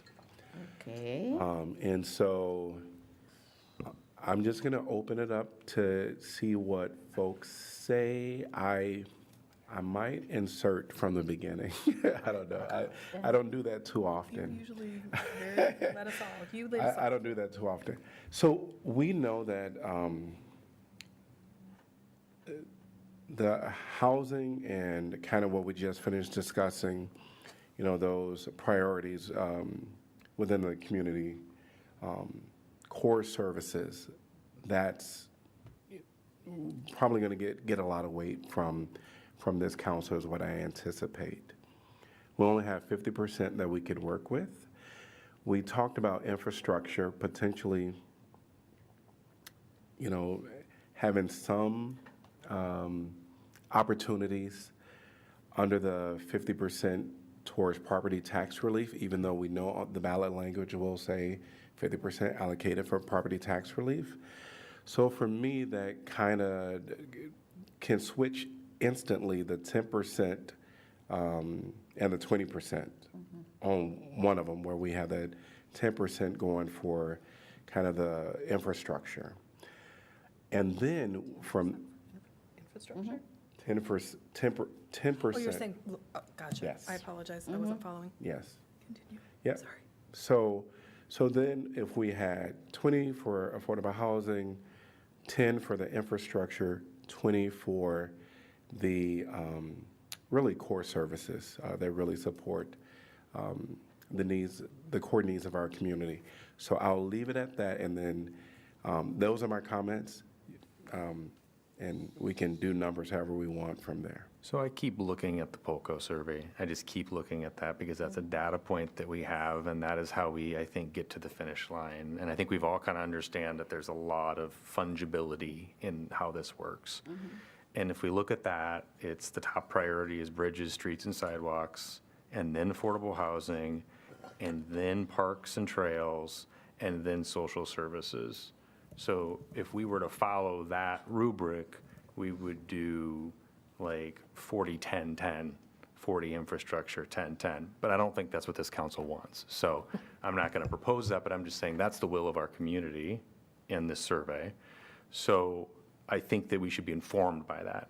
So that's kind of why when I look at the 20-20-10 that's there right now, that feels like we're weighting housing more because it's so important to us than what the survey says. And that's just how that's how I'm coming to my conclusion, is by looking at this and also understanding the magnitude of infrastructure costs and how that sort of gives us a little bit more flexibility for some of these larger buildings, is using the lost revenue to sort of buy these really big ticket things now, and then use the general fund for the things that we're all going to do anyway. We're going to do affordable housing. We're going to do partnerships. We're going to do work with our community partners and support the arts and culture. But I'll just leave it at that. I like the numbers as presented by staff for that reason. I have one question. Are you thinking that affordable housing, any type of affordable housing funds will only come from loss from the city moving forward? No. Okay. All right. No, wanted I'm just No. looking at the survey and mapping it out. That's a very simple way you're for me. just highlighting that for us. Yeah, I agree, but, we can go with that. But believe me, there is the people who are really in need of affordable housing, most likely they don't get to fill out those surveys. Yeah. Those are people who really dislike surveys. We try to ask people questions about survey many times. They don't want to do it. Could be right, but because now all of us really thinking that we need affordable housing. We have 1,100 people in the waiting list. We have all those homeless they just talked about. We have, I don't think those reflect, I agree with that. That's completely done. They put a very hard work to get this data, I understand. But the reality is sometimes different. Yeah. And that's why we think affordable housing should be really the high percentage. I understand what you're saying, Mayor, but I just believe again, I will say this is really going to hit hard the people who are really, people who are in need of affordable housing, people who are really low income. That's why I'm not going to say 30. But I really propose 25, which is 1/4% of the whole thing, to allocate it to affordable housing. Just 25%. I'm going to say 30. Okay, I will go with 30, but I thought maybe I'm not going to get like So, that. and I wanna hear my the rest of Mazahir's 25, and then what were your other two? Oh, sorry. Go Yeah, ahead. I said 25 because I just start seeing some people saying different things, and I would like just to be in the middle. And I'm saying 25%. And what for the other two? For the other two, I will see that we need only 15% and 10%. 15 and 10. Thank you. Of what? That's why I was trying to keep track of what everybody. 15 of the infrastructure and stay at 10% for the core services? No, 10, 20, 25. 25, 15, 10. Yep. Okay, so the community partnerships. Yes. Stay the same. I guess my pitch for 30% of housing is that just for my entire life, and also just looking back into what counselors and people mayors and city staff have talked about since the 80s and 90s in Iowa City, is just housing is unaffordable in Iowa City. What are we going to do about it? And it just seems like, not that nothing is being done, but that this is a really cool chance for us to maybe break that, somewhat stagnation a little bit and just go overdrive into the 30%. Let's really make a dent. And I think that is something that would resonate with the community if this is an overwhelmingly we are going down the path of making housing more affordable in Iowa City, and the bulk of this is going towards that. I think that is something that would be so easy to win, and would also just, not even just for this one survey, but just like I said, what we've been talking about in Iowa City for 40 years, it seems like. And that's my pitch, why I think 30% is an appropriate number for housing. What's your other numbers? 10 and 10, I would say.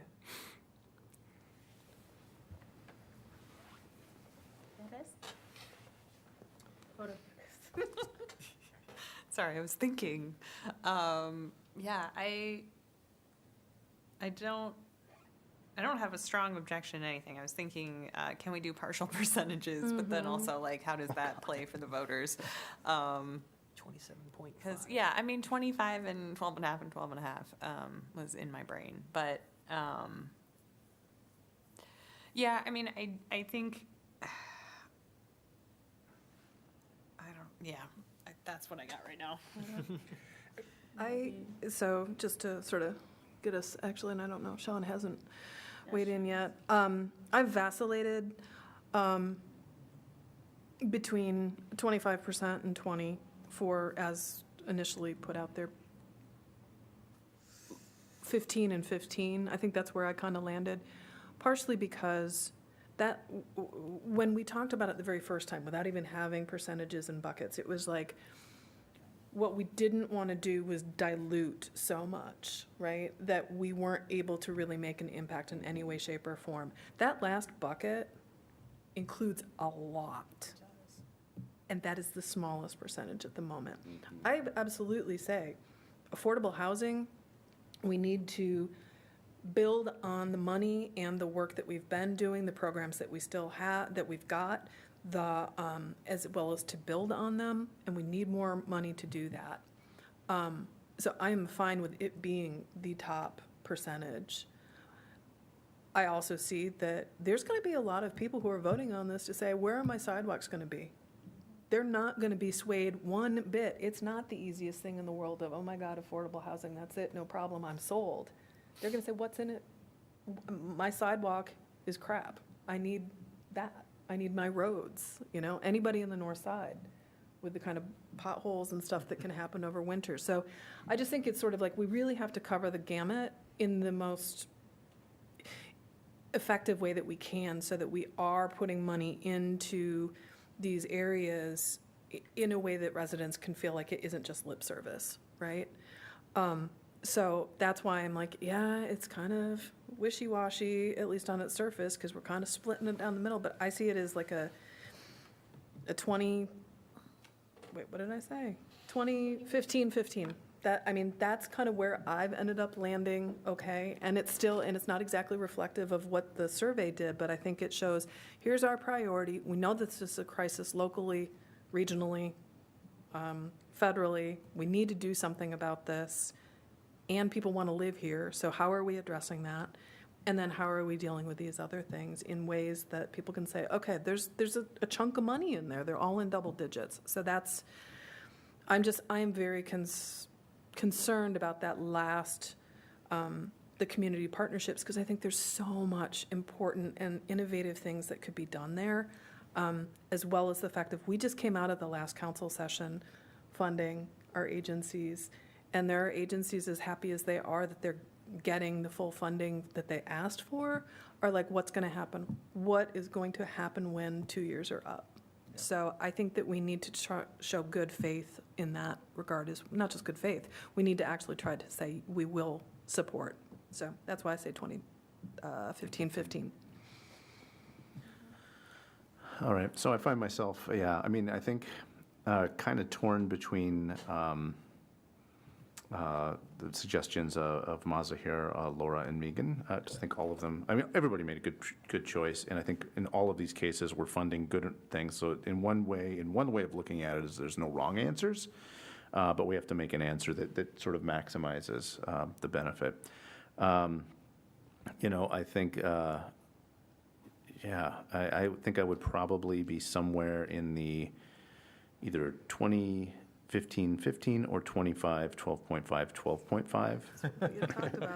I know the 12.5 is ugly, but of course that doesn't work well with the ballot language. So I guess it would be the 2015 or the 25-15-10 would be the two that would probably be the most practical. And I think both Megan and Bruce made a really good point about that last bucket. Being so important. And, as we heard, that puts a lot of people in competition, although that's not the only money we give to those things, right? So we need to be very clear about that.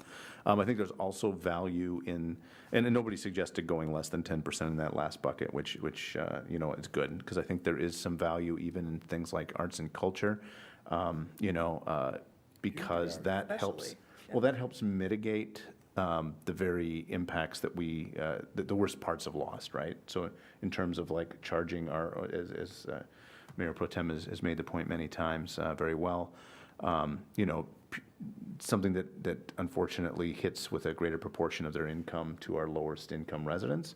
But if we're talking about people that can afford to come to town for tourism events, I think that assuages a lot of that guilt. So it's sort of like tending the garden is what I think of, like having some percentage of this boost the actual revenues that then, you know, makes the pie bigger. So I think there's some value that, and then I think, you know, art is resistance, so that's also a good thing. You know, so I guess I'm talking myself into either the 2015-15 or the 25-15-10 would be where I'd go. I feel like on a personal level, I could live with the 25. Anything lower than that, I start to feel pretty uncomfortable when it comes to housing. I suppose something that I would be agreeable to would be 25 for housing, 10 for the maintenance and construction of the street, and then 15 for the community partnerships. That I think that's where I was landing. I'm not there just because of this, again, I go back to I that, what's going to win. The majority of the city has said that they want their, I mean, that was my first druthers. It seriously was, dude. My first druthers was to say that, like, the infrastructure would be the lowest, but it's also the thing that scored highest and that we all hear about as well. And so I think that in order for us to get what we want, I think that we also have to acknowledge that there's other things besides that are important to the city, right? So that's. Make sure we don't end up with where, zeros for like, everyone. I'm trying to be really, really, like, how are we going to get this through so that we can get 20% or whatever for housing that we don't currently have? I guess I just think that it would pass either way, but you know, you don't have a crystal ball. You know, I understand wanting to be cautious. Well, yeah. Well, I was just going to say, you know, when we think about revenue sources, which is what this is, a particular source that has to be spent in the way that we say. So I really don't want to send the wrong message to the voters in terms of like divestment from infrastructure. I think that's really important. But I also know that on the educational side, we can't bond for community partnerships, right? Like, and we have, like, if we think of this as a tool in our toolbox, I think those more creative and like collaborative things are something we can use this money for. And the basic infrastructure, which is an obligation of the city government, can be funded in other ways. So I'm sort of talking myself into 25, 15, 10. You mean 25, 10, 15? Well, sorry, if we're in that order, yeah, thank you. Yeah, I was like, wait. Yeah, 25 housing, 15 partnerships, 10 infrastructure. That's what I was thinking. Yeah. I guess I just wonder how Yeah, that's. 25, 15, 10, if it's in this order.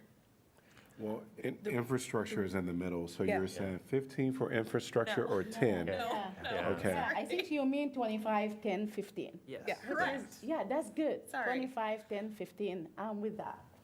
Me too. Sorry. There would have to, I mean, what I want more than anything is, since I'll be quiet. Since we've committed to pushing forward with this, I want to make sure it passes. And I know at the same, and I so appreciate what you're saying, and I want to go there. I'm just afraid that there's going to be people like, there they go again, right? And not prioritizing what I want, right? I mean, when people vote, what's in it for them? So I also think I just this worry. is It's a campaign. Yeah, Right? it's a campaign. And all of us up here know how campaigns work. Yes. And so much of it is about helping voters understand the message. And I think if the message is, we don't want to tax the poor to pay, Yes. right? And if we, we understand the regressivity of it, I think those are the primary complaints that we have about, when members of the public talk to us. And I think if we say, the state is limiting our ability to raise money to do things that we are obligated to do or we are compelled to do, we still have those options for infrastructure. And it's going to be on the council to continue to fund those and to, maybe bond more, increase the debt levy. Exactly. Like, we're going to have to do those things. But And but I think we can message it. And we do better when we include everyone, I think, and we should go that route. I think we do have vote for that. So I know that everybody has had some numbers thrown out. It sounds like the last numbers that have been circulating, and I'm going to do it in the order of housing, infrastructure, and we'll say core services. So there's two different numbers that I've heard kind of on the ladder. So the housing at 25, infrastructure at 10, and core services at 15. Do we want to say partnerships instead of? Partnerships, yes, that works. Partnerships at 15. And then I heard 25 housing, 15 infrastructure, and 10 partnerships. Those are the two that seem.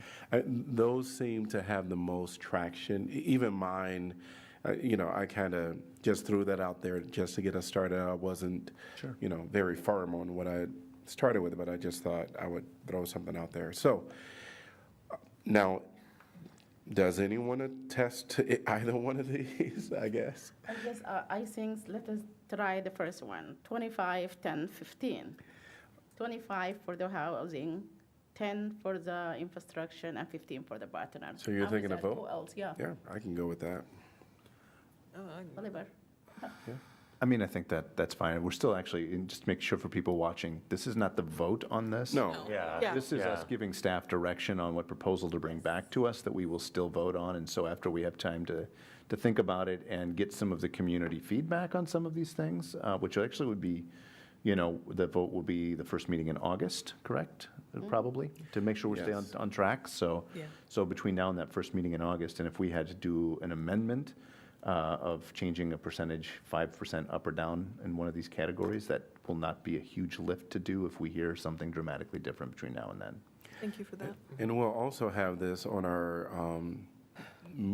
our work sessions. Loss will still be on our work sessions between now and that vote of in August. So if we are comfortable with the work we've done tonight, we did have a majority with the 25, 10, and 15.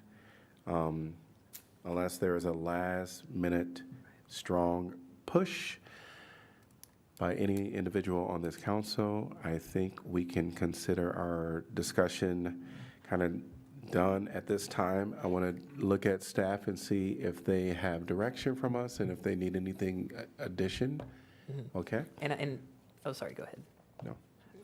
The only thing I wanted to say is the way that I feel like when I've been having conversations with people who've been concerned, rightfully so, about the regressive nature of the tax. I mean, the way I try to explain it to them is this is just us as a community playing with the cards that we're dealt with and trying to stand in solidarity with each other in this hard time. And it's about coming together and helping each other out. So it's when I use that phrasing and that as a message, it's just always people, oh, that really makes sense to me. So I feel like I said, we're not funding a football stadium. We are doing things that I think the community overwhelmingly supports, and so I think we have a really good chance with whatever. Yeah. Yeah, I agree with you. And I think we have a message for even the people who going to be hit hard on this, so we can convince them this is something going to be good. Yeah. And that they can vote. And they can vote. Exactly. Should vote. Yeah. I mean, Mayor, I'm sorry. Kirk, did you need a clarification? I just wanted one piece of clarification. I heard the term core services thrown out a lot instead of community partnerships. We're talking community partnerships, that language remains. That language remains. Okay, otherwise I think I have clarity and we can follow up after the meeting too. I just wanted to make sure that Yeah. that wasn't a change. That was Counselor Hermson X'd my term. And thank you.